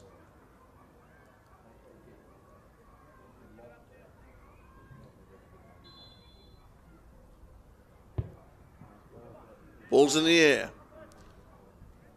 It gets scrappy, and now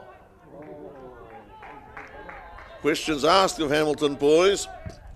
Jack Phillips comes up trumps just for a moment there. Hamilton boys might be forgiven for feeling a little bit green. Ball bounced out of his hands initially. Here in 17 is a Winkworth. Ball down the ground, ball down the ground! Oh, wow. Hanson is in the 9. Hanson there was St. Patrick's College Silverstream. Gesture of open palms. Why? Dunker telling him why. 16th minute of play.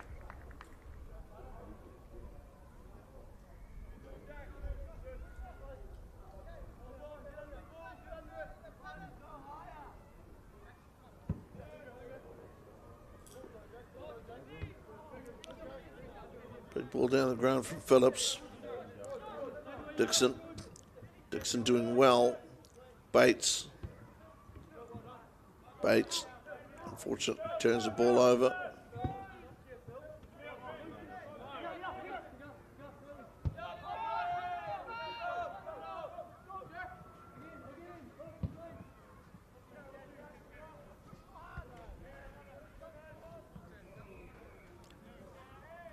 Patrick's College Silverstream had one opportunity. Hamilton Boys High School also won.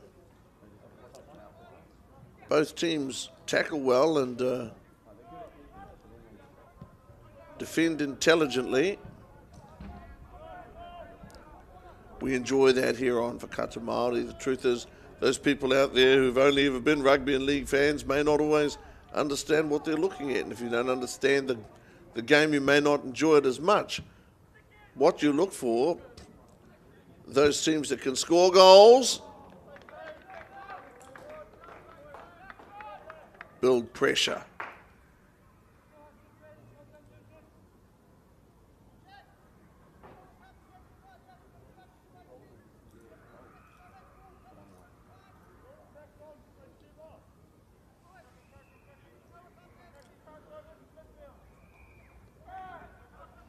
Marshall Leaving the ball there.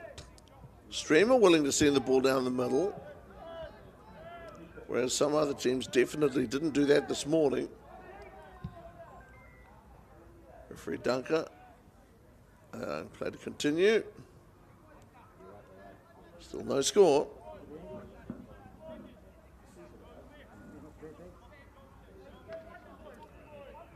Through some of the personnel for you. Marshall at the back for St Patrick's College Silverstream. Jared Nichol, Joshua Allen, Oliver Owen, Fletcher Corbett, Sean Kennan, Luke Stoop, Benjamin Corbett, Lucas Hanson.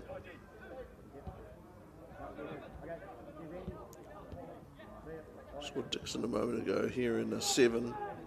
He's one that you might want to watch. That ball was intended. Charlie Holloway. Holloway won't take the corner, but it certainly was last touch. So rather last touch, St Patrick's.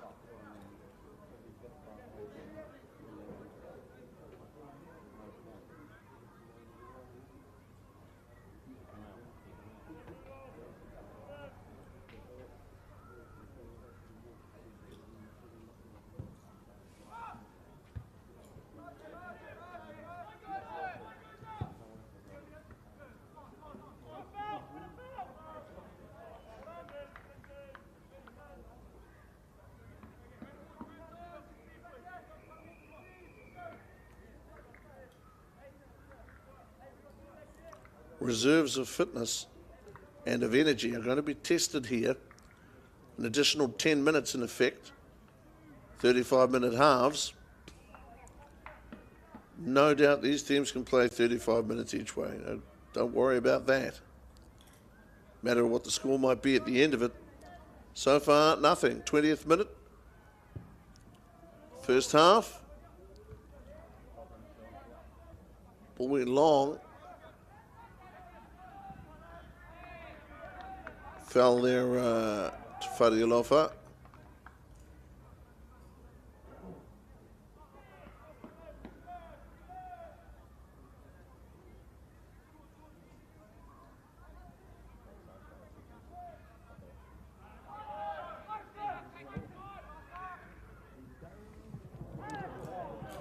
Seems that long ball is something that St Patrick's Silverstream favour. Hamilton are happy to grind. They do have bodies in motion all the time. One or two of the passes have been probably a tiny bit off target, but certainly they've got guys running, getting to space.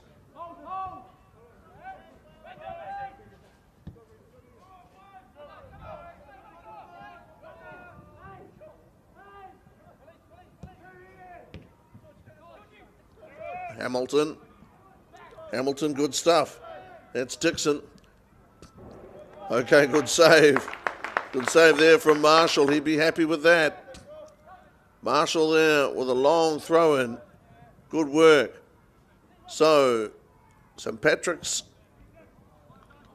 they've survived the little bit, the good little bit, mind you, that's been thrown at them so far by Hamilton boys. 22nd minute of play.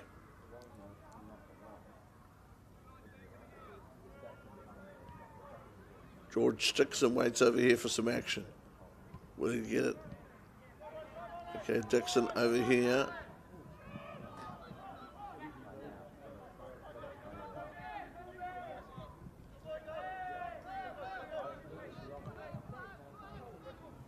Fadialofa to the left. Fadialofa across the ground.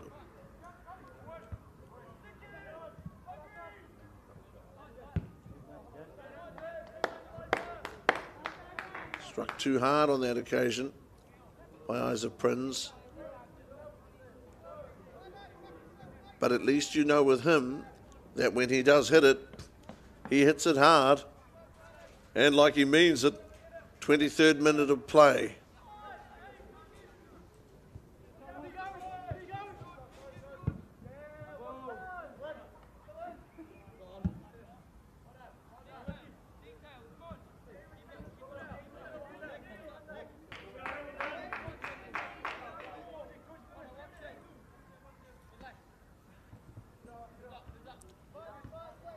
Ball is in play.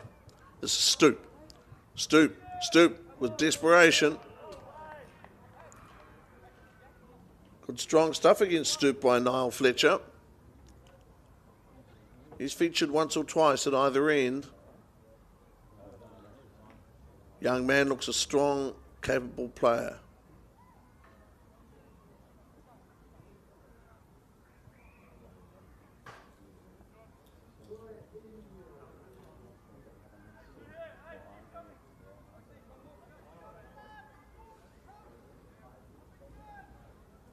Is this Fadiello for a gain? If so, from the corner, from the left corner. It's a good ball in and nice take. Nice catch there by Jack Phillips.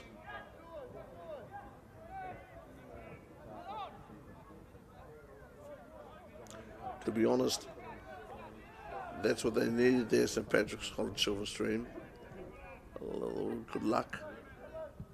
A little.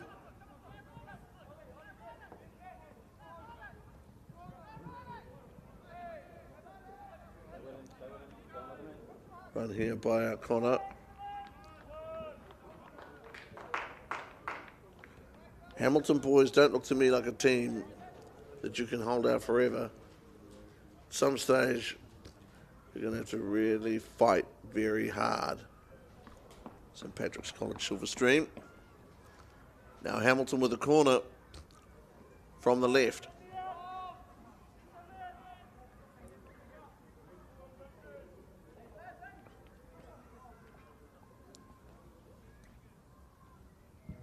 No score here at English Park. Fists to that Sean Marshall. Once more looking for that long ball. Jared Nichol trying to get it down the ground as far and as quickly as possible. It can be hard to see accuracy kicking a football. Every more reason to hang on to it when you've got it.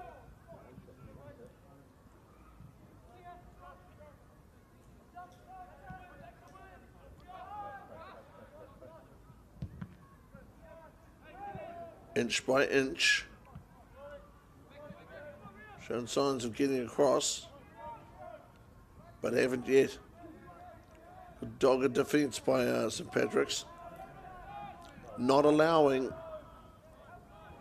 Hamilton boys an easy ride.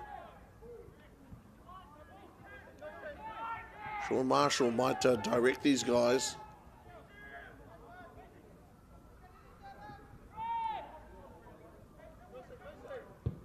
Hamilton.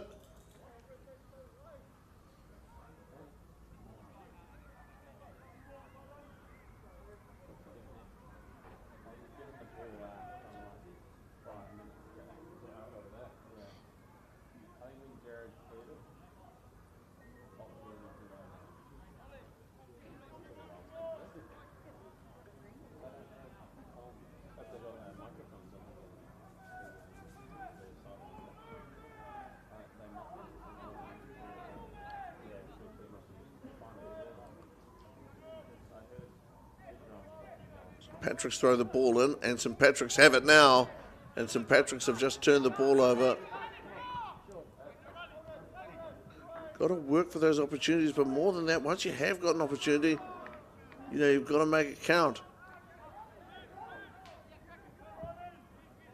Here once more. Oh boy, it could be a score. Dixon.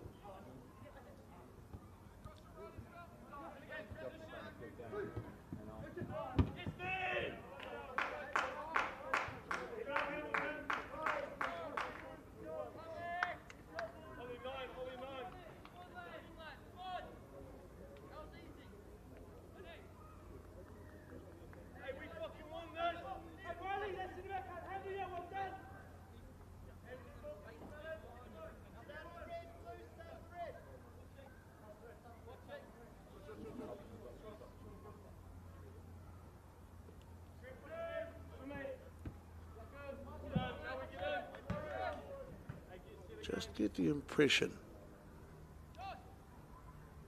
that St Patrick's may come up with something soon. They've had to withstand a little bit of pressure.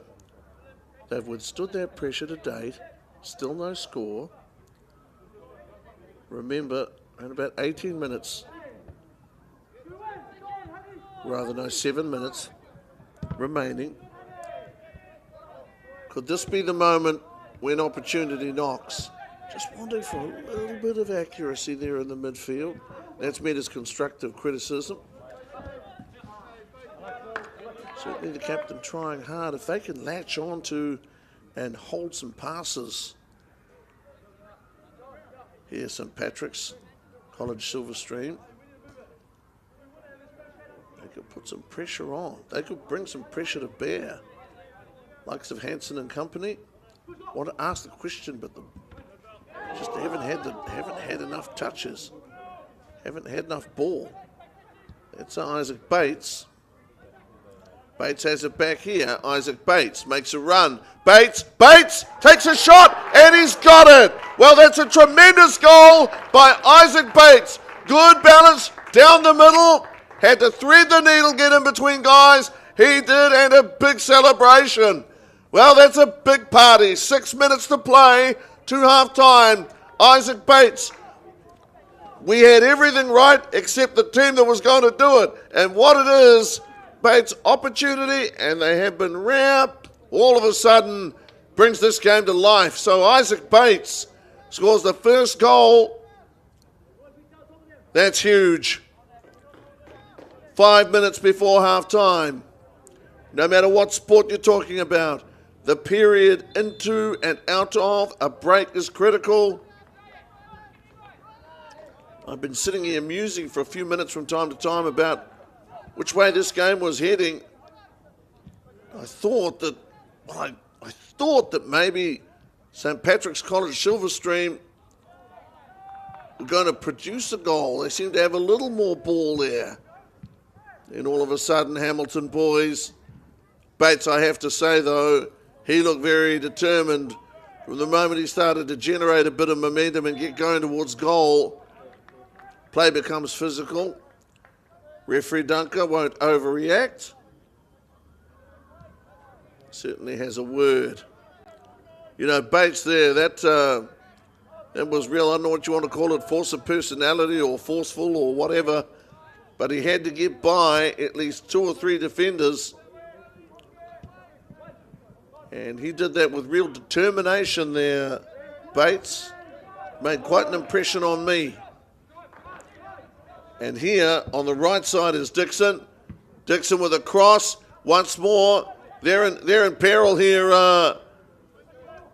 St Patrick's College Silverstream. Now they can make a break here up the field. This is the space. This is the time. This is what they've been looking for. The opportunity to run.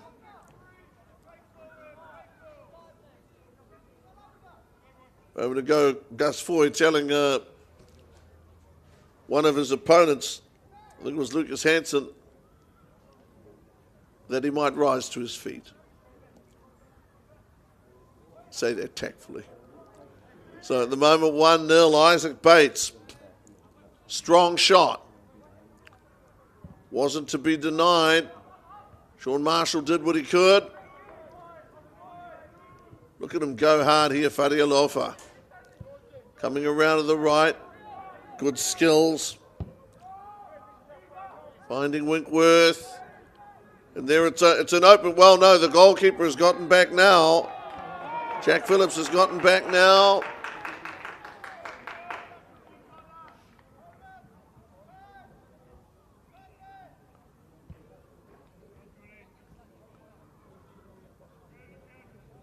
Hanson out there.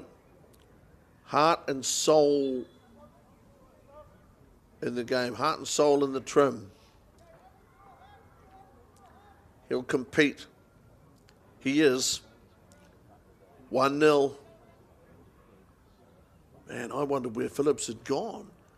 Phillips had raced across to the left side of the box. Wasn't an open goal, but man.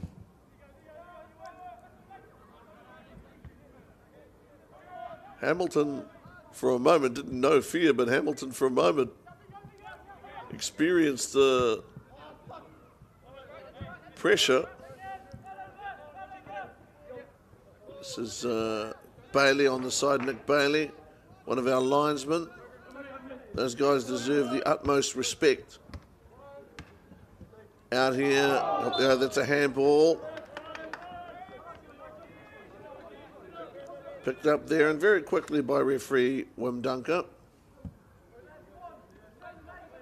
Player knew immediately it was a Jordan Bentley, accidental obviously.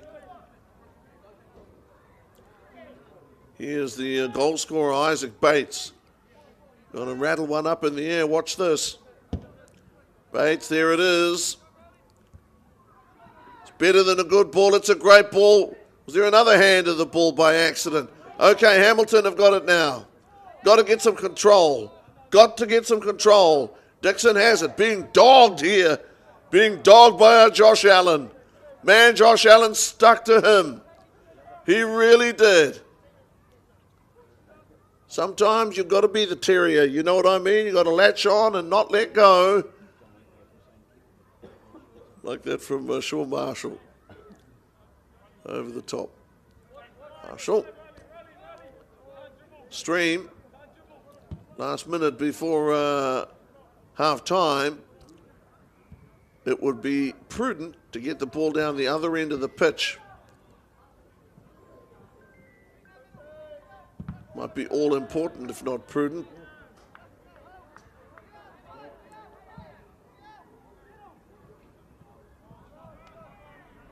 Hamilton boys.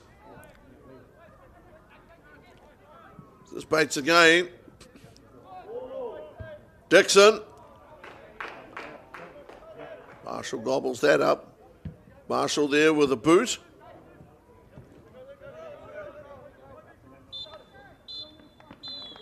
Okay, and that's half-time. Half-time, 1-0. Isaac Bates, the sole goal scorer for Hamilton Boys High School against St Patrick's College Silverstream here on Whakata Māori. One or two moments in the game, Isaac Bates out of nowhere. There wasn't a lot happening, and I thought it might be Stream's opportunity to score. All of a sudden, Isaac Bates would not be denied. Wim Dunker too has exercised good control, been firm but fair.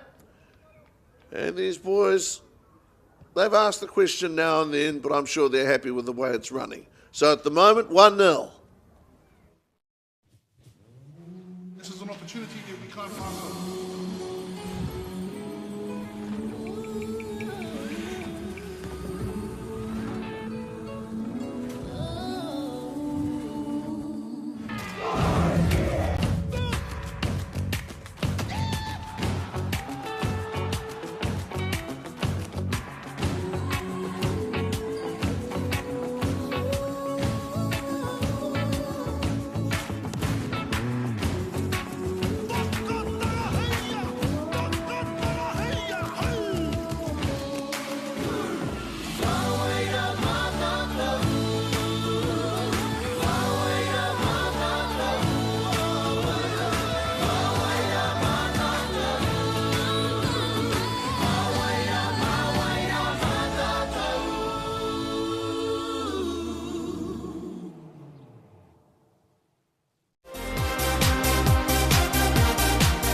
Being a rural school, travel is always a huge cost when playing sport at Central Hawke's Bay College.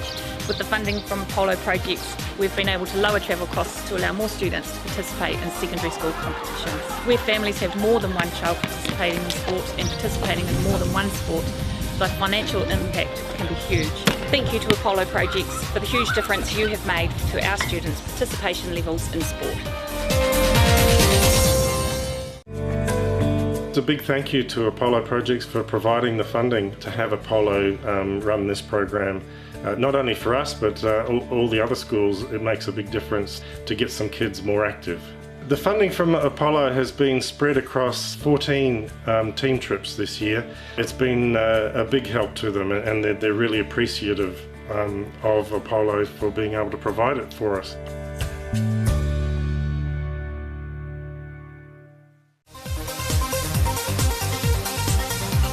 I'd like to say a huge thank you to Apollo for all their support with our sports gear and our surfboards. So the Apollo Project's sponsorship has been used to help our sports teams with new uniforms, with getting away to different tournaments. The pride on their faces when they see the new uniforms is just amazing. It's really lifted everybody's spirit. No time to fluff around today? No worries. Just swing into Caltex and pay for fuel with Pay an App to speed on through. Ooh yeah, feels good. Use it at your local participating Caltex. Catch the next-gen sports superstars. He's very, very strong. All power, all action, all drama. Stream it live, ad-free from our secondary school's Winter Tournament. Subscribe now to Māori Active.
Tell you what, this has been wonderful football today here on Whakata Māori from this grand old ground of English Park. I don't have any doubt in my mind I've got the best seat in the house. I am telling you, we've been spoiled. And here at this first 11 football tournament in Tournament Week, Big Sports Week, these guys should make the most of it. They'll make friends they'll never forget. Hamilton boys, St Patrick's College, Silverstream, won't be forgotten. This battle, 1-0 at half-time, Isaac Bates, sole goal scorer, he of Hamilton boys, that black and red uniform, a work ethic Hamilton Boys High School, that's what their sporting success is built on. And they've certainly begun the second half hard and fast. Hamilton boys, Whare Alofa, captain of Stream. Just about fell, but got the ball upfield. Got the ball as far as Winkworth. Winkworth now to tackle. See also there Sam Gribben there to tackle. Hamilton boys were rocking and rolling there for a moment. Now it's a Hansen. Hansen off the sideline, tight ropes the sideline. Hansen, marvellous skill by Hansen. Beautiful ball across the face of goal to Luke Stoop. Hansen there, you know, in the first half, he just didn't receive any ball, and he's just shown everybody that he can create something. He can send a good ball across to a teammate. That was a very good pass. 1-0. St Patrick's College, Silverstream now. Swing on to the attack. Stream. They hit the post. Stream is still coming. And one more time. One more time. He lived through it. Jack Phillips. He lives. So does Hamilton. Under pressure there a moment ago from Stream. Thrilling football. Two of the country's top schools. Two of the best in the business. Stream that long ball. It seems to have been a favoured tactic. That long ball down the ground. See guys pushing for position. I think that's Stoop over there. Stoop gets a shot off. There's certainly action's picked up here. The players picked up. This is a Winkworth. Winkworth now Stoop falls. That's the, well, did he fall or did he slip? Aren't they the same? At the moment, still 1-0. Bates with that first half goal. Score, of course, 1-0 at half time. As it's exciting stuff. The tempo is picked up. Hamilton boys, no shortage of courage. No shortage of commitment. Just got to admire that. Admire those qualities. Here now is Hanson. Hanson working wonders. What a ball! Hanson there got the ball up to Stoop.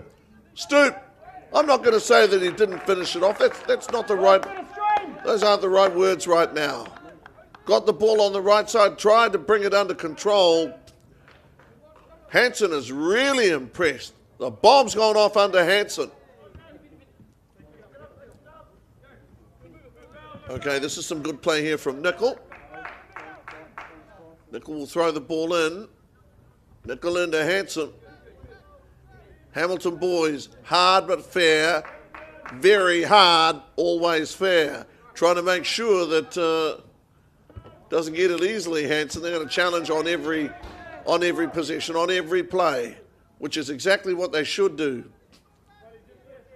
It's an important thing for young guys to understand. You can respect your opponent, but you go at him with everything you've got within the spirit of the game. That's what they're doing.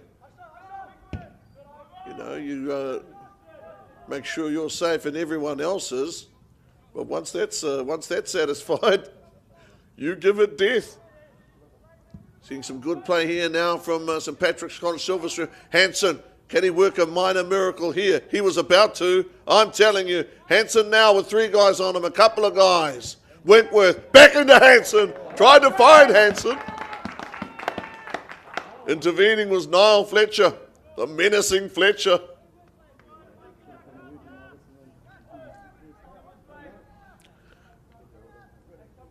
In the last few minutes, Jack Phillips has been tested, goalie for Hamilton, more often than he ever was in the first half. First half, he was, well, no, he didn't have an armchair ride. That's not right. But it didn't have as much to do, and there, fabulously, the Hamilton goalkeeper. Phillips there did brilliantly. And now, well, the acid was on Marshall for a minute at the other end. Tom Burt was coming his way.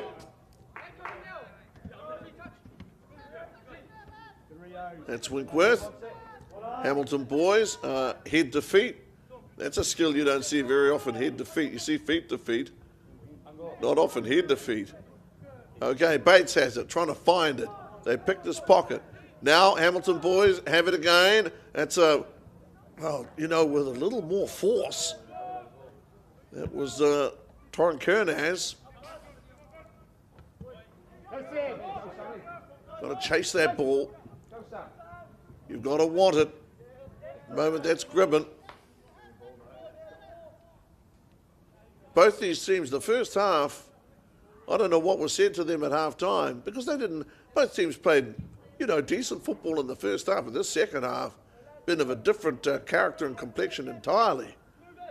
They've just gone out there and buzzed after the ball and taken shots at goal. You know what happens if you don't try something? Nothing. And here now is Hanson.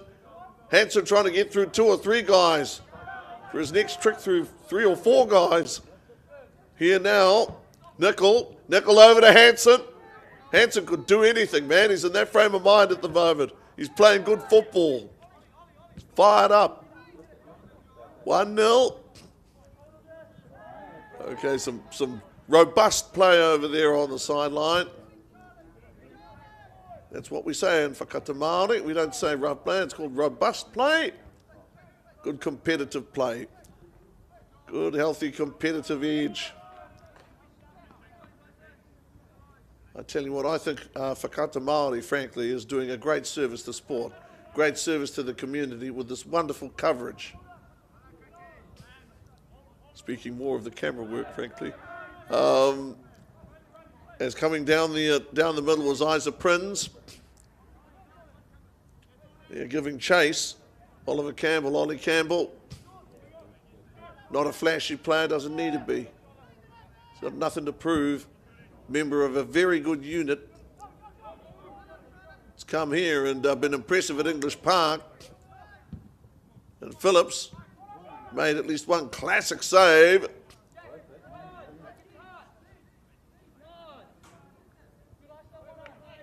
He looks like a very well organised goalie, Jack Phillips.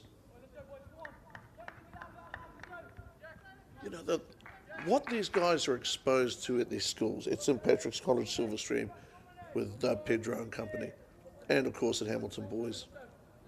What they're exposed to, people who know the game, how to play the game, and know what goes into the making of a footballer, the values, you know, the work ethic, the character required. Of course, when you're younger, it's just about kicking a ball around on the beach. But if you really love the game, you really want to play the game at a competitive level, and sometimes you too, as a young man, have to suck it up and listen and be told by people who know more than you and better than you because they've been around longer than you and done more than you. St Patrick's College Silverstream, Winkworth.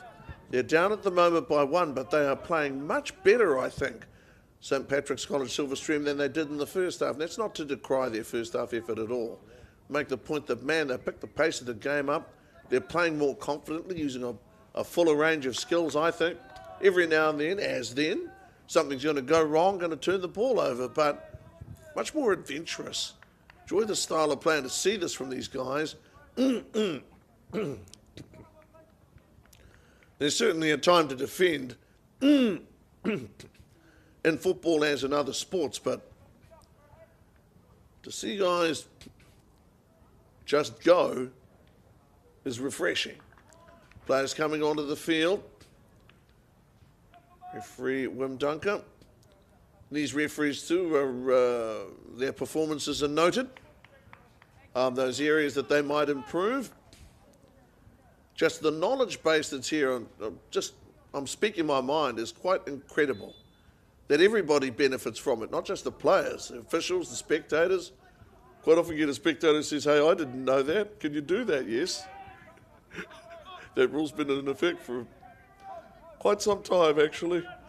So, St Patrick's Silverstream, College Silverstream, even though they're down by 1-0, even though they're down by a goal, you know, they are looking much more likely now than they did in the first half, even though I think from memory they did get one good shot off. It didn't produce the desired result, but look at the way they're fighting here, and referee Dunker wasn't born yesterday. That's going to go the way of St Patrick's College Silverstream. Take it quickly, get it upfield. Now what can Winkworth do here? Very good defence there from Hamilton. Not just preventing the guy who was going for the ball from getting it, but making sure that you knew where the guy was that you were going to pass it to once you did have it. It's a lot to take in. You know, quite frankly, you go into the average football dressing room from St Patrick's or Hamilton, you sit down there in the corner, and what's under discussion, you try and take it in. You wouldn't be able to, it would go right over most of us, most of our heads, really would. The quality of it, though, and the urgency of it, and you only get important stuff in those breaks, you know what I mean? You're told what you need to know, and this is it, priority 1. Okay, nice control there from Connor. Has it back. Down the sideline, finding a Cave. Cave doing well here. Weaves past a couple of guys. Cave still has it. Gets good ball away. Held his nerve there, Cave. Now Cave has it again. Trying to get a ball into the box. This is some remarkable stuff here from Hamilton. They are being dogged. Every footstep being dogged now by St Patrick's College Silverstream. And the shot on goal, and he's got it there, Bates. You know what? It came to fruition. That's the only way to put it. Hamilton Boys High School with a big build-up there. They worked very hard to get themselves into the right position. And then they come up with a second goal, and this guy now with 2 for the day, man alive Bates. That is real team football and amazing composure. They held on to the ball, they did not turn it over. It would be amazing if you hadn't seen it before and you didn't expect it. That's the only thing that, means it's not so amazing, is that these guys do that regularly. They just simply found the open player, they got it to that man, they moved, they passed, they moved. Some principles which are common to all ball sports, certainly footballing codes. And Bates there finishes it off. But everybody knows that everybody contributed to that. Everybody. And now back here, Jake Fannin, 13. They run strongly onto the ball here. And this guy here had a lot to do with the scoring of that last goal, Thomas Cave. He had guys on him, guys all over him. And still, he was able to make the ball available. Bates there, passes, move, going to take another shot. Okay, well, another shot. He's got 2 for the day, Isaac Bates. Look at those wise heads over there. Tauranga boys, college coaches, they smile knowingly, watching what's going on here at English Park. Tell you what, those are some clever coaches and clever players, to be honest. Come down, warm your people up. Of course, but to keep an eye on what's happening in the middle. Certainly are. 2-0. St Patrick's College Silverstream trying to keep hope alive. Jared Nicol, Winkworth, into the middle. Turnover though to Hamilton. Hamilton looking increasingly dangerous now. Bates. Bates with a good ball ahead. Bravely Marshall comes up, accepts the challenge, does well, and gets them going again. St Patrick Silverstream down the left touch. Unfortunate miscue there from Niall Fletcher. That's all part of it. English Park, bastion of football, most popular game in the world. 2-0. Tell you what, if you love this game, it's easy to see why. It's easy to understand why people fall in love with it. Just the action, the pace, what players can do. Move mountains when properly motivated. And at the moment, that's Lucas Hansen trying to get his team on the scoreboard. Wow, took one shot to the head there, Luke Stoop. Play continues now. Hamilton, well, the Hamilton Boys High School player, that's Isaac Bates.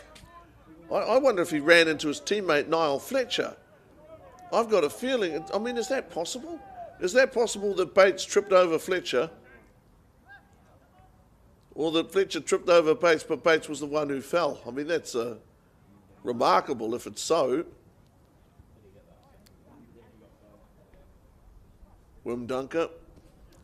Players remonstrate with the referee. I do hope that Bates hasn't come undone as a result of making contact with Fletcher. That would not be what you want. At the moment, 2-0. Played so well, Bates. Kata Māori. Letting you be part of this wonderful event. Moment 2-0. Another Hamilton Boys High School player has gone down. And ball is back for a moment with Fannin. He can hold his own, Fannin. Don't worry about that. I watched him playing for Hamilton Boys in Gisborne, where, to be honest, some of the weather, you need a snorkel. There is Phillips getting the ball across to a teammate. I wonder how long they can maintain. The pace of the game has been something else here in the second half. Dixon has it down the ground. Fannin has it, trying to bring it under control. Fannin, though, unfortunately loses the ball with an air swing. And here is Winkworth. Winkworth down the middle, cross halfway, ball across to Lucas. Hamilton now, is that Fannin again? Going to go the way of Hamilton boys. Lucas Hansen of St Patrick's College Silverstream, I have enjoyed. He has tried his absolute hardest. That's all you can ask of a person, really. Sometimes you'll ask the question of the referee, and that's well, I mean, you ask questions, that's how you grow, I suppose. Again, it's a Dixon. Man, Dixon's a strong player on the ball. Look at Dixon on the ball. Man, he's a strong player on the ball.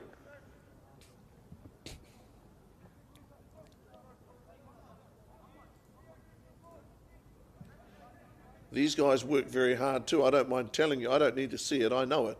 Work hard on their fitness, on their stamina. You know, got to be tough. You take a few knocks in football.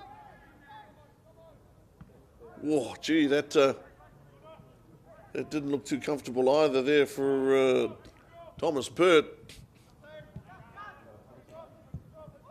Okay, from a long way back. Man, he hit that hard from a long way back there, Gus Foy. Danger times there for St Patrick's College Silverstream. Sam Gribben. Going upfield now is Cave. Cave, the bringer of rain. He was the one that, you know, controlled things on so beautifully, so brilliantly. Dixon. Earlier on, when I think Bates scored the first of his goals, no, it was the second of the goals he scored, really was a work of art. Way he controlled things, Cave.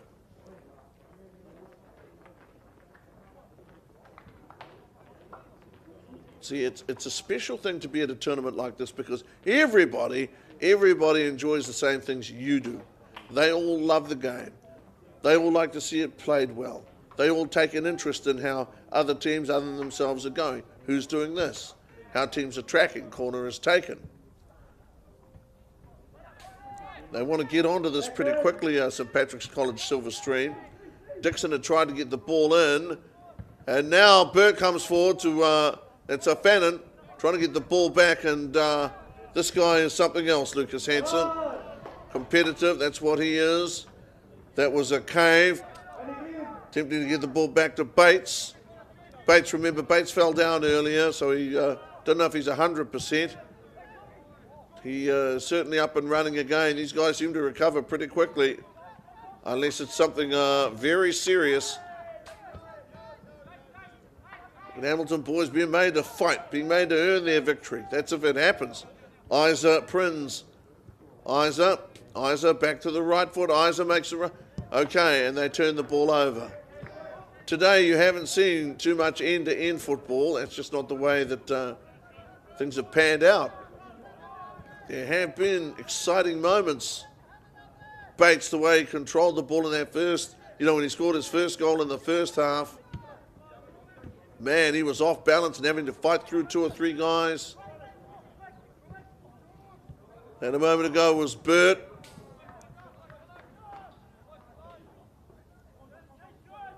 Marshall's done well. Marshall's had a good game. You know, Hamilton boys have scored a couple of goals, but look how they did it. Imagine what it would have taken to stop them.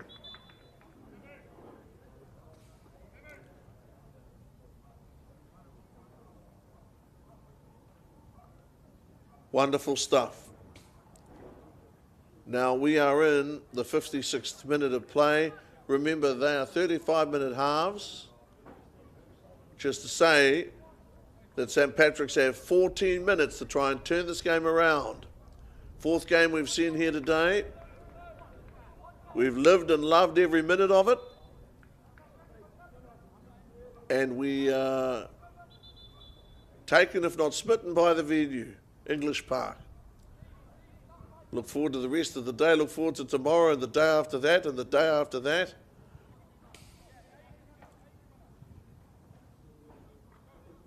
Just to experience it. Players come back from these tournaments and tell you about what it was like at this ground or that ground. It's hard to sort of imagine it. Come once is enough. Yep, springs up.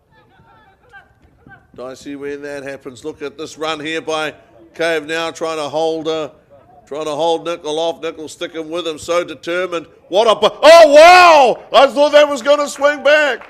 It curved. It didn't curve enough, but it curved nonetheless. Sean Marshall, that was amazing. You know, such as the skill level of Cave, wouldn't have surprised me had that bent back enough. 2-0 Hamilton. Bates with a couple. He the finisher.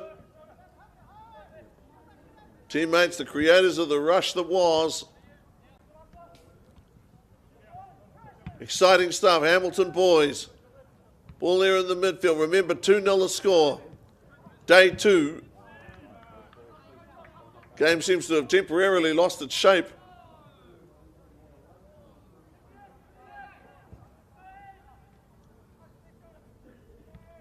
Saw a lot of high kicks over halfway from both teams, to no one in particular.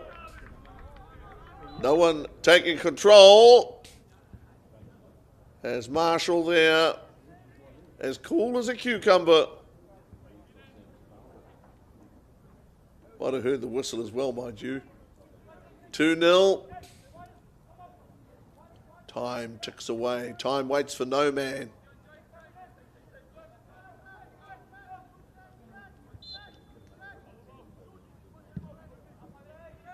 Okay. Ball touched the head or the hand, certainly, of a Hamilton player. We throw in Nickel. Nickel about to throw the ball in Nickel. Tried to get it over to Hansen. Couldn't quite get the ball far enough. Couldn't reach Hansen. Ball with Ben Corbett. He wears the 8. Marshall back to Corbett. Ben Corbett. Finding Bentley. Bentley was a prominent figure early in the game. Sometimes it just doesn't run for you. Okay, and there to greet them is Phillips. Phillips, if he isn't a tower of strength, at the very least, he's a strength. 2-0. Round about 10 minutes left.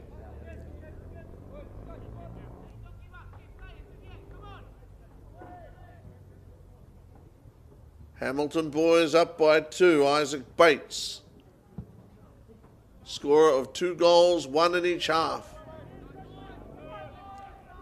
Hamilton boys now have the ball, and Stream have to react and respond very quickly. Is that Cave? Yes, it was Cave. Cave has got great energy out there. Great energy indeed, Fannin. He had Nickel coming across.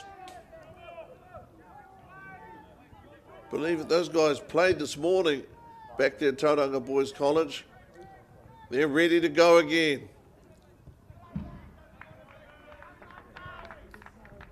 I've got to say too, and I think it's appropriate to say I'm very impressed with the level that the coaches have gotten these guys to. You know, they might have had the raw material, but it's not just finesse they've added pattern, discipline. Ball over here to Connor. Connor has it left side. Connor in the corner, coming out of the corner, finds Cave, and Cave can handle pressure plus. And Connor again. Oh, well, Connor getting the ball there through the feet of Nickel. And here it comes, Bates. Third goal was on the way.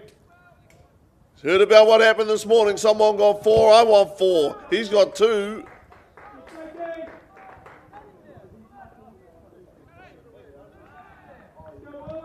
Thrilling football.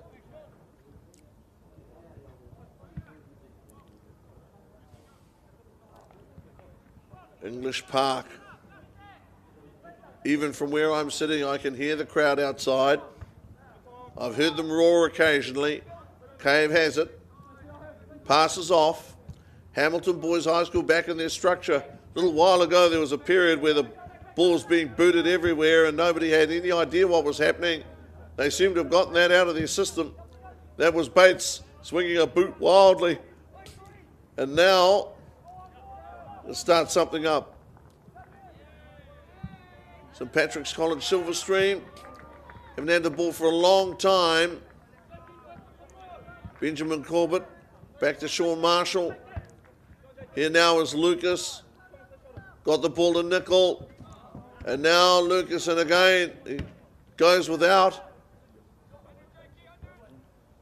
Hamilton Boys High School, it's loose. Going to be Nickel to throw the ball in. Want to get it in quickly or not? And well, that's interesting. Okay, that's been called Hamilton. Referee Dunker. If I could take the chance too to say, what's impressed me about these referees, not just their standard, their knowledge and everything else, but they are very human. Talking to the guys this morning, Mark Orchard and company, very friendly, most helpful to me in my relatively unimportant role, obliging, forthcoming. You can imagine as a young player, if you ask the question in all earnestness, hey, what did I do? They would tell you. You know, they're not the sort that would snap at a young player or humble him. You know, these guys are here to help.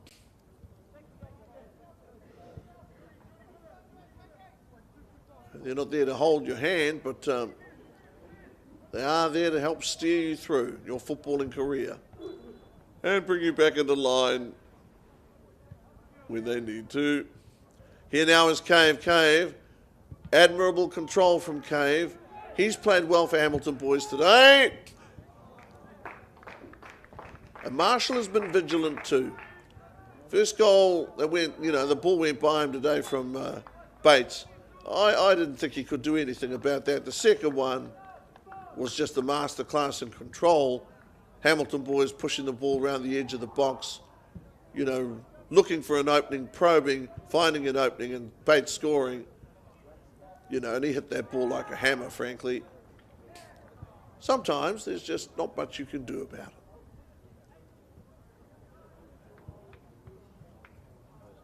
You often hear it said that it's all about attitude. Yeah, but there are 21 other players on the field. They may have a different attitude. That's what you saw. 2-0. Hamilton Boys and St Patrick's.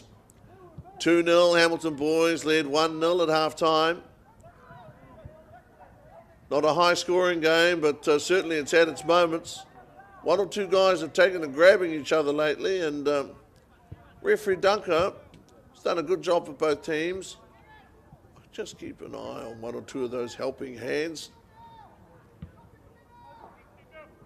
I'm sure if someone wants you to grab their sleeve and drag you back, they'll let you know. 2-0. Round about 11 minutes, 12 minutes left to play. Oh no, hang on a second. 5 minutes left to play. 5 to play. These are 35-minute halves. They rustle something up, St Patrick's. Can they? Indeed. That was Nickel. With the ball back to the lively Bentley. Bentley now giving chase. That was Bates. Oliver Campbell, captain of Hamilton Boys, wearing 12. And Isaac Bates. Obviously, senior players.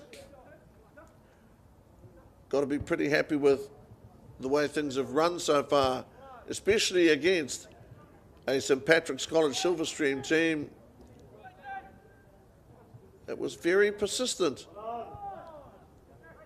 and didn't give the game to them. Nobody gives you a game at this level, and that's a lovely touch. See, Hamilton Boys High School, that doesn't surprise me at all. The big guy helping Nickel back up to his feet. Opponent had fallen. It's not just a decent thing to do, that's the right thing to do.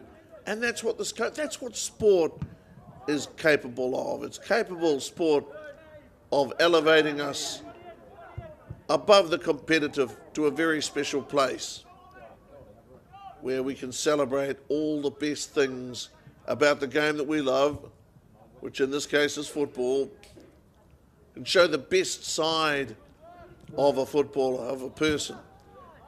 It's what you see in that small gesture of assisting Jared Nickel to his feet. Marshall. You know, the genuine handshake at the end of the game. Not some limp thing that feels like cold fish. Very good football played by both teams today as we await Leyland to get the ball back in. Here is a Corbett. Corbett, he knows now that with time being a factor, got to act fast. Sometimes you've just got to really go hard, and that is what they need to do now. Lucas Hansen and company. Nickel getting the ball up to a stoop. Hamilton boys have it again. Time is on their side now. Here's Cave. Cave will not be pushed off the ball. Cave will not be deflected. Cave will not yield the ball up. He will not. Got two guys on him. What can he do here? Finally. Well, did Cave have the last touch? I'm not going to argue with referee Dunker, but I just sort of found it hard to believe. Go with referee Dunker, obviously. I thought for a moment, crazy as it sounds, that Cave was going to break out of that corner and cross. I could see him doing it. At the moment, 2-0. Round about 2 minutes to play.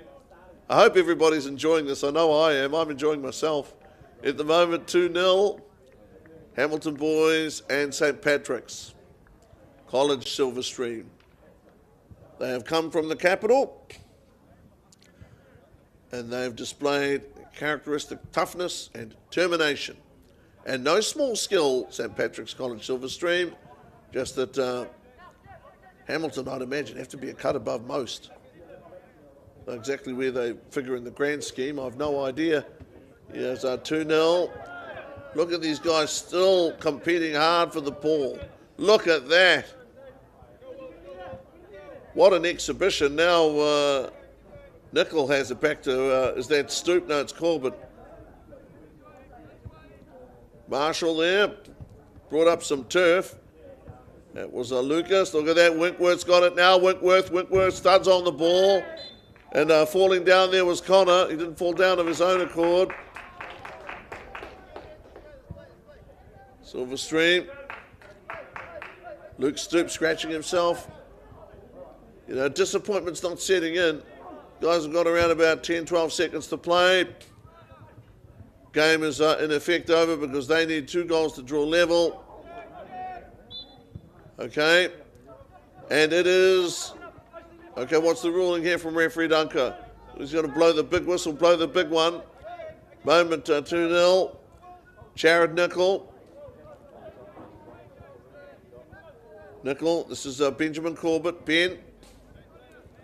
Corbett has it back. Pass and move, Captain Farialofa. Farialofa trying to find his man. Trying to find Lucas, you know, on another day. He would have found him, he would have scored twice. So at the end of this one, we have Hamilton Boys High School 2-0 winners over St. Patrick's College Silverstream. 13 Jordan Bentley is seated, and that's just because he wants to be closer to this ground of English Park. Nothing to do with tiredness. 2-0, absorbing contest. First after lunch, and Wim Dunker and his people, Shay Hughes and Nick Bailey, did a fine job as officials. Everybody's happy, 2-0. Guys come together, the brotherhood, the fellowship of football, as evident here today on day 2. And we'll take a break here on Whakata Māori. This is an opportunity that we can't pass on.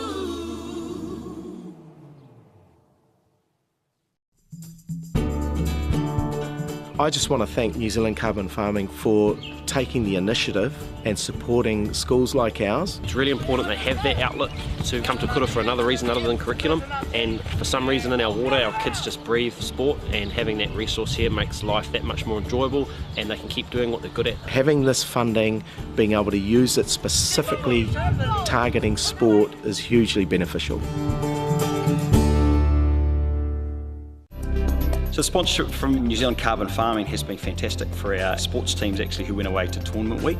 We're a community who's driven by sport, but often money and the cost of travel, accommodation and uniform can be a barrier for some of our students. And to come out with a new uniform for a number of sports, particularly our basketball teams who have been away at nationals, has been uplifting for the students and for our community. The support from the Carbon Farming has been wonderful. Without them, then we wouldn't look like this.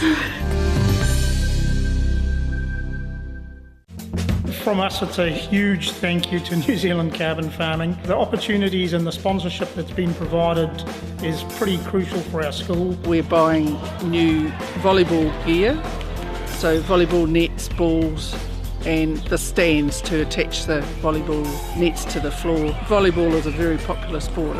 Kids find it to be fun. We'd just like to thank you from Tauranga High School. See. Want to catch a fuel bargain with Caltex and Supergold? Scan your Caltex app, Flybuys or Airpoints for 6 cents off per litre with Pumped. And show your Supergold card for an extra 2 cents off. Ah, feels good. Catch the next-gen sports superstars. He's very, very strong. All power, all action, all drama.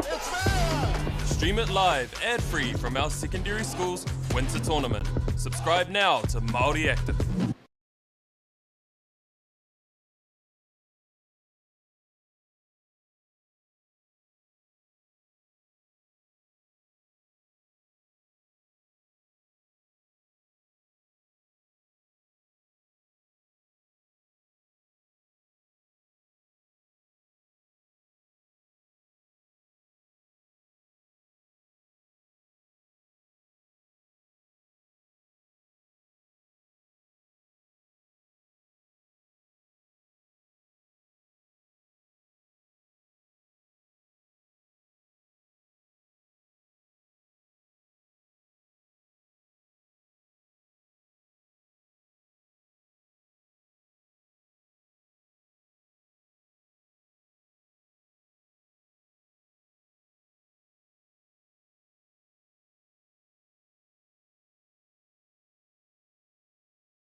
Hi everybody and welcome back here on Whakata Māori. We are at English Park, St Albans in Christchurch for this, well, I suppose this is game 5, believe it or not. We've lasted that long, day 5 on, or rather day 2, game 5. Tauranga boys and Shirley boys here at English Park. Tauranga Boys College, the dark blue uniform, light blue, striking colours of Shirley.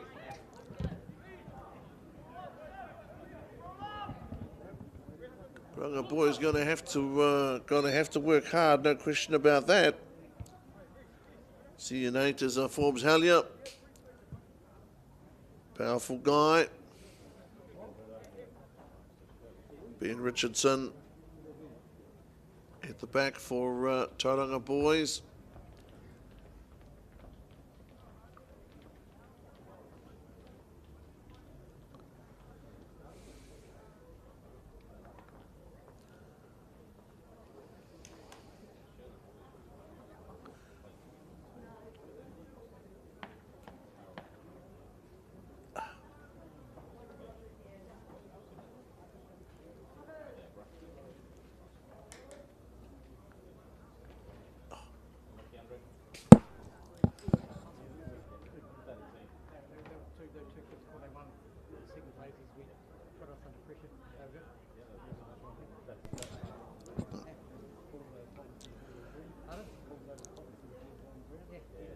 Well, we got started, then we didn't. Not quite sure what the reason is for the delay. You see our teams out there in the middle, Tauranga boys and Shirley boys. Exciting times.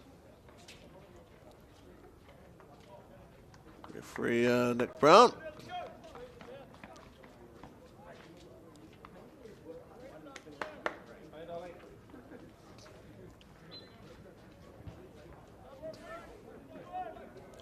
We have a restart. Later on, we might inquire as to what happened there, because it seems, I'd imagine it was an interesting occurrence. Whatever it was, it's been dealt with. Referee Brown, and there with head to ball a moment ago, Reed Tong. So Tauranga Boys College, who won well this morning. Boy, oh boy, did they win well. Dylan Montero, I think, scored 4 goals. He bagged the hat-trick, definitely. 4, I think it was. See a lot of football in one day. Sometimes it's hard to keep track. Okay, and here in 12 for Shirley, Josh Litt. Shirley and Tauranga.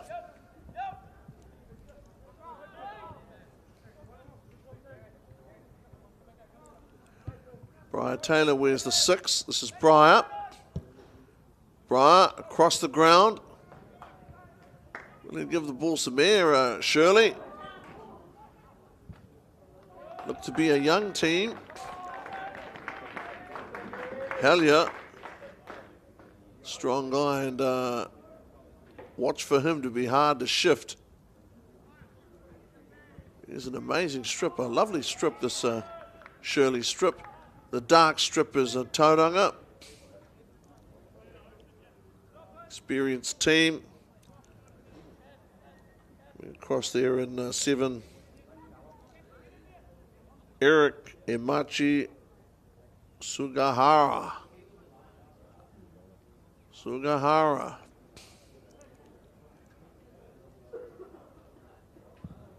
There's the corner. The ball floats. Shirley up to contest. Wow. They take the first shot. They mean business. Josh Litt, the 12.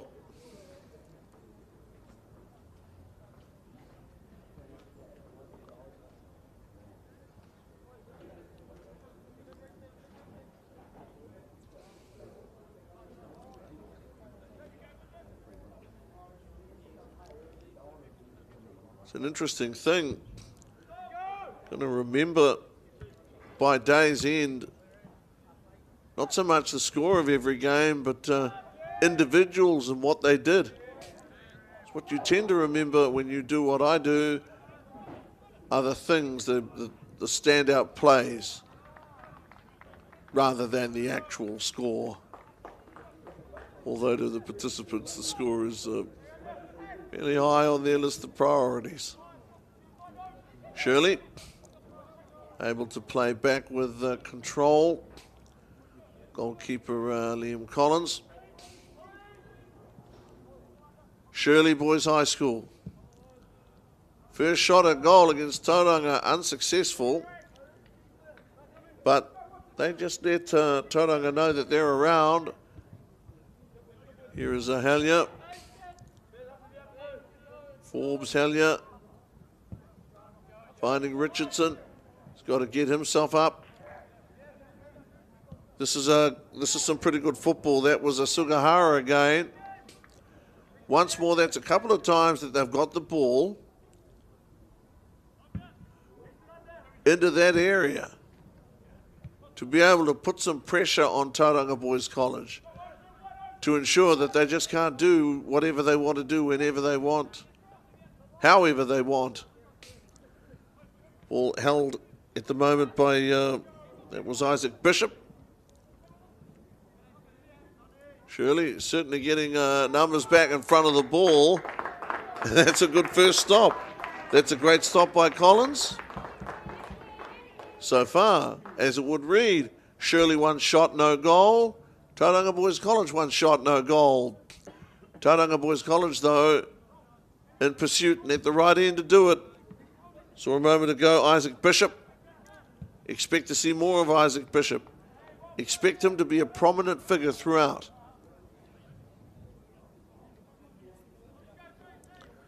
Look at the kids now that school is finished.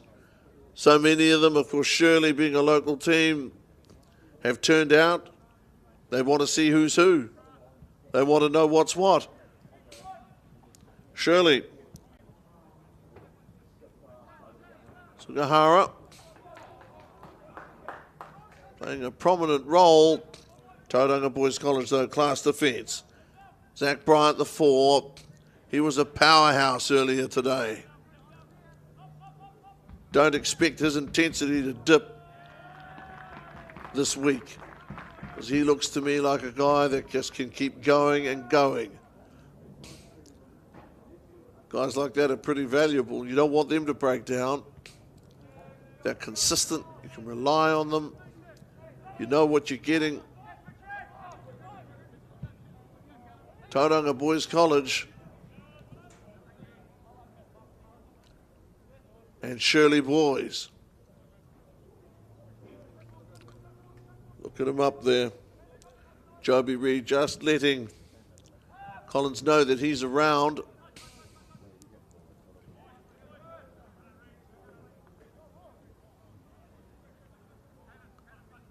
Local teams, you'd imagine, will be well supported here.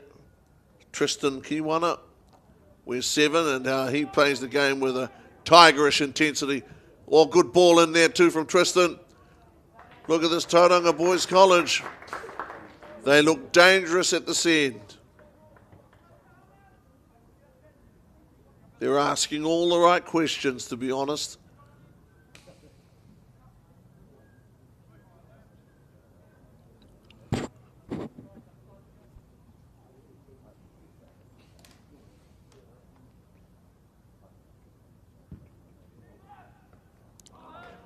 Good work. Fine effort that from Liam Collins. He knows that the acid test is this one. In theory, the best team around. And that's not just theory. Performances of the last few years. Many different circumstances against different types of opposition. Different levels. Key one up. Lost the ball there, unfortunately. Ball was picked off by Josh Litt.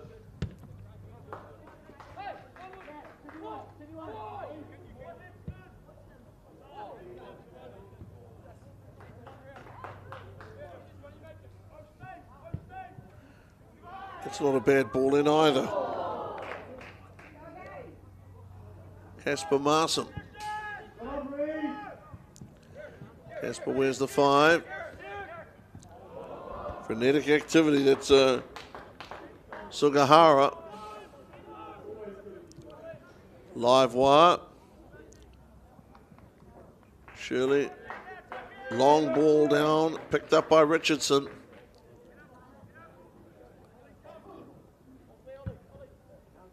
Richardson boot to ball.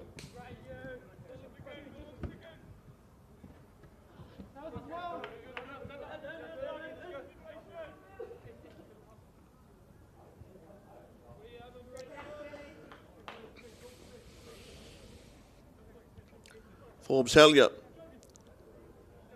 Hellier with a big throw in. Teammate falls to the floor. Play continues. Okay, that was risky business there for a moment. Reed Tong almost collected a boot, accidental boot it would have been, but boot nonetheless. To the head, that was Isaac Bishop. Sugahara.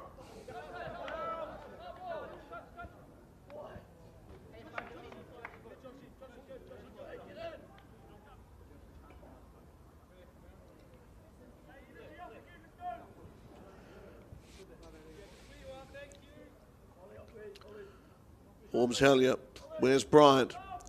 As long again, astounding distance they can get on these throw-ins. And that's a nice ball as well. Football from Kaylin Freyer.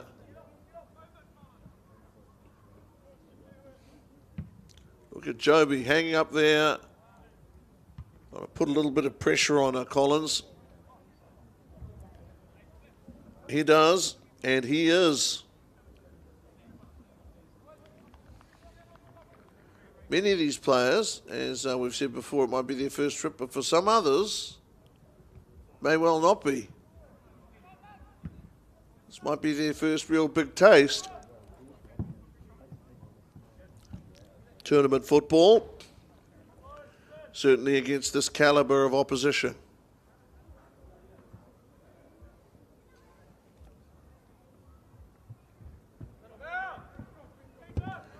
Casper got the ball in.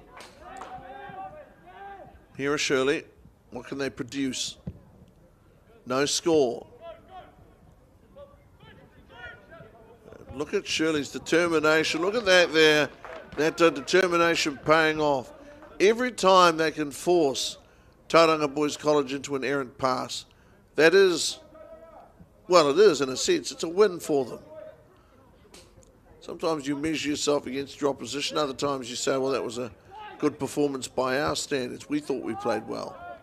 Yes, but when you look at a very good performance or a performance against a top team, top opponent such as Tauranga, be really proud. And that's out. Liam Collins is going to remember every save he makes today. He was in front of these guys and he made a stop in the 10th minute, in the 17th minute, in the 33rd. Because all of those moments are important. All of them are worthwhile remembering. Playing against this calibre of opposition, Tauranga Boys College. Hellier comes back for the ball. Hellier, I thought he'd been stripped of the ball. Hellier now has the ball.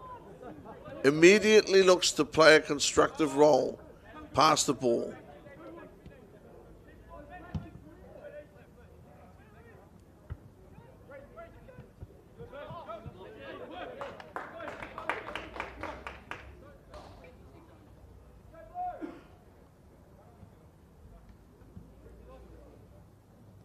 Fifteenth minute of play. Remember, in these games, they're 35-minute halves now. 35-minute halves. Games before lunch were 30-minute halves. Sugahara. Sugahara being tormented by defenders.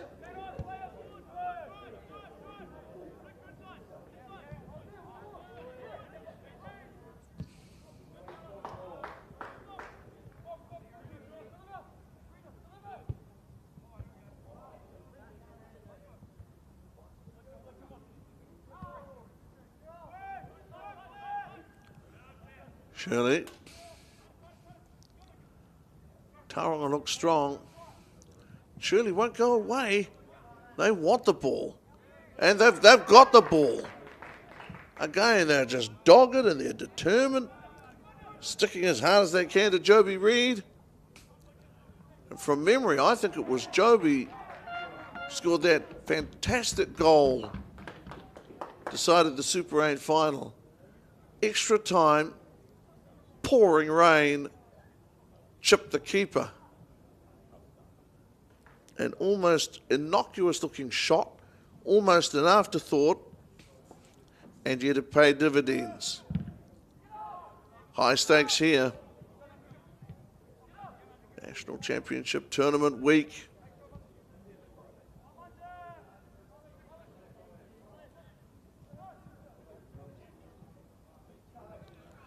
Ball Shirley. Ball Shirley. Shirley looking to get a shot off here. They might get a shot off here. They're going to get a shot off here. They got a shot off, but it didn't stick. Had to work very hard to get a shot off into the left corner. The right corner, as goalkeeper Richardson saw it. Shirley, it seemed for a long but improbable moment as if they might have a real crack one-on-one with Richardson in goal for Tauranga. They didn't. Not for lack of trying. Little bump there on Joby from behind. He would be unimpressed. Okay, one of the Shirley players has fallen. Is he injured? No, he just fell.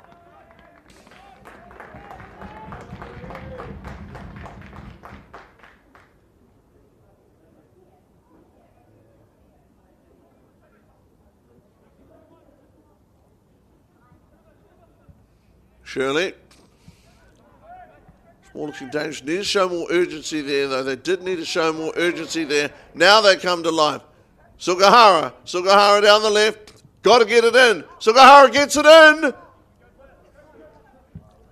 It's at times like that you just need to get bodies in motion. Need to do that. Greenside. Greenside with a memorable run. Tauranga boys getting pushed from time to time. And that's what the smaller team has to do. They have to be physical. Have to play with intent.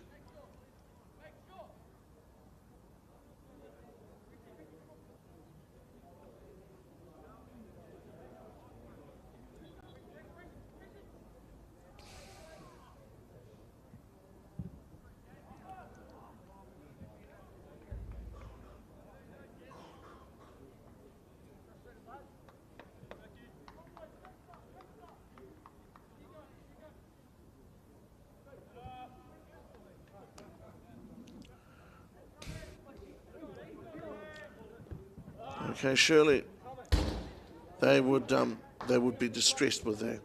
So those boys have tried very hard. Got about 16 minutes left to half time. Tauranga boys, once or twice they've had players hit the deck. I wonder why that's so. Here's Richardson. Should clear, will clear.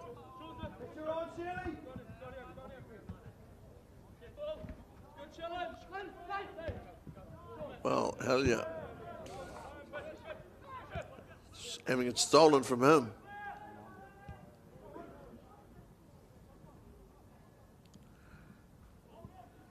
Brayton Allen. Watch for him to get it back. Dangerous through ball again. Nice save there from Richardson.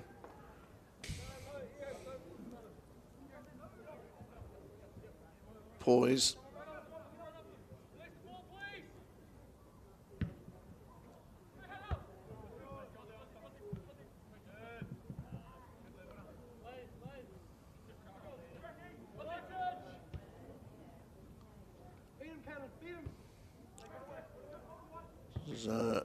Freya.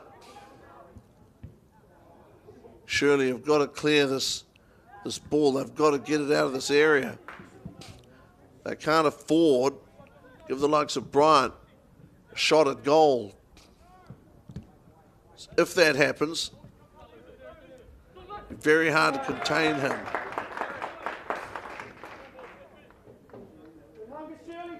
From Greenside.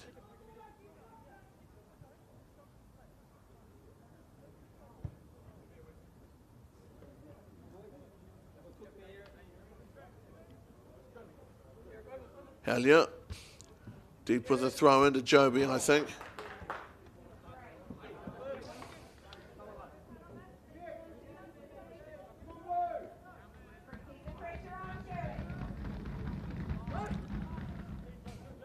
Hellier.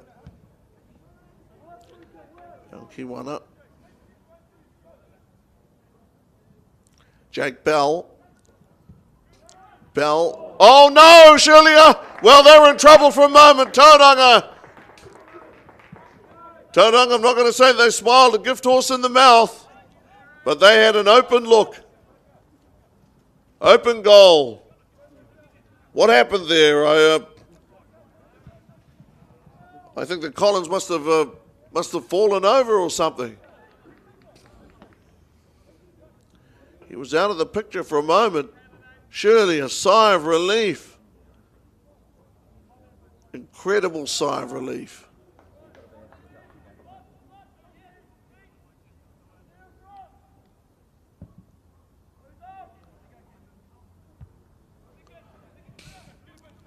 A bit of a lottery near halfway. There's a lottery near halfway, Alan.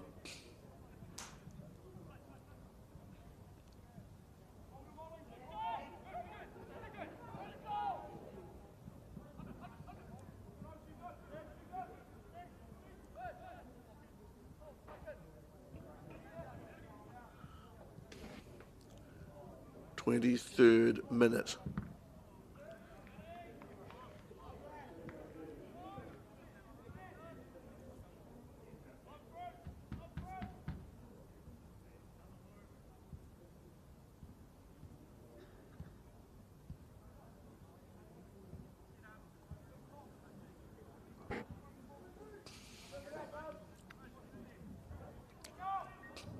Hellier. Will this be another one of those occasions where there doesn't seem to be anything happening? Nothing much is happening, then all of a sudden the bomb goes off. Diffuses that. Does well there, Collins.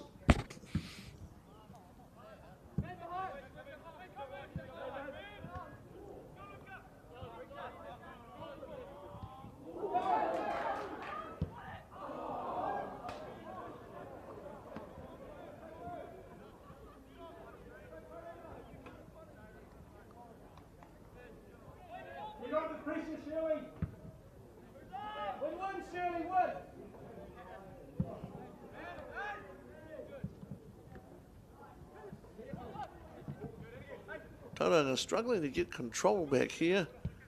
Take a second to really register. Look at Shirley. Look at their enthusiasm here. Hey, that was Tristan Kawana taking a shot, unsuccessful. But again, they get to the 25th minute. I think in just about all of the games we've had today, we don't call them underdogs. They're not underdogs anymore. But in every game that we've had today, there's been a team which has had to work particularly hard, and they have. They've contributed to some great contests here on day two. Whether they've been successful on day one, they can consider the reasons for that, but there's no doubt about the fact hard-earned place. Still no score. Amazing. Hart from Shirley. Shirley have turned it over now.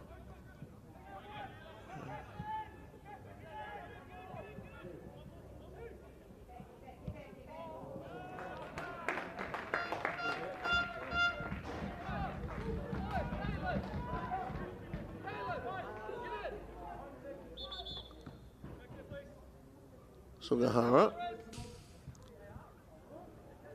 What's happening here for Sugahara? Okay, he's not going to throw the ball in.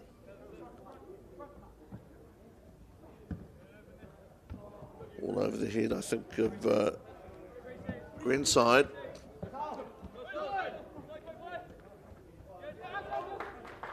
Hellier turning around, looking at the linesman, wanting some help.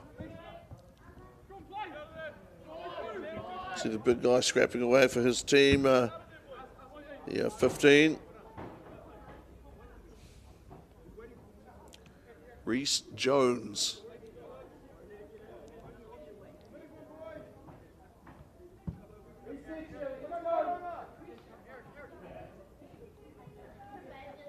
Hellier. Deep. It's Joby. Lovely player to watch, Joby Reid. Unassuming, but impactful. Coming across to take the corner. Jake Bell. Just under 10 minutes left.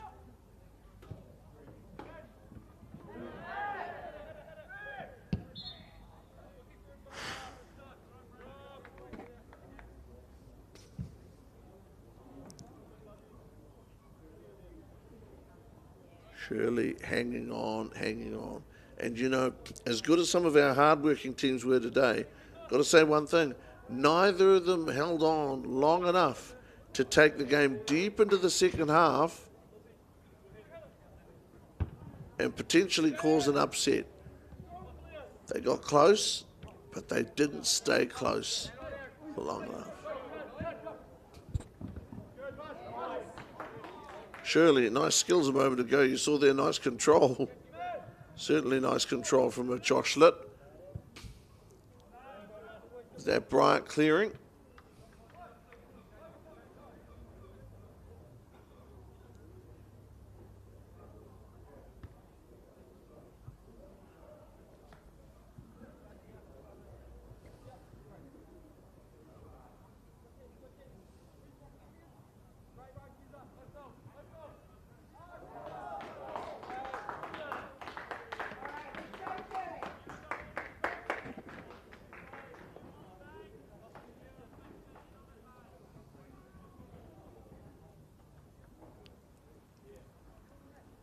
No score. Tauranga Shirley. This might be crunch time here in the first half. Around about 6 minutes left. Can Shirley get a shot off? Shirley a shot off, 2 shots off. But unfortunately, none of them putting Richardson under real pressure. That's what they need to do, Shirley. They need to take a couple of strong shots at goal. That's what's been missing.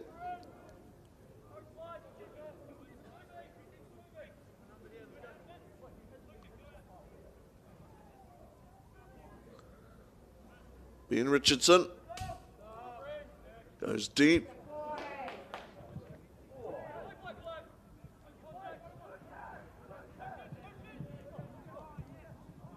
First half of play, still defending.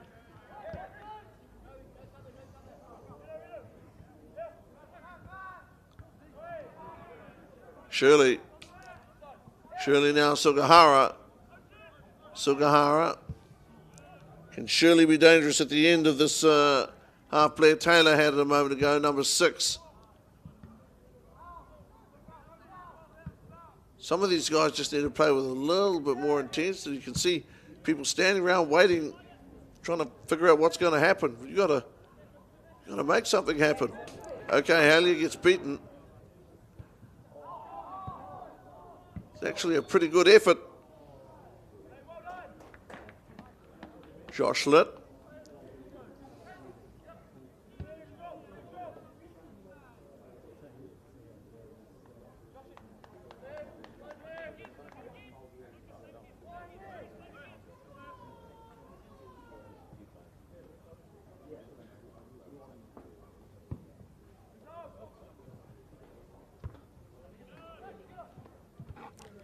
Deep in the 31st minute. 4 minutes to half time. Richardson has it. Tauranga Boys College cannot afford to loosen up, but by the same token, Shirley Boys High School cannot afford to let themselves become loose.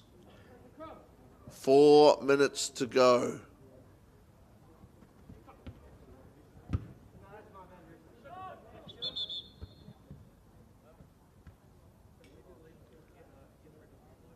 "32nd minute of play." Hellier, word here with the referee, Brown.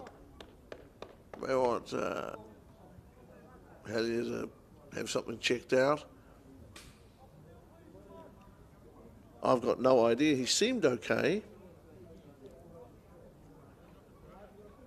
32nd minute of play.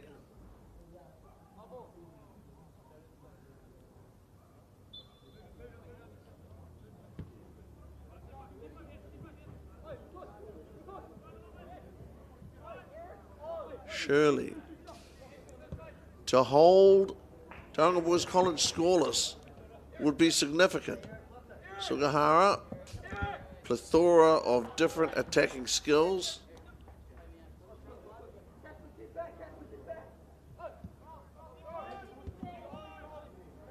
Still comfortable with the ball at feet, Shirley.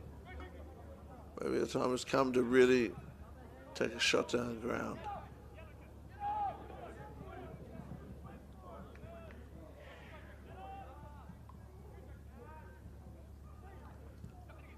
Shirley entering that can't afford to make a mistake territory.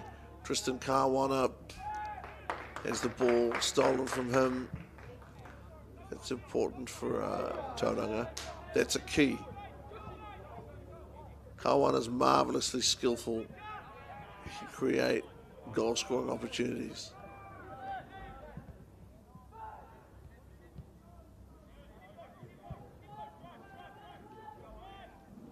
Shirley once more at halfway. Can you believe the tension? I can't. Taking my, looking hard at this game.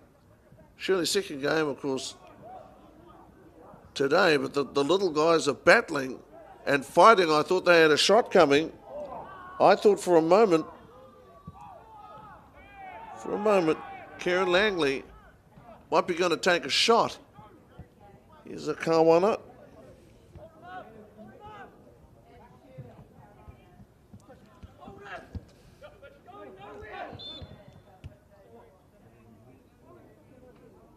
I heard a whistle there. Referee Brown. Players seemed surprised by the whistle.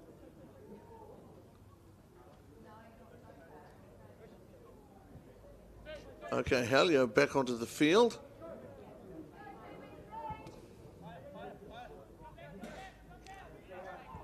Saw a moment ago, Reed Tong.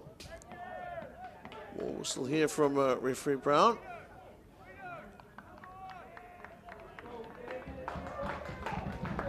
Tauranga jog back into position.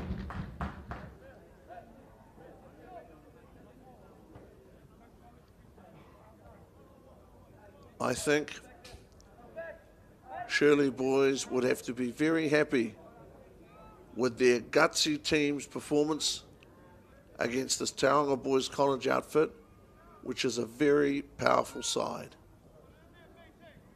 Surely people can know that their team came here and fought very hard. That is, if they can do it for another minute, and kept Tauranga scoreless in the first half. Okay, their shot at goal wasn't the worst either. So head to half time, 0-0 score, Tauranga boys and Shirley boys. Here on Whakata Māori, we have seen Shirley, who you would in this particular instance say are the underdog, come out and play with tremendous heart, tremendous spirit, and concede no goals. Tauranga, they've got nothing to panic about really at this stage. They know where they're going. but they might have liked to put one up.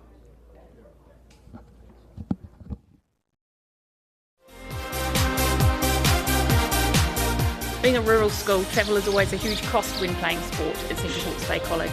With the funding from polo projects, we've been able to lower travel costs to allow more students to participate in secondary school competitions. Where families have more than one child participating in sport and participating in more than one sport, the financial impact can be huge. Thank you to Apollo Projects for the huge difference you have made to our students' participation levels in sport. It's a big thank you to Apollo Projects for providing the funding to have Apollo run this program. Not only for us, but all the other schools. It makes a big difference to get some kids more active. The funding from Apollo has been spread across 14 team trips this year. It's been a big help to them, and they're really appreciative of Apollo for being able to provide it for us.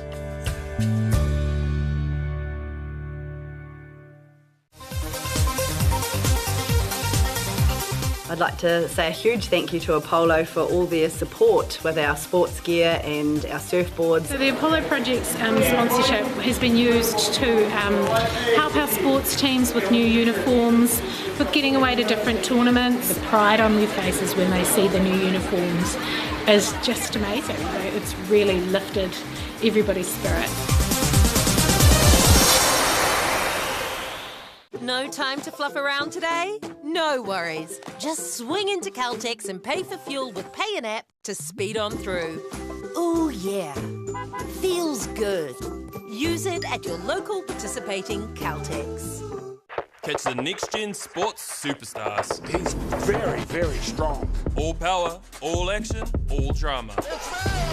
Stream it live, ad-free from our secondary school's Winter Tournament. Subscribe now to Māori Active.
Hi everybody and welcome back to Whakata Māori.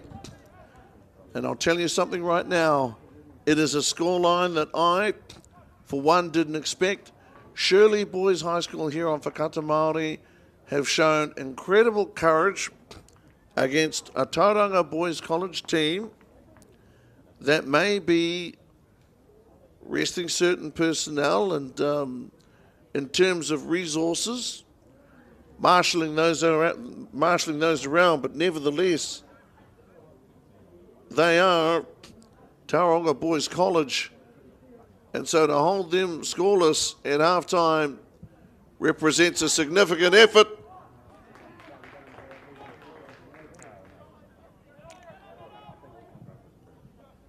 Certainly, Shirley have matched Tauranga for passion. And that's where it starts. You got to want to do it. They do.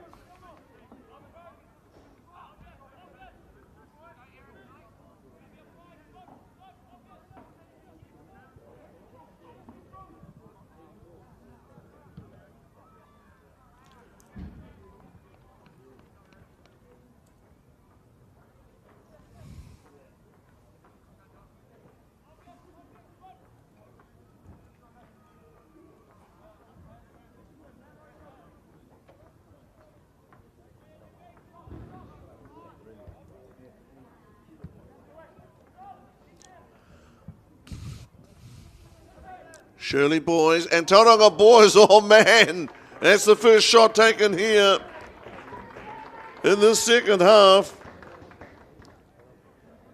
Was that Bell that took the first shot? Boy.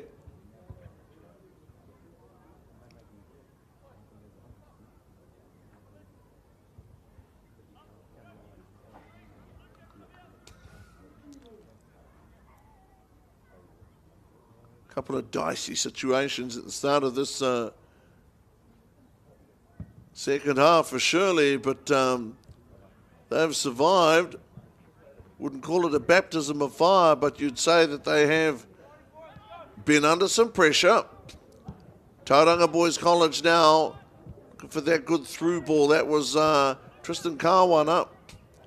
Shirley, perhaps inspired by the defensive effort their players have made, by the guts they've shown, and now potentially with a shot here, looking back deep for someone to take it. Yeah, Tristan Kawana in that situation just too strong and hard to hold at bay. Shirley, skillful Shirley.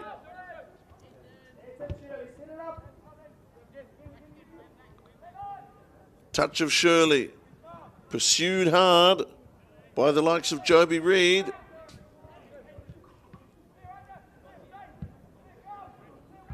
And more boot to ball. You saw a moment ago Sean Grandside.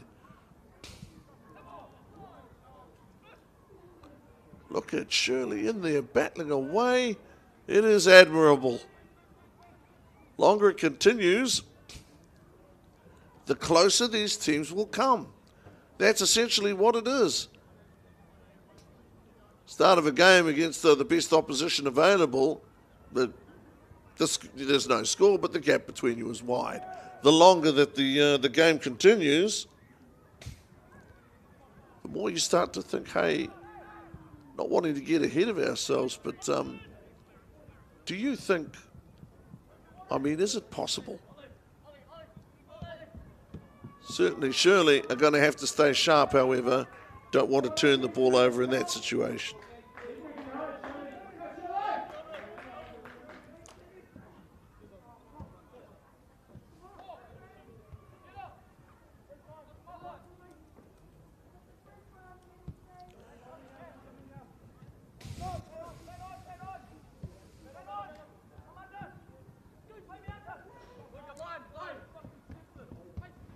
You have a look at the personnel out there. They are playing above themselves and with incredible courage. Maybe they're being put to the test here like they haven't before. And he took the first shot at, well, the second shot at goal, Bell. here in the second half.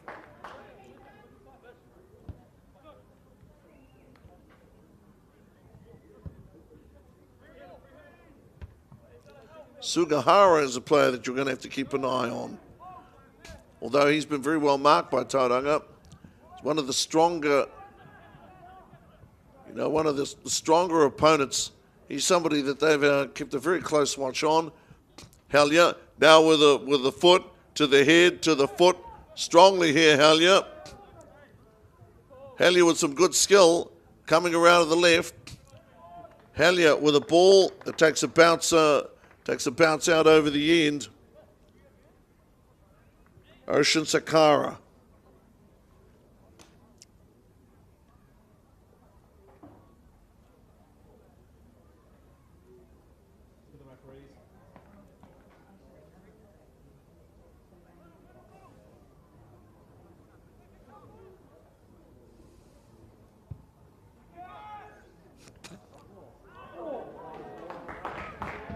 Incredible.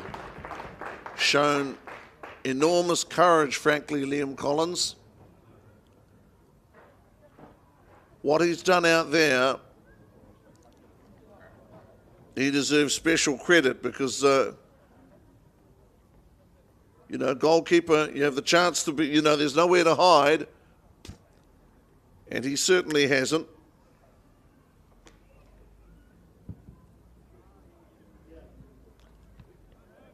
I think the effort overall from Shirley has been quite remarkable.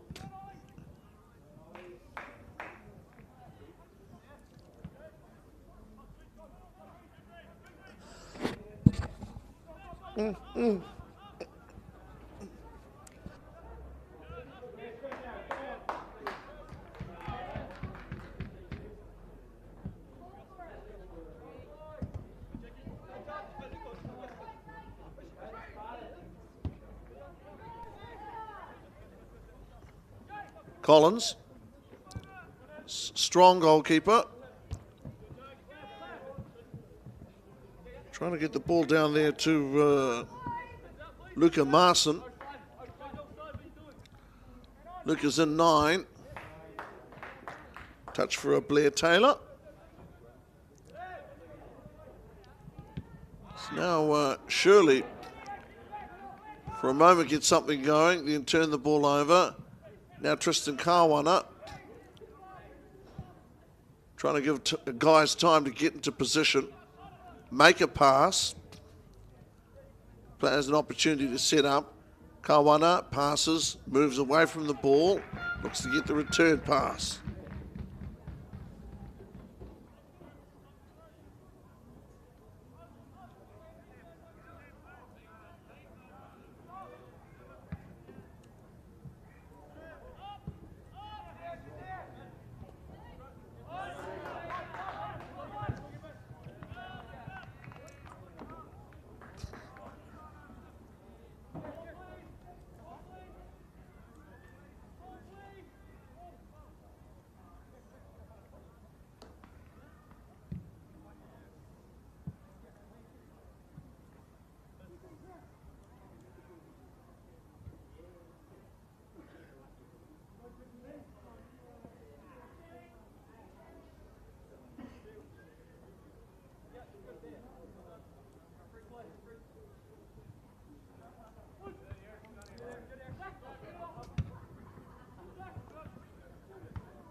Well, they're going to, if you can believe that, fortune has favoured the brave and Shirley have not conceded a goal. That is Well, you know, frankly, they deserve the luck because they've played that well. Unbelievable. And in particular, frankly, Liam Collins deserves it because he has stepped up. He has stood up today in the 10th minute of this, the second half of play, still 0-0. Tauranga Boys College, mighty Tauranga, and they are a great team. Surely, outstanding stuff. Standing grit and defence. Can they hang on? This is Kobe down the left side.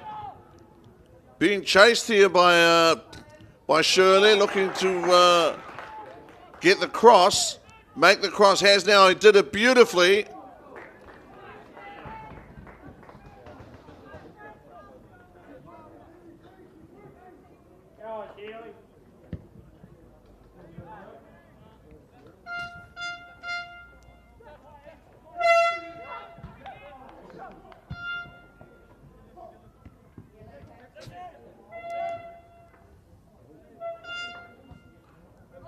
Bell. Sometimes, you know, you can, if you can hang on long enough, you can create doubt. You know, the opposition starts to wonder, well, are they going to break? Are they going to crack? Is this going to be a 0-0? I mean, you just don't know. Still, the second half is young, and this is Bell. Bell is a strong striker of the ball. Now the ball's rolled out off Tauranga. Nobody can tell me that the worm has turned. But what has happened is that Shirley, you know, new life. Because they've been through some tough times when Tauranga Boys College looked as if they might score. And now they have youngsters making a run like Lucas Marson. Or Luca Marson, wearing 9. And you also have Ocean Sakara out there in 11 that's fought hard. Tauranga Boys College, Joby Reid. Joby, and now he has the ball pinched from him. It's a fascinating contest. One of the aims for all of these teams will be to be as close as they can to the top teams, you know, by the end of this tournament, to see just how well they can play and see just where they can come if they really put their mind to it and they have a touch of good luck. That's Marson.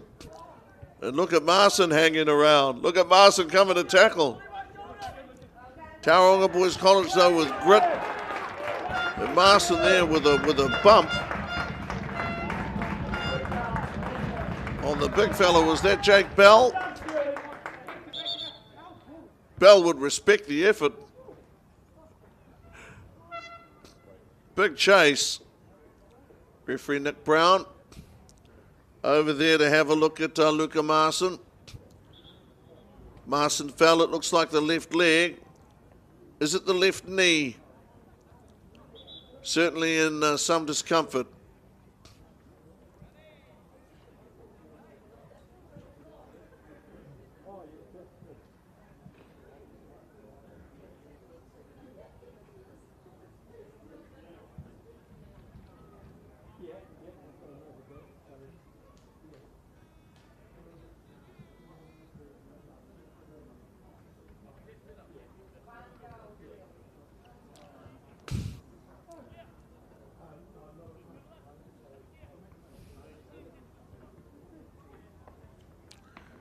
We have seen some outstanding football today.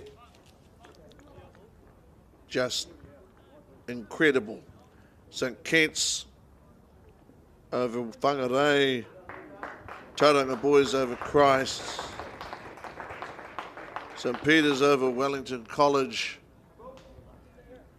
No, it hasn't stopped here at English Park today. And Nick Brown and his people on the sidelines, they need to take a deep bow because they and the guys who've refereed in other games have enhanced their reputation and this tournament by being fair and consistent arbiters of play on the field, and they have achieved that. They have achieved it. Tauranga Boys College now in possession.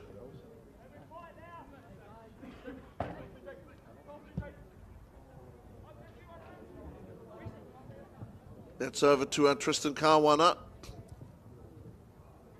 who finds he has a shadow, and he turns round and looks at referee Brown as if to say, I was bumped, and bumped a lot. Wasn't disputing whether or not he had the last touch, obviously he did, but just the proximity of the defender. I think that's what we say. Collins there goes long, is over halfway, and just got to chase with everything you've got if you're Shirley. Will it be a one-goal game? You never know. You just never know. Greenside gets a pass away.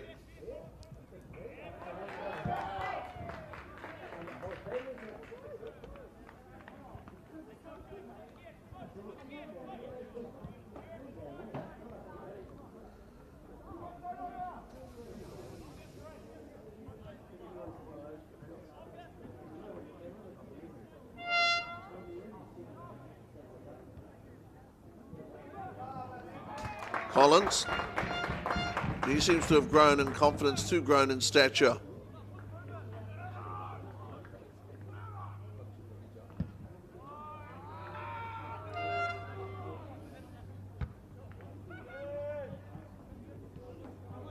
Greenside, ball down the ground, and Shirley with a combative defence.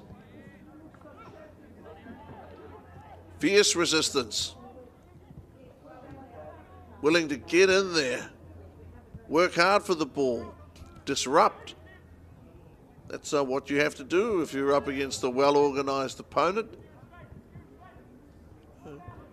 Stick something in the wheels, okay, and he's got a save, he's got a reprieve there, bounced off another player, but Collins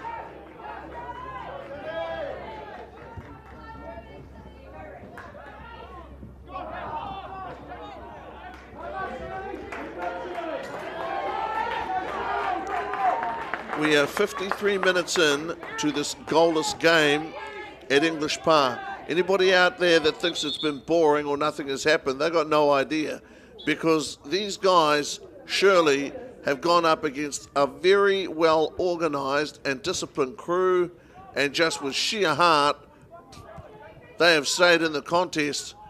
And if it is a one-goal game, if that's what this ends up being, they are a chance.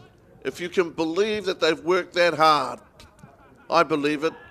I've seen it. At the moment, Tauranga Boys Shirley is a scoreless game at English Park. People putting their hands together over there.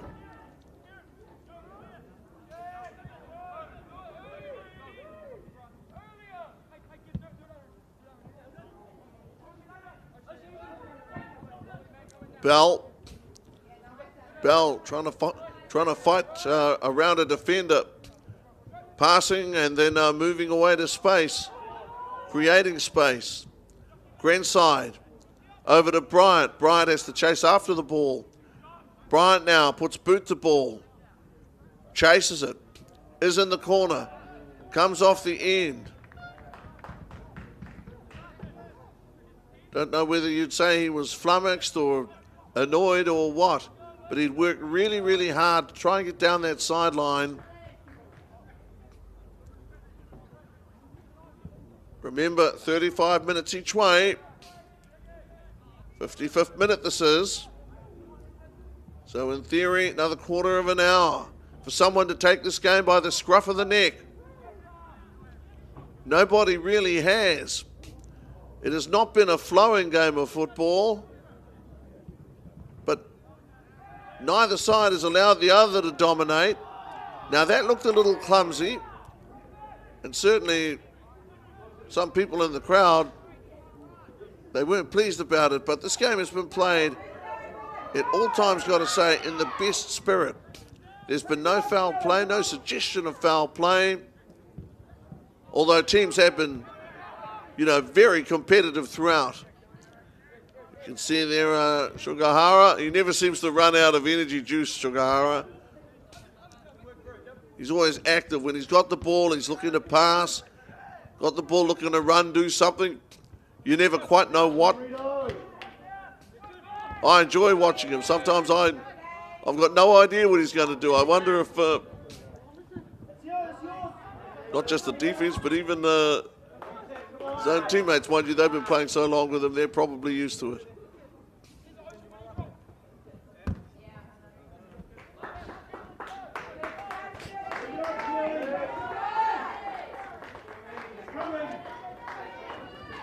This is Hellier, powerful guy, throws the ball long. Shirley now, though, are in trouble. This is Jake Bell. Bell with a cross. Bell with a cross, and the shot is missed. He took the shot, he missed it there, Caelan Freya. I thought that Bell had set him up. No. Liam Collins. He should know, he would know, that the longer this game goes, the more it's going to come down to one save or one goal. Flip side of the coin, if it's at his end,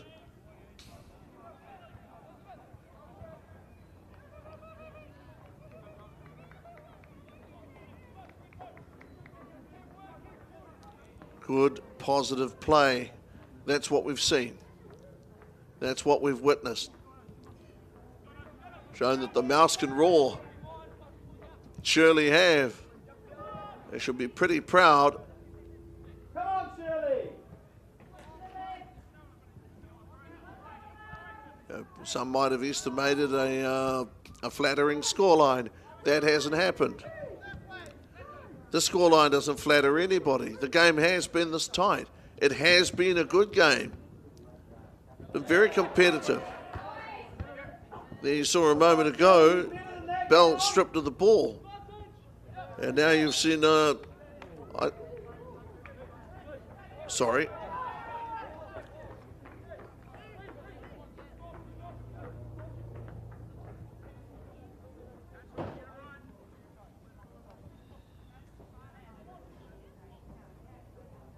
Sean Greenside.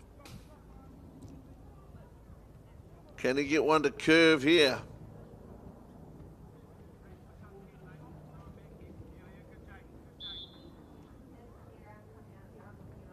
Greenside. Big curve there. Collins is in, no doubt. Here's his last touch, Tauranga.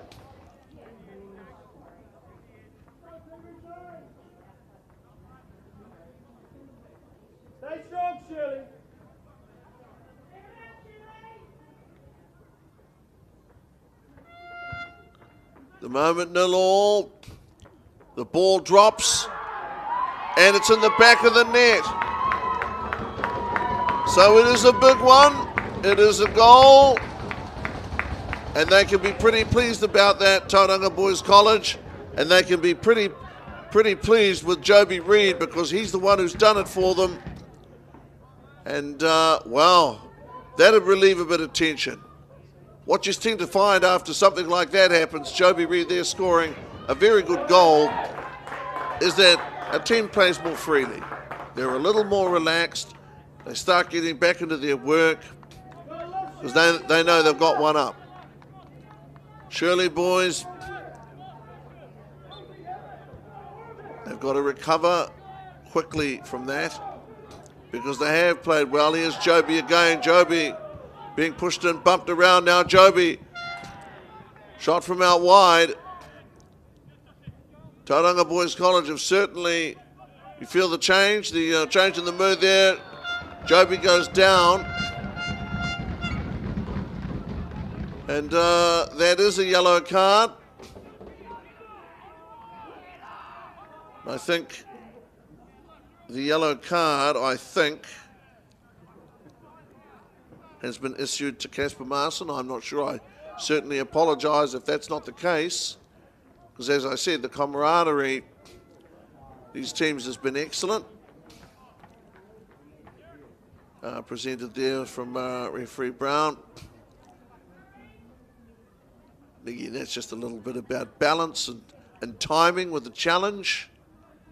No suggestion there whatsoever of foul play. Sometimes players try very hard and that happens.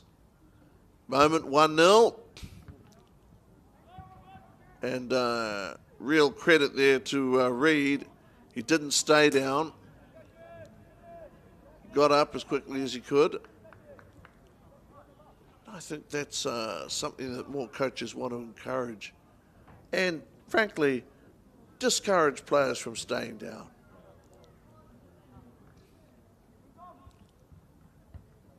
Make themselves better competitors by doing that. Shirley trailing now by 1. Remember, 35 minutes each way, so they've got 8 minutes to do something.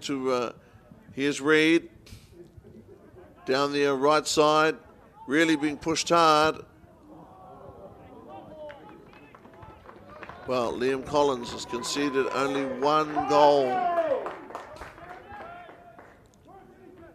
He's had to make a few stops. Not many, but he's had to make a few.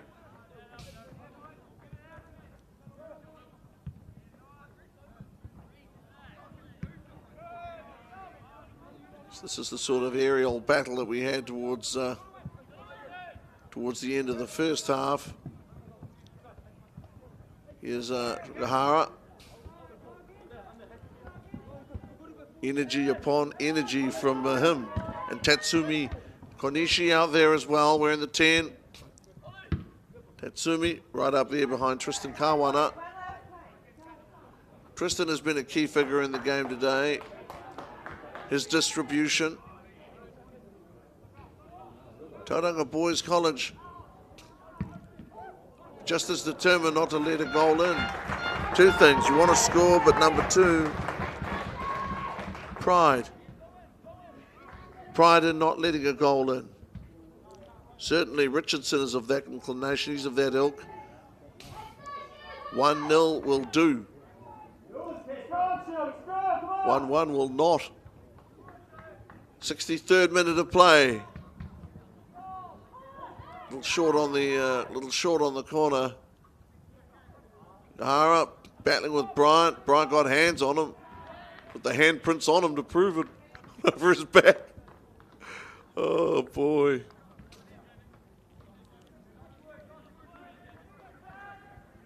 Ticky touch in the dark. Good stuff. 1-0, 64th minute.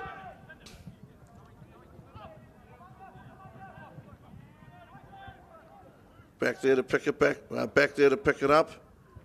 Ethan Nichols throws it in. Hellier. Head to ball. Ball flies out.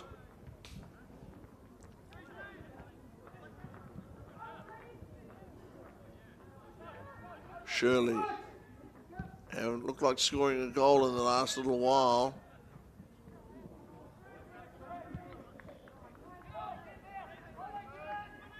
Nichols. Nichols on the ground trying to recover. Okay, Kawana, oh, good save there by Liam Collins. Liam Collins is a 70-minute man and no mistake. He has had a good game, the keeper. 1 went by him, he didn't let it go by. 1 went by him, I would agree with that.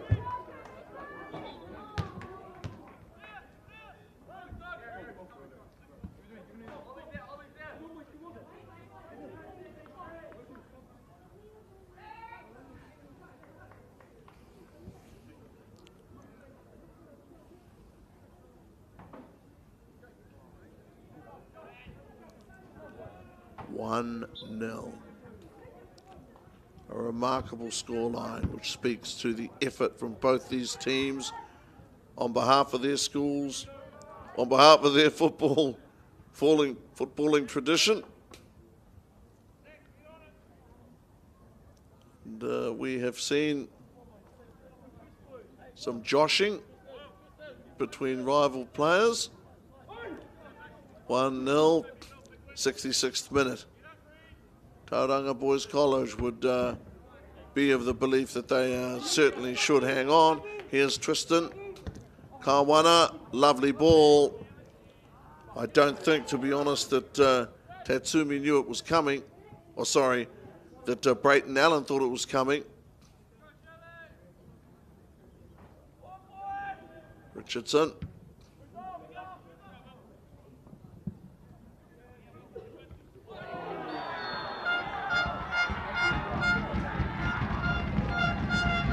Well, player down on the floor. Being looked at here by referee Brown.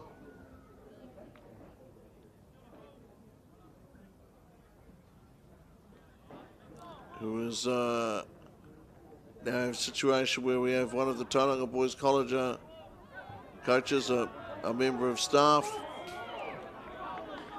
coming out to check on the player concerned. You can see the back there of Zach Bryant, number 4.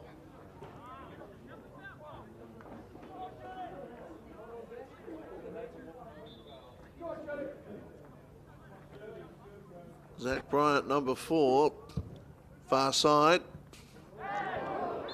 No, was there a handball called there? Yes, there was. Handball called against the Will Casey. Inadvertently, I might add. It's Collins there with his little chip. Collins over there.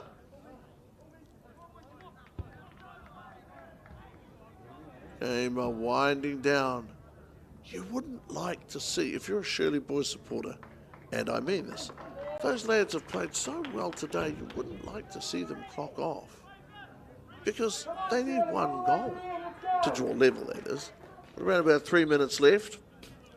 Referee Brown has kept good time. Collins has gotten the ball back into play. And Shirley have it.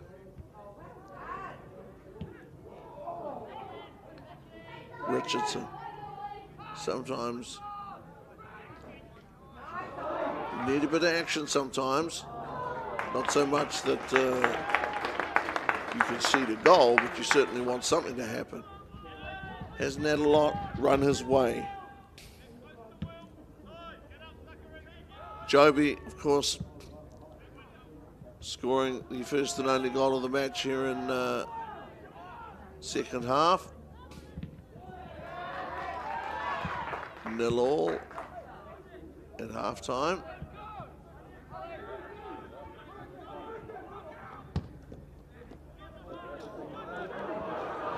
And you're getting across. Okay, this might have been well worked. Oh, wow. Richardson gets an opportunity to showcase his skills, or if not showcase his skills, at least give an indication of just how good he is behind the ball. Richardson there with a tremendous save. Was hit hard.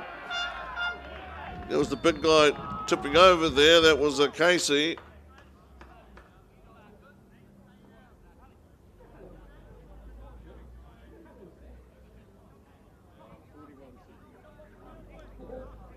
(1-0). Minute to play.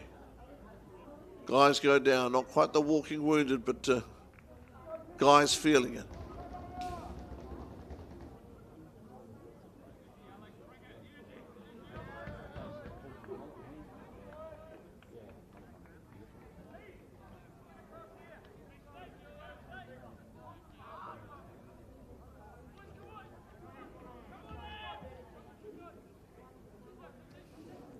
Zach Bryant.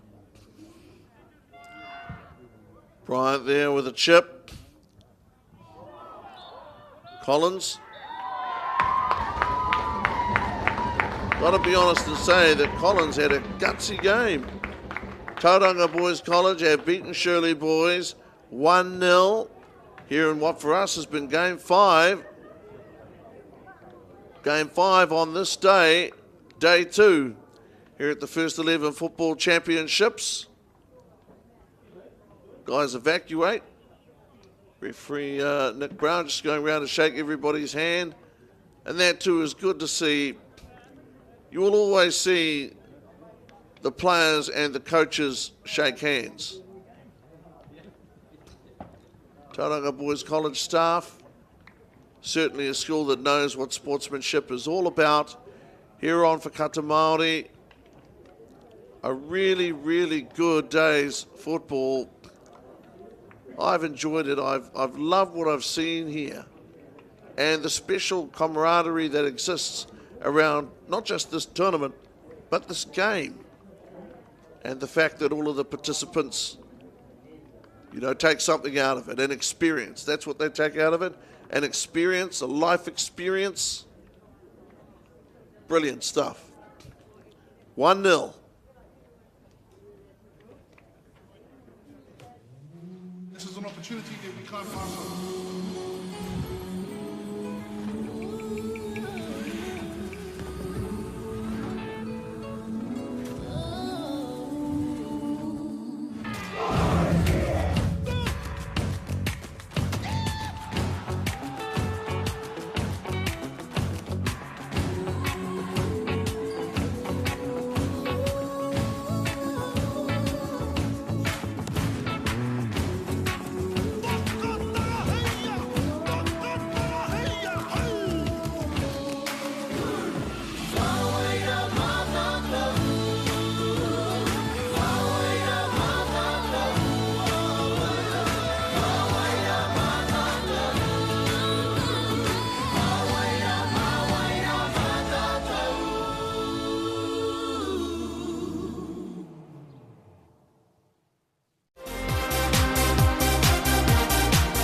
Being a rural school, travel is always a huge cost when playing sport at St Hawke's Bay College. With the funding from Apollo projects, we've been able to lower travel costs to allow more students to participate in secondary school competitions. Where families have more than one child participating in sport and participating in more than one sport, the financial impact can be huge. Thank you to Apollo projects for the huge difference you have made to our students' participation levels in sport. A big thank you to Apollo Projects for providing the funding to have Apollo run this program. Not only for us, but all the other schools. It makes a big difference to get some kids more active. The funding from Apollo has been spread across 14 team trips this year. It's been a big help to them, and they're really appreciative of Apollo for being able to provide it for us. No time to fluff around today? No worries. Just swing into Caltex and pay for fuel with Pay an App to speed on through. Ooh, yeah. Feels good. Use it at your local participating Caltex. I just want to thank New Zealand Carbon Farming for taking the initiative and supporting schools like ours. It's really important they have that outlet to come to kura for another reason other than curriculum, and for some reason in our water our kids just breathe sport, and having that resource here makes life that much more enjoyable and they can keep doing what they're good at. Having this funding, being able to use it specifically targeting sport is hugely beneficial. So sponsorship from New Zealand Carbon Farming has been fantastic for our sports teams actually who went away to Tournament Week. We're a community who's driven by sport, but often money and the cost of travel, accommodation and uniform can be a barrier for some of our students. And to come out with a new uniform for a number of sports, particularly our basketball teams who've been away at nationals, has been uplifting for the students and for our community. The support from Carbon Farming has been wonderful. Without them, then we wouldn't look like this. From us, it's a huge thank you to New Zealand Carbon Farming. The opportunities and the sponsorship that's been provided is pretty crucial for our school. We're buying new volleyball gear, so volleyball nets, balls and the stands to attach the volleyball nets to the floor. Volleyball is a very popular sport. Kids find it to be fun. We'd just like to thank you from Tauranga High School. See catch the next-gen sports superstars. He's very, very strong. All power, all action, all drama. Stream it live, ad-free from our secondary school's winter tournament. Subscribe now to Māori Active.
We'll have a training game against your boys.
Right. We are here and now in one piece. Score 1-0 here on Whakaata Māori. Kings High School, first 11, up against Nelson College. Kings in the blue, Nelson the white, and of course, Kings 1-0 the leaders. This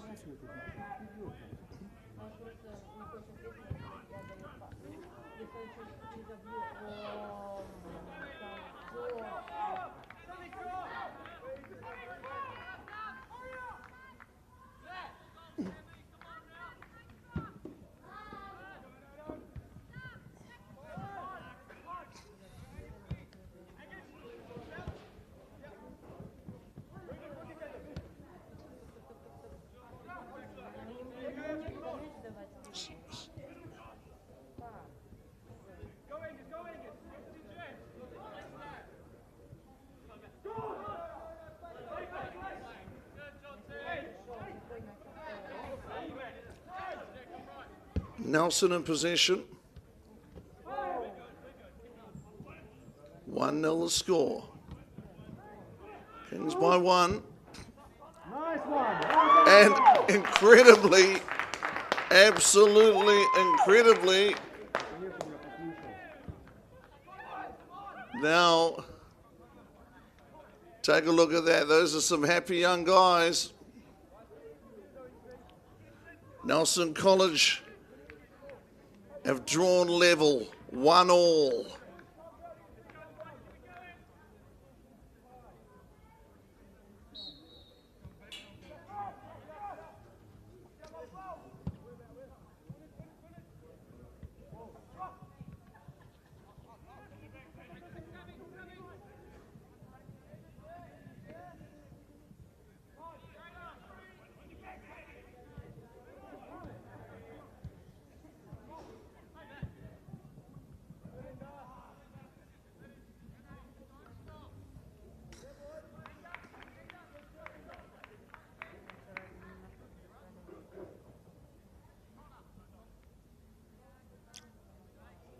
Nelson have drawn level.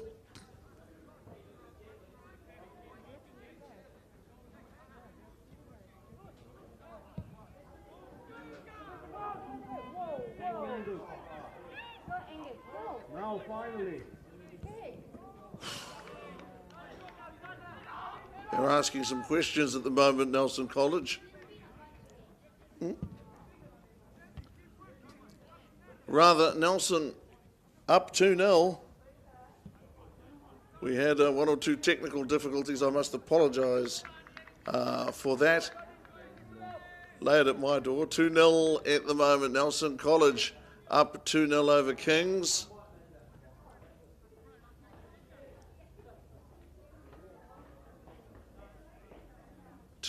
Nelson over Kings.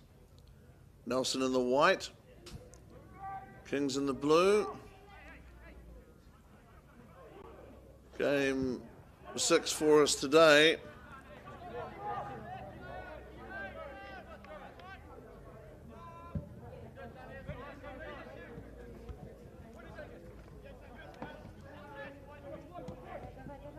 Nelson playing from left to right of your screen. Kings from right to left. Kings in the blue. Score is 2-0. Enjoyable football today. There's no doubt about the fact that it's been action-packed. Teams have played hard. Tauranga Boys College won the last game here 1-0. Incredible gutsy effort from Shirley. Nelson College out here on English Park to end the day for us. We've enjoyed everything that we've seen today, everything about the day, and again, sorry about our very slight mix-up. 2-0 here on Whakata Māori, 21st minute of playing game 6. Last game here on English Park in day 2. Action.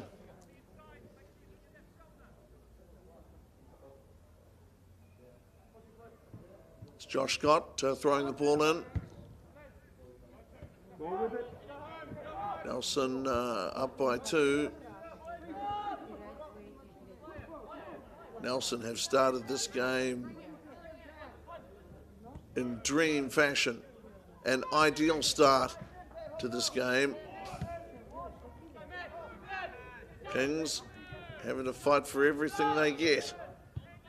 There in 15 is Matthew Larson.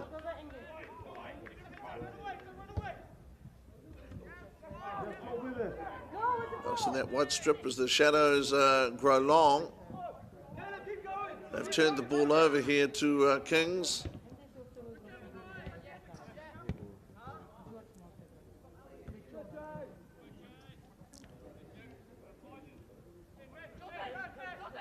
Two zip.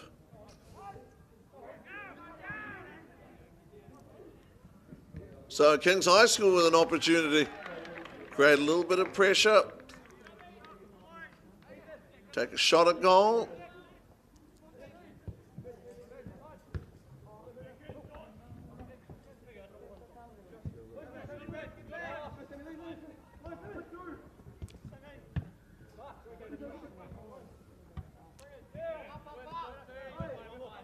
Sometimes it's not an easy thing either to play the late game. Here in 11 is Hugh Jack. Hugh Jack and Matt Larson. Larson last touch.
Well, that's what we call all the fun of the fair that we've had today here on Whakata Māori. We have seen some young men excel, and we have seen some teams, you know, forget about the heights. We've got rarefied air because some of what they've achieved, 4 goals to an individual, amazing stuff.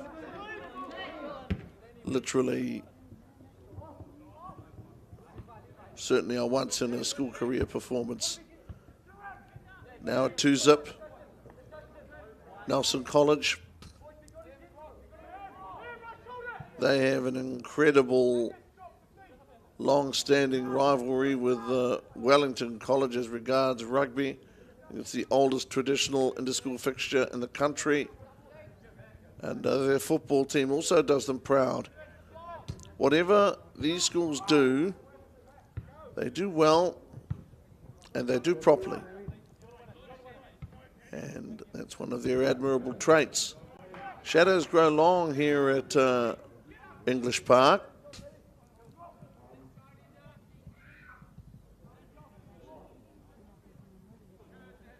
Interesting stuff.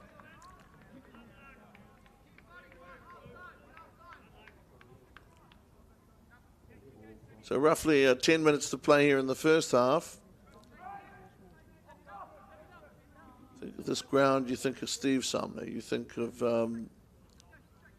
many of the great players, great New Zealand footballers, former internationals, all whites that have played here, the great players who have visited and played here and displayed their skill. So I think above all else, this is a game that prizes skill. Brain rather than brawn. Although there'll always be a place for brawn, it can't be the overriding consideration.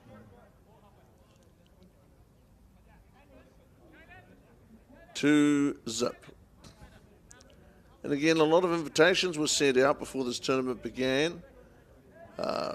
People invited to come and stand as officials. People needed to perform certain roles. And I have to tell you that all the people I've come into contact with, the mainland football officials that I've come into contact with, New Zealand football officials I've come into contact with, they've just been great to work with. And now, Nelson looking for that 3-0. It isn't going to happen, at least not yet, at least not then. Still 2-0.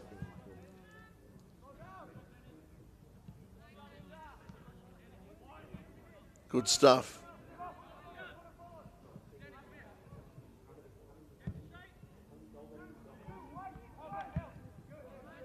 Kings wanting a touch or two. Not being able to get it. Have it now. Fell one of the Nelson College players.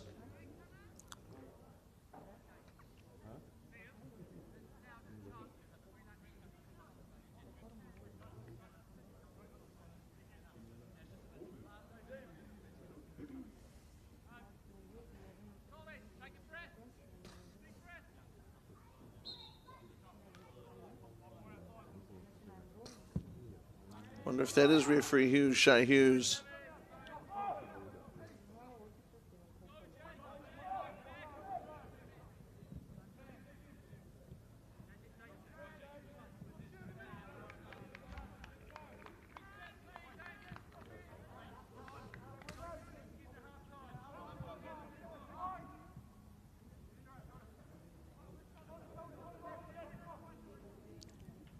Kings High School. Another great sporting tradition. 2-0. And about 8 minutes left, first half.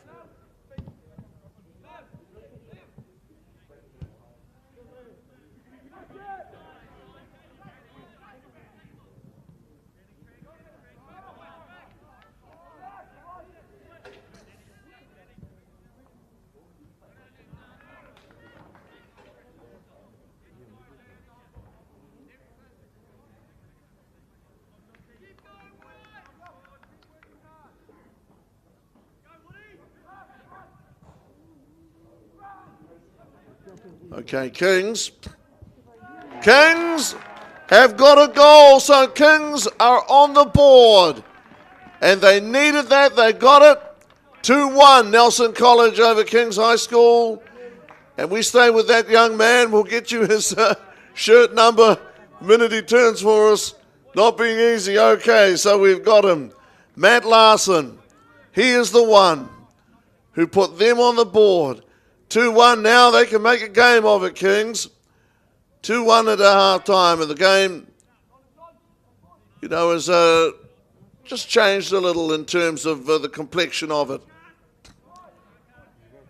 Kings a little busier.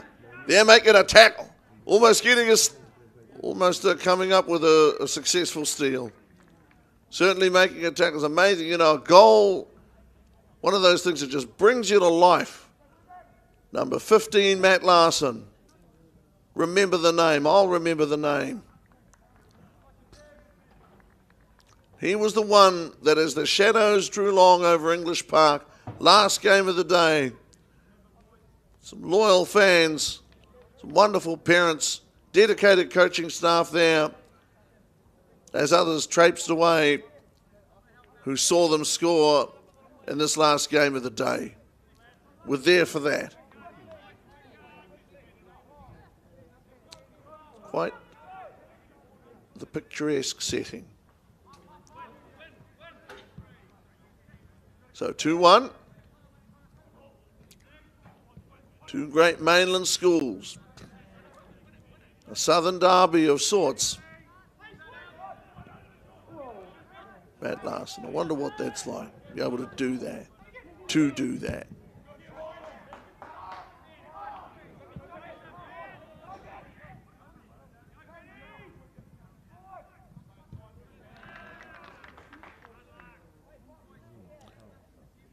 Nelson College, I can't do anything about it now, but you always think to yourself, you know, if we could have kept them scoreless for a little while longer, that'd have made a big difference.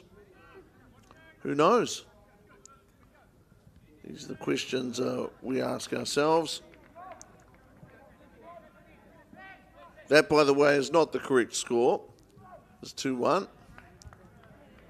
We are, on the one hand, very lucky to have an electronic scoreboard, but the true score is 2-1. So with around about 4 minutes left to play, Kings, they get one more goal, draw level. Well, it's full of what-ifs. But hope springs eternal. Here's Larson again. Larson there takes a bump from behind. Nothing awful about that, Matt Donald. Just a strong lad.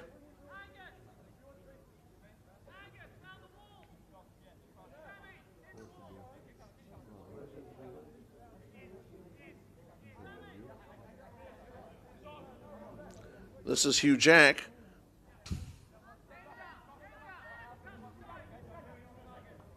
Interesting to see this.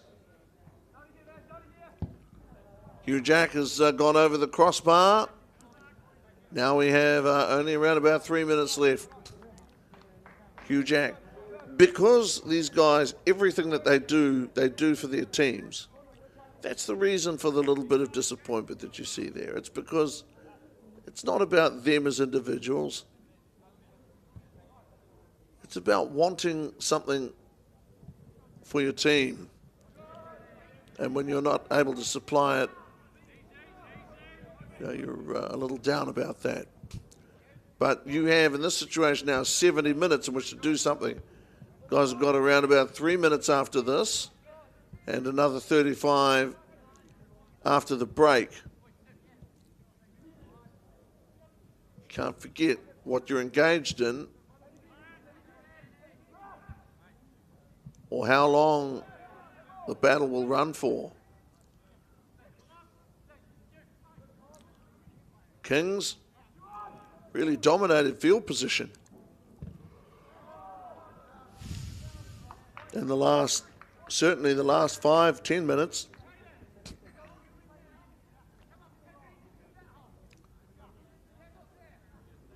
Right here, right now, that everybody needs to concentrate at peak. Cannot afford to go to sleep, not now. 2-1. Kings have the ball.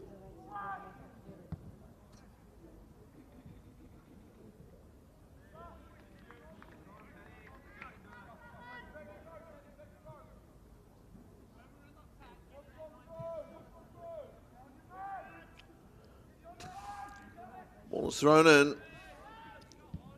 Kings have it. Kings have it. Kings have it with a chance to take a shot. Is this Larson again? Wow. Larson again. Well, you know, Kings had a chance there. Draw level. 2-1. The effort's there. The effort is definitely there. And I don't believe the self-belief was ever lacking. But if ever there were small doubts, those have been cast off. What Larson did, the way he did it. Moment 2-1.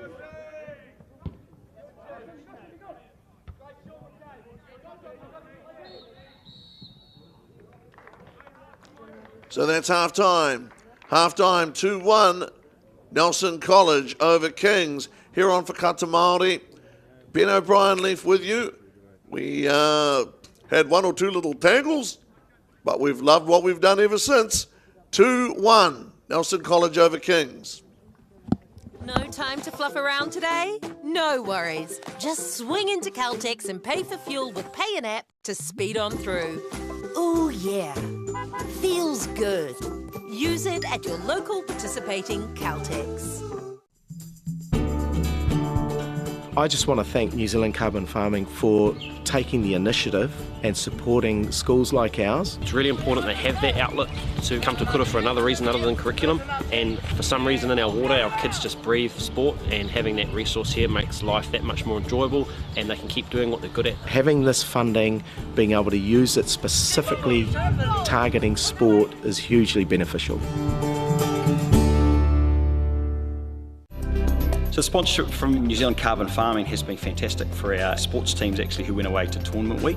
We're a community who's driven by sport, but often money and the cost of travel, accommodation and uniform can be a barrier for some of our students. And to come out with a new uniform for a number of sports, particularly our basketball teams who've been away at Nationals, has been uplifting for the students and for our community. The support from Carbon Farming has been wonderful. Without them, then we wouldn't look like this.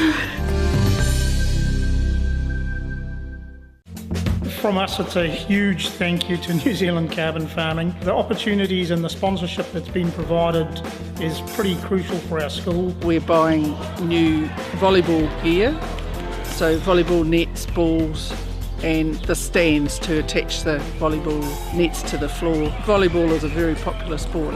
Kids find it to be fun. We'd just like to thank you from Tauranga High School. See. Catch the next-gen sports superstars. He's very, very strong. All power, all action, all drama. Stream it live, ad-free from our secondary school's winter tournament. Subscribe now to Māori Active.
Okay, so back here on Whakata Māori, 2-1, Nelson College over Kings.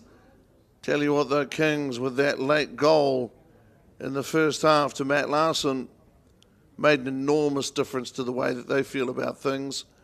Can understand that. You know, the last game of the day can sometimes be a classic or a flat affair. This game has the potential to become a very good game, even a classic.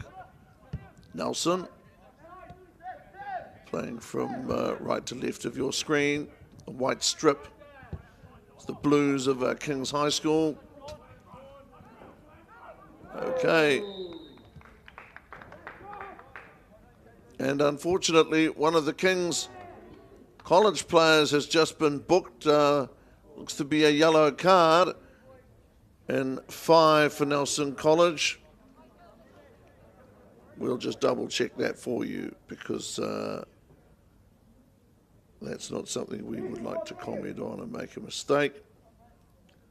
Given to us in 5 for Nelson College is Samuel Raul Hling. We are looking at a supplied team list.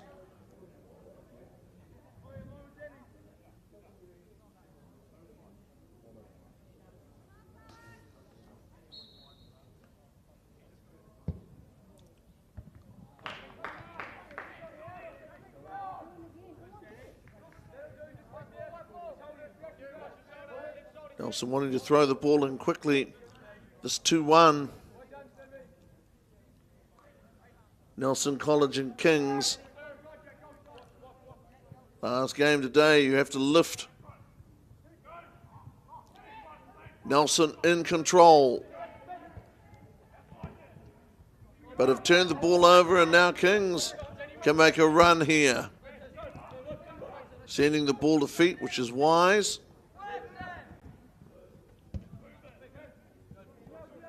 Some physical play, none of it's silly. It's all good stuff. Off Nelson.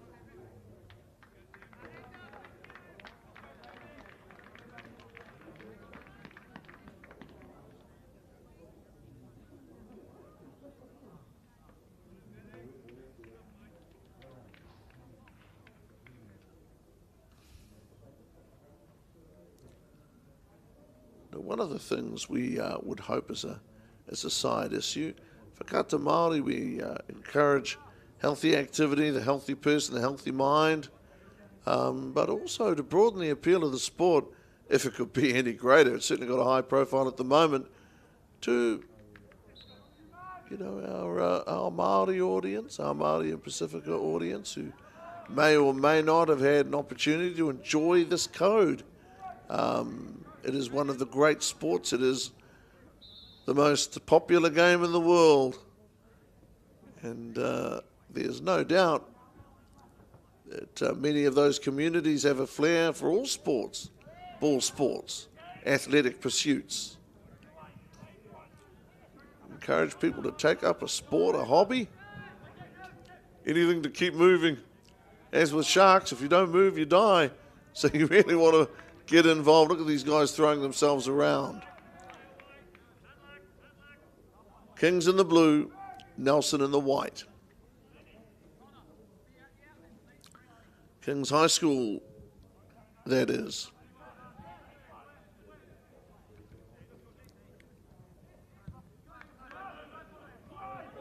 Kings with some good touches now. Able to control.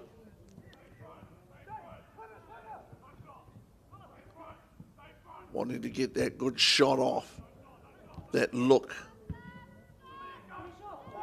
Oh, not for the first time today. A young player has found himself off balance just as he was readying himself to really send that ball through the wall, so to speak.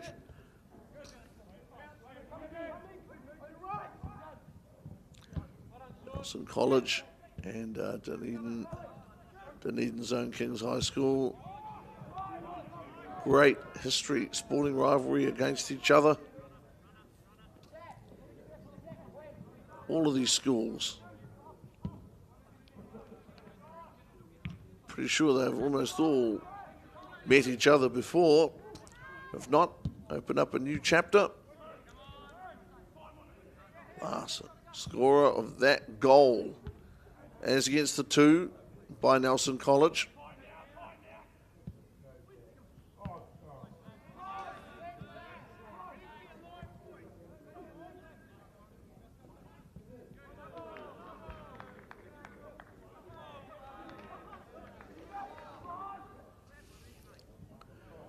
Kings with a long throw in. 10 minutes into the second half of play. Last game of the day. Quite often we use a cliche such as, who wants it more? It sounds terribly macho, but what it alludes to is the fact that if this game is there for the taking, the winning or the losing, you have to decide, right, you have to get yourself moving. If you're a little bit stiff, you've got to shake it off. If you're sore, you've got to set that aside. Obviously, it's different. We're talking about people who are injured, but if it's a discomfort, they can cope with discomfort. It's different to an injury. Also, young players, young sportsmen at this level, particularly in this tournament and in other tournaments, have to be honest. This is where dealing with coaches, managers, etc., becomes so important. Teams are only allowed to bring, or certainly play field certain numbers of players. And if there is something wrong with you, then you need to be honest. It's not a matter of blame, and it's not a matter of letting anybody down. If you've got an injury, speak up. Maybe that if you do that, you can receive the help that you need with that injury. If you stay quiet, try to hide it, may not be able to, and even if you do, you may not perform at your best, and people will know that you were carrying something. That's not coming from personal experience, but 2-1, Nelson College and Kings. The tenacity of these players. Ben Wood out there wearing the 6, giving of himself. All these guys.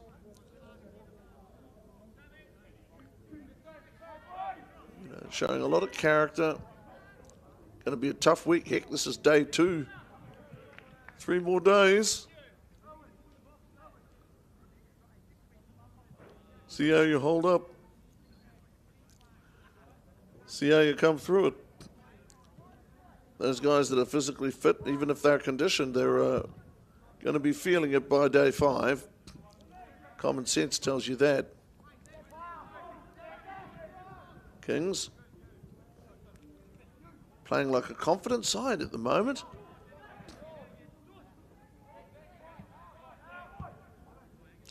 See there and there fighting hard.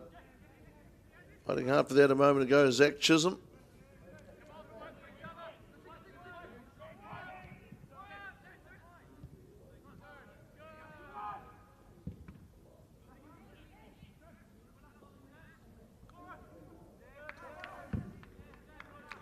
Nelson College clearing.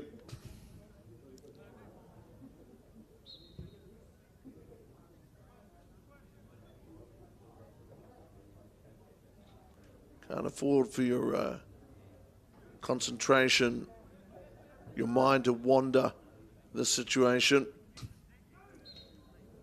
Ball's in, Kings. You have to stay the course. You will certainly see that in 3 days that follow this one.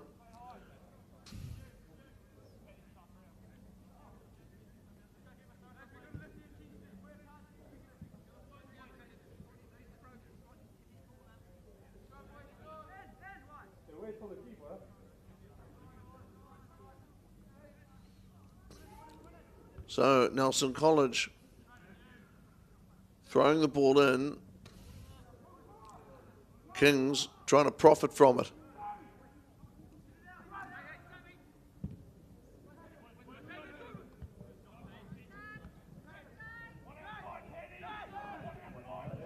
good tackle. Seeing some good clean tackles.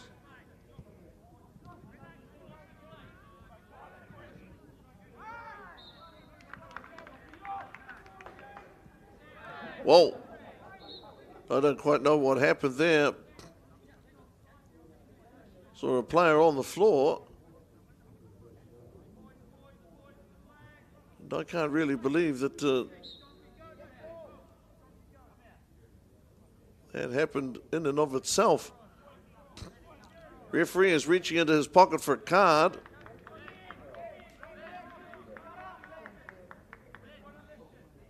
Now we see a yellow card.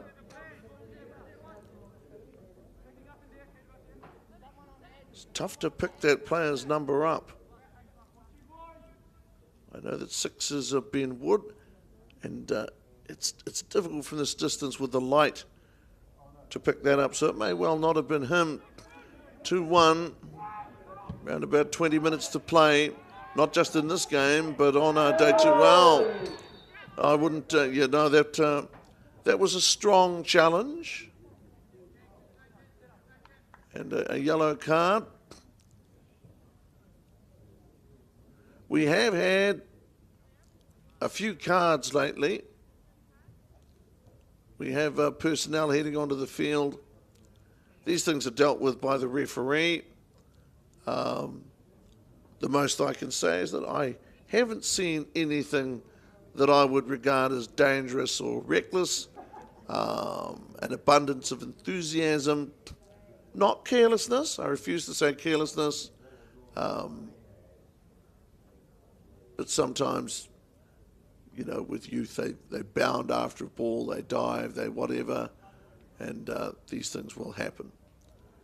So it is worth pointing out that these players are attended to on the spot. The reason that is done is to make sure that if a player is injured, that he is not, his condition is not exacerbated by being moved, you know, before he should be moved. You know, the good old roughhouse days of rolling people up like a carpet and rolling them off the field have well and truly gone. You can't do that now, which is a good thing. Some might, you know, giggle about it from the 1960s, 70s or whatever, but times have changed. These young players have you know, their futures ahead of them. If it takes the time to attend to them for a second, then that's no problem at all. He's up and moving again. Liam Goodger needed that attention. Everybody needs to put the welfare of players and of teams at the forefront. That's what matters most. A result is nice, very nice, but making sure that these guys are back to play tomorrow, the next day, and the next tournament, and just do their normal things in the course of everyday life, is huge. Committed defence there. See guys willing to work, willing to chase the ball.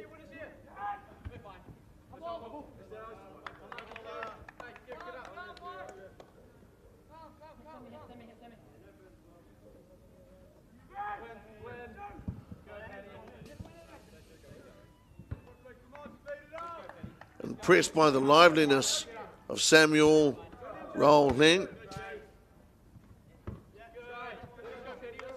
And I would also like to point out, I'm not making excuses for anybody, but that also, in this light, sometimes somebody can be 6 inches closer or 6 inches further back than you thought in terms of challenging when you make a tackle. So there's no suggestion of rough or careless play.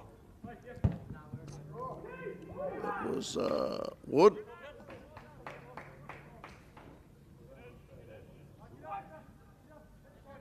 There's nothing any of us have seen today that displeases us, point of view of player conduct and behaviour.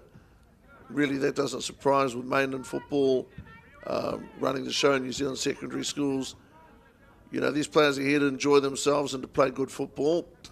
They know the expectation, they've been told. and they should all revel in it. Everyone's safe, everybody is going to get a chance. It's wonderful. Here at the moment, 2-1, that's the score. About 18 minutes into the second half here.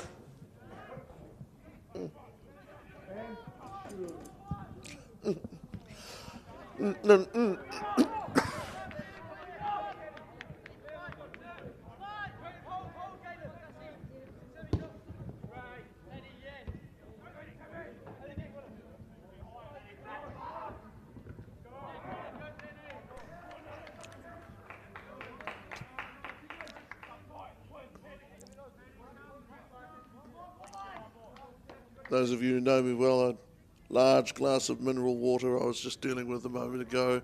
2-1 at the moment in the 55th minute. 35 minutes each way. Nelson College lead Kings here on Whakaata Māori. Corner is taken. Is that last touch Nelson College? If so, yes. They'll take the. They're not taking the corner again because it wasn't taken properly, but the last touch came from a Nelson College player. This sun-bathed English park. It's quite glorious.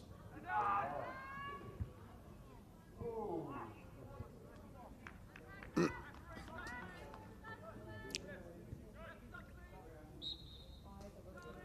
Two-1.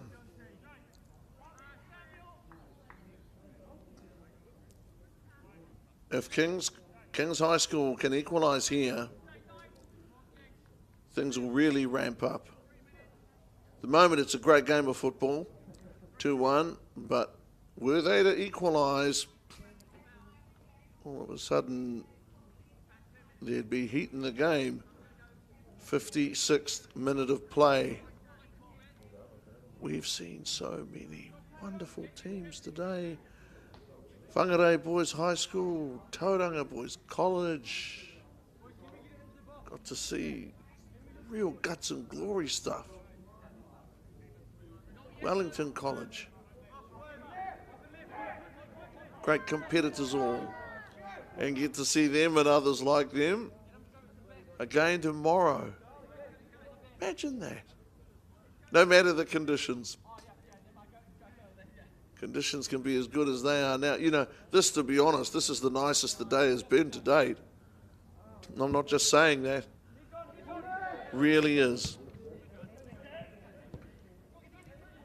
Whoever put this place together had a dream that was football. Throw the ball in quickly to Kings. Have turned the ball over. Now having to work hard. You know where that happens, and that's what happens if you work hard. Sometimes you don't just get a reprieve, chance to counter-attack. Scoreboard, I regret to inform you, is not entirely accurate. Score is 2-1 as it stands. Nelson College over Kings. Kings High School, that is, as opposed to Kings College. Guys, they've just got to keep working. They've got 13 more minutes. Excellent stuff. The guys that have worked hard today, you're going to know it. That was a nice run a moment ago from Danny Moore. You say life is all about opportunities. The decisions you make can affect the whole thing long term. And the truth of it is that today some people have taken their opportunities and others, opportunities not taken, but they get 3 more days. What can't you do in 3 days? You can correct a lapse. You can play with more discipline. For these people, at this stage, anything's possible. And that's a nice thought. Paddy Terrell throws the ball in. You know, that thing about to be young again, be able to run and jump and pass and head of the ball.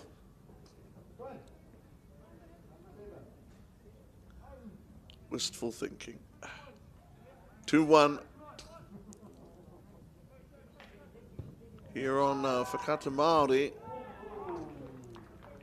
Like to see everybody do their best. And unapologetically, we don't berate people for errors. That's not what sport at this level is about. Frankly, it's not what sport at any level should be about, no matter what's involved. 2-1. These guys, no matter how big they get, they're still the same little chaps in uniforms. 2-1.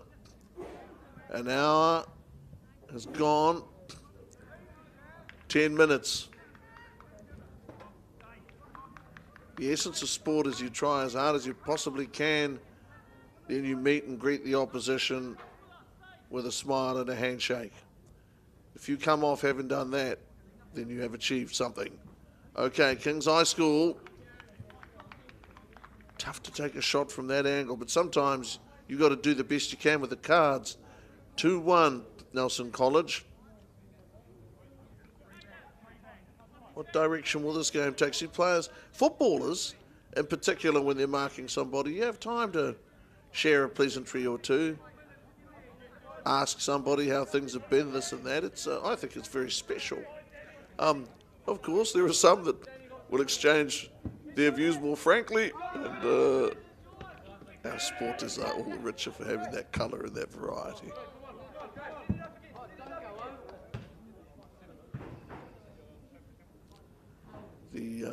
The reward for these boys, the reward for their communities and families and school, you know, what is the point? Why are they going? They are going because this is something that they want to do, and we think it's a good thing for them. We think it's good for them. We think it teaches them values, and we think that they stand to gain from it. And boy, oh boy, do they ever provide royal entertainment in the meantime. That go over the line or not. Once it's gone over the line, it's a goal. You all know that. They turn it around here, Nelson College. Can they turn it around? Got a willingness to run. Players take tumbles. They go down, they rise again. Effort-based play. Effort and value-based football. And as I was saying before, though it can, you know, it has its price, getting these lads away to something like this, you know, whether or not it's there being announced in a team or training hard to be in a team or playing in a team, it's worth it. There's a shine in their eyes, and it's part of them. It really is. It's pretty special. And quite frankly, if there's one thing being a failed sportsman has lent me, it's a perspective on how much fun it is and how enjoyable it is to see other people do well. What's it here moping?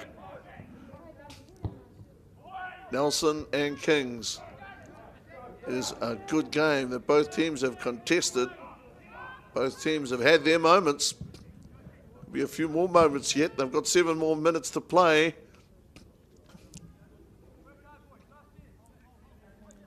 Wonderful thing about sport. I'd say that to you here too on Whakata Māori. If you can't be a top player, you can be a referee, you can be a linesman, you can be a well, you have to know a little bit about it to be a coach, but you could help as a manager. You could be a trainer, a water boy or something. You know, there's room for everybody. You always need somebody to do something, some task. And of course, without that person, that task would not be done and things wouldn't run very well. So, hey, get out there and give it best. Put your hand up. Say, hey, I'm available. I'm keen. I want to be involved. Might make a team photo. You never know. 2-1 Nelson College and Kings High School. Here at English Park, this fierce competition, this great tournament. Bodies fly, fur flies. And players plead their case. And plead is the word. Sometimes, you know, if you keep a respectful tongue in your head, it can make a difference. Players are being attended to now. Guys hurt on the field. Players return to action. And that's good to see too. I mean, there's no need the lad should go off when he can play and wants to play, and there's nothing wrong with him. Prudent, though, to check that all's in order. Moment 2-1. 2-1, and man, Nelson College wanted it. Chase was on. Oh, wow. Here we go.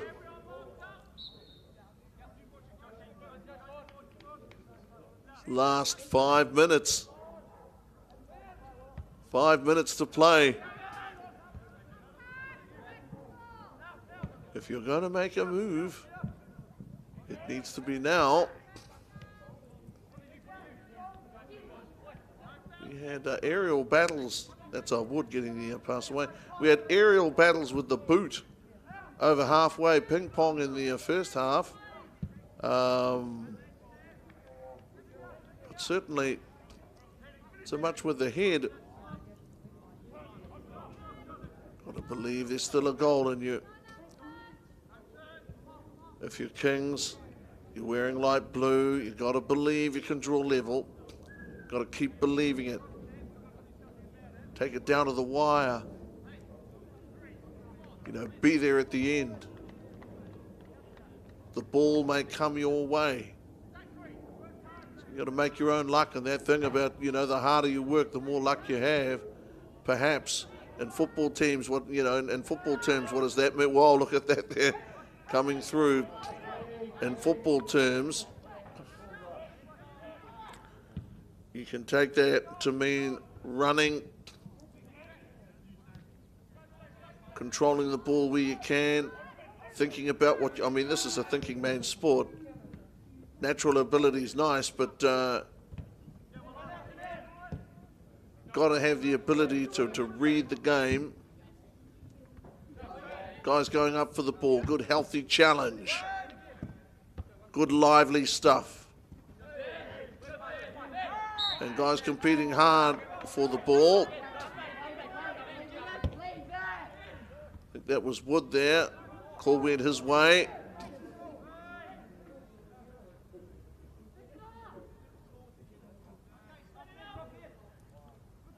Cuff. 2-1. Ball bounces out over the sideline in front of the Steve Sumner stand. Now, there was a competitor. 2-1, 67 minutes in. 3 minutes to play. Make or break time, frankly. Ball is with them, Kings. Kings trail by a goal, Kings. Kings! They've scored! They've equalised, they've drawn level.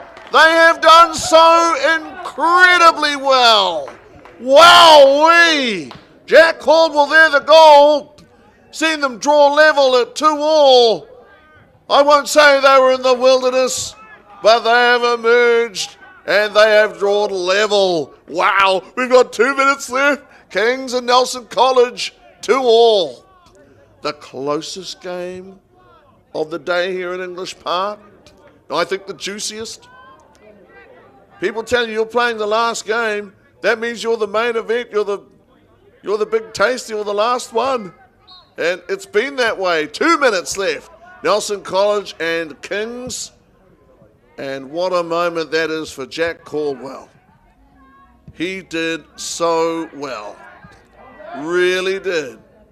Nelson, when I say stung by that, I only mean that they looked up and saw that he managed to pot it 2-2, now inside the last 2 minutes. One of the great things too about being a football referee is that you're the sole judge of law and fact and time. And, you know, the game continues until that whistle is blown and none can argue with it. 2-2, 2 minutes left. Everybody enjoying themselves here at the tournament. Here on Whakata Māori, we've enjoyed ourselves.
Two all. It took until this game 6 for us to have a grandstand finish here on day 2. Brilliant game it has been. Really has.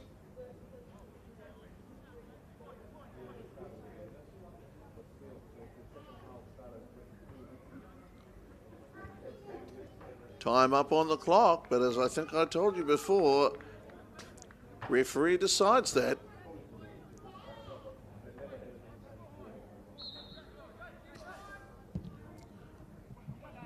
Two all.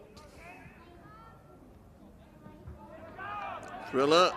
Looks as if Kings, who are finishing the game strongly. 2 all. Now, what do you do here if you're Nelson College? Are you happy with the game where it is at the moment? Can you live with that 2 all? Because Kings are playing pretty well now. You've already seen what they can do. You saw what they were capable of. That last goal. So Nelson College, rather, yes it was Zach Buston. Kings again. And that's it, 2 all. That's the way it's going to end, and that's fitting. It really is. It has been something else. Take that in and remember it, because the action, there hasn't been a stop. It's been a lot of fun. Also, I would say to you now that you've been treated, and there's more coming. There is more coming.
Jack Caldwell. Jack Caldwell gets it done here for Kings High School. That's now 3-all here in penalties. Wow. 2-all at the end of regulation time. Always tense this situation. Who would be a goalkeeper? The eternal question. Really would. 3-all. Penalty apiece.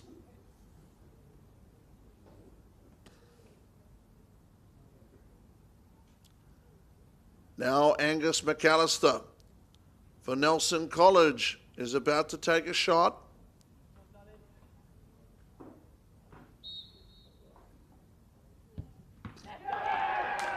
And the shot by McAllister is saved. So that's a huge result. Huge result for Adam Dunlop.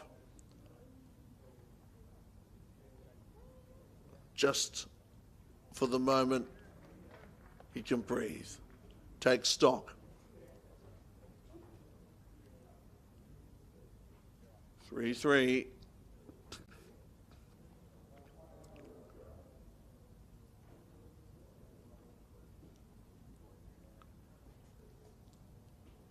Kings and Nelson, what an end today too. What an end.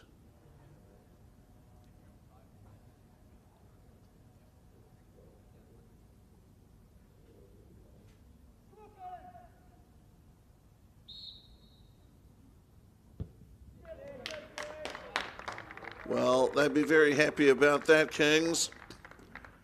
Now 4-3 up. Not a lot of emotion shown.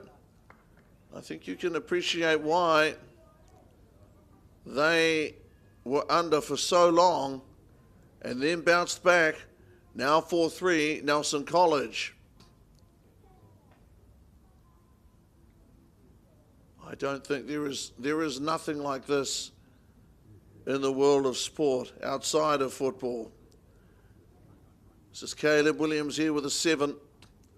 Bit hard with this almost otherworldly lighting to be able to tell.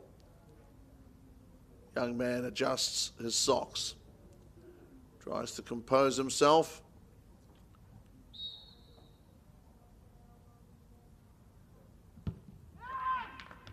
Okay. There we have it. 4-all. So we stay with these guys. I think this is Ben Wood. Good to be able to pick him up. It's a long, you'd say it's a slow walk.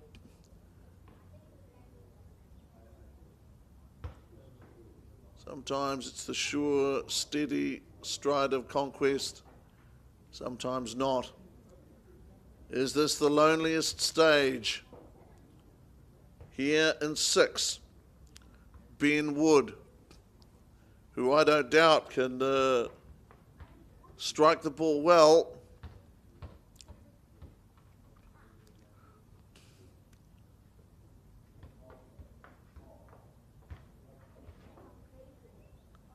Ben Wood.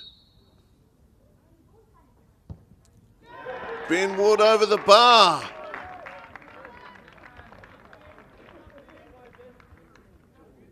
Ben Wood over the bar. Smile is a pained one, and to be honest, as we said to you before, and we've said so many times, for these guys, game drawn, penalties, it is not the end of the world, but there can be no question it's tough. Game drawn there in this sense refers to the fact that at the end of regulation time, of course, it was 2-all.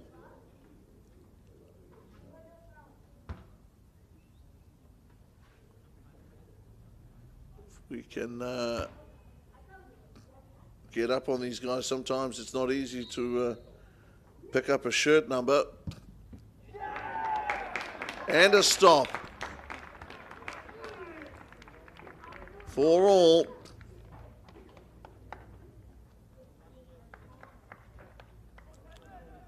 Got to tell you, we would not object fiercely to being as close as we could on the young man, so as to pick up who he is. going to make history, whatever the story. 5 coming forward in the blue.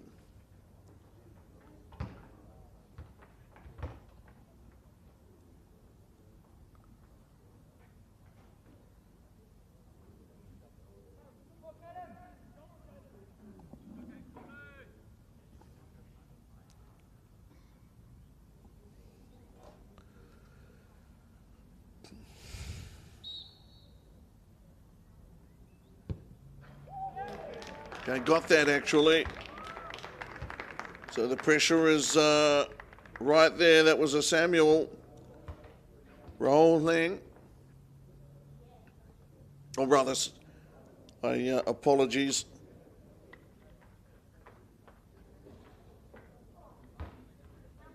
Sean McCabe.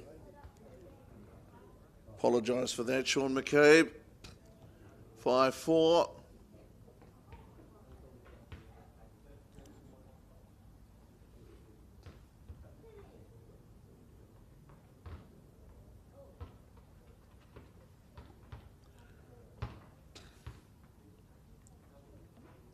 Jay Anderson. Jay Anderson with a job to do. Anderson.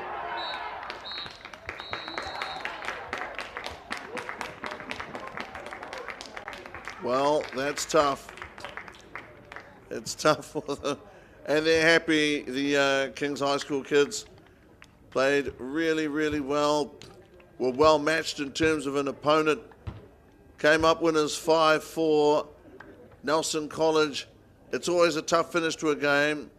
That particular style of finish has always produced angst and disappointment alongside great joy. The joy is heartfelt. A goalkeeper is a hero or a zero in that situation, not in reality, but that's the way that's the way footballers and sportsmen sometimes see that. It's a one-on-one contest, and you're in the gun. You've got to make a stop. 5-4. Kings, Nelson College was 2-2 at the end of regulation time. And so in the last game of the day here at English Park, that's the way it's wrapped up. It is wrapped up with a win on penalties, and they've gone away, Kings High School, having achieved something pretty special. On behalf of our crew here today, Whakaata Māori, on behalf of everyone involved in this tournament, I've got to tell you, it's been a great success today as it was on day one. Very exciting stuff. And so, nō reira, kua oti wa mātua mahi I tēnei rā. Tēnā koutou ngā kaimā takitaki I te koutou tuhono mai noho ora mai. From all of us here at Whakaata Māori. This is an opportunity that we can't pass on.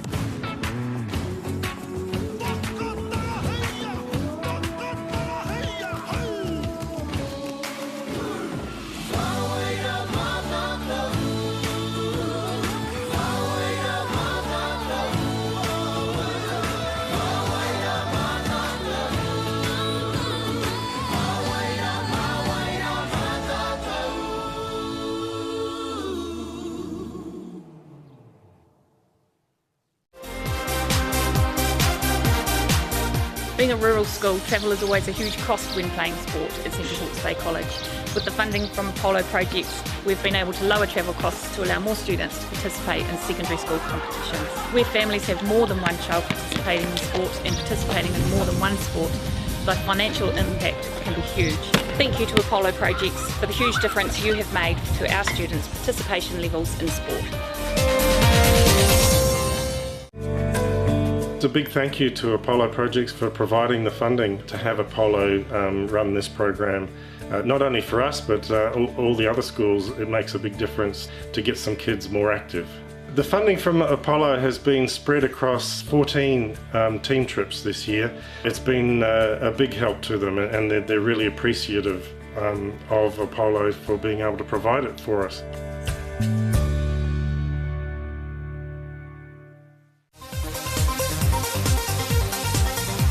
I'd like to say a huge thank you to Apollo for all their support with our sports gear and our surfboards. So the Apollo Project's sponsorship has been used to help our sports teams with new uniforms, with getting away to different tournaments. The pride on their faces when they see the new uniforms is just amazing.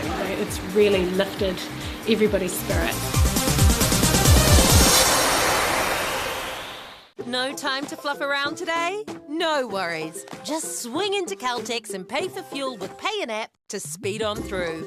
Ooh yeah, feels good. Use it at your local participating Caltex.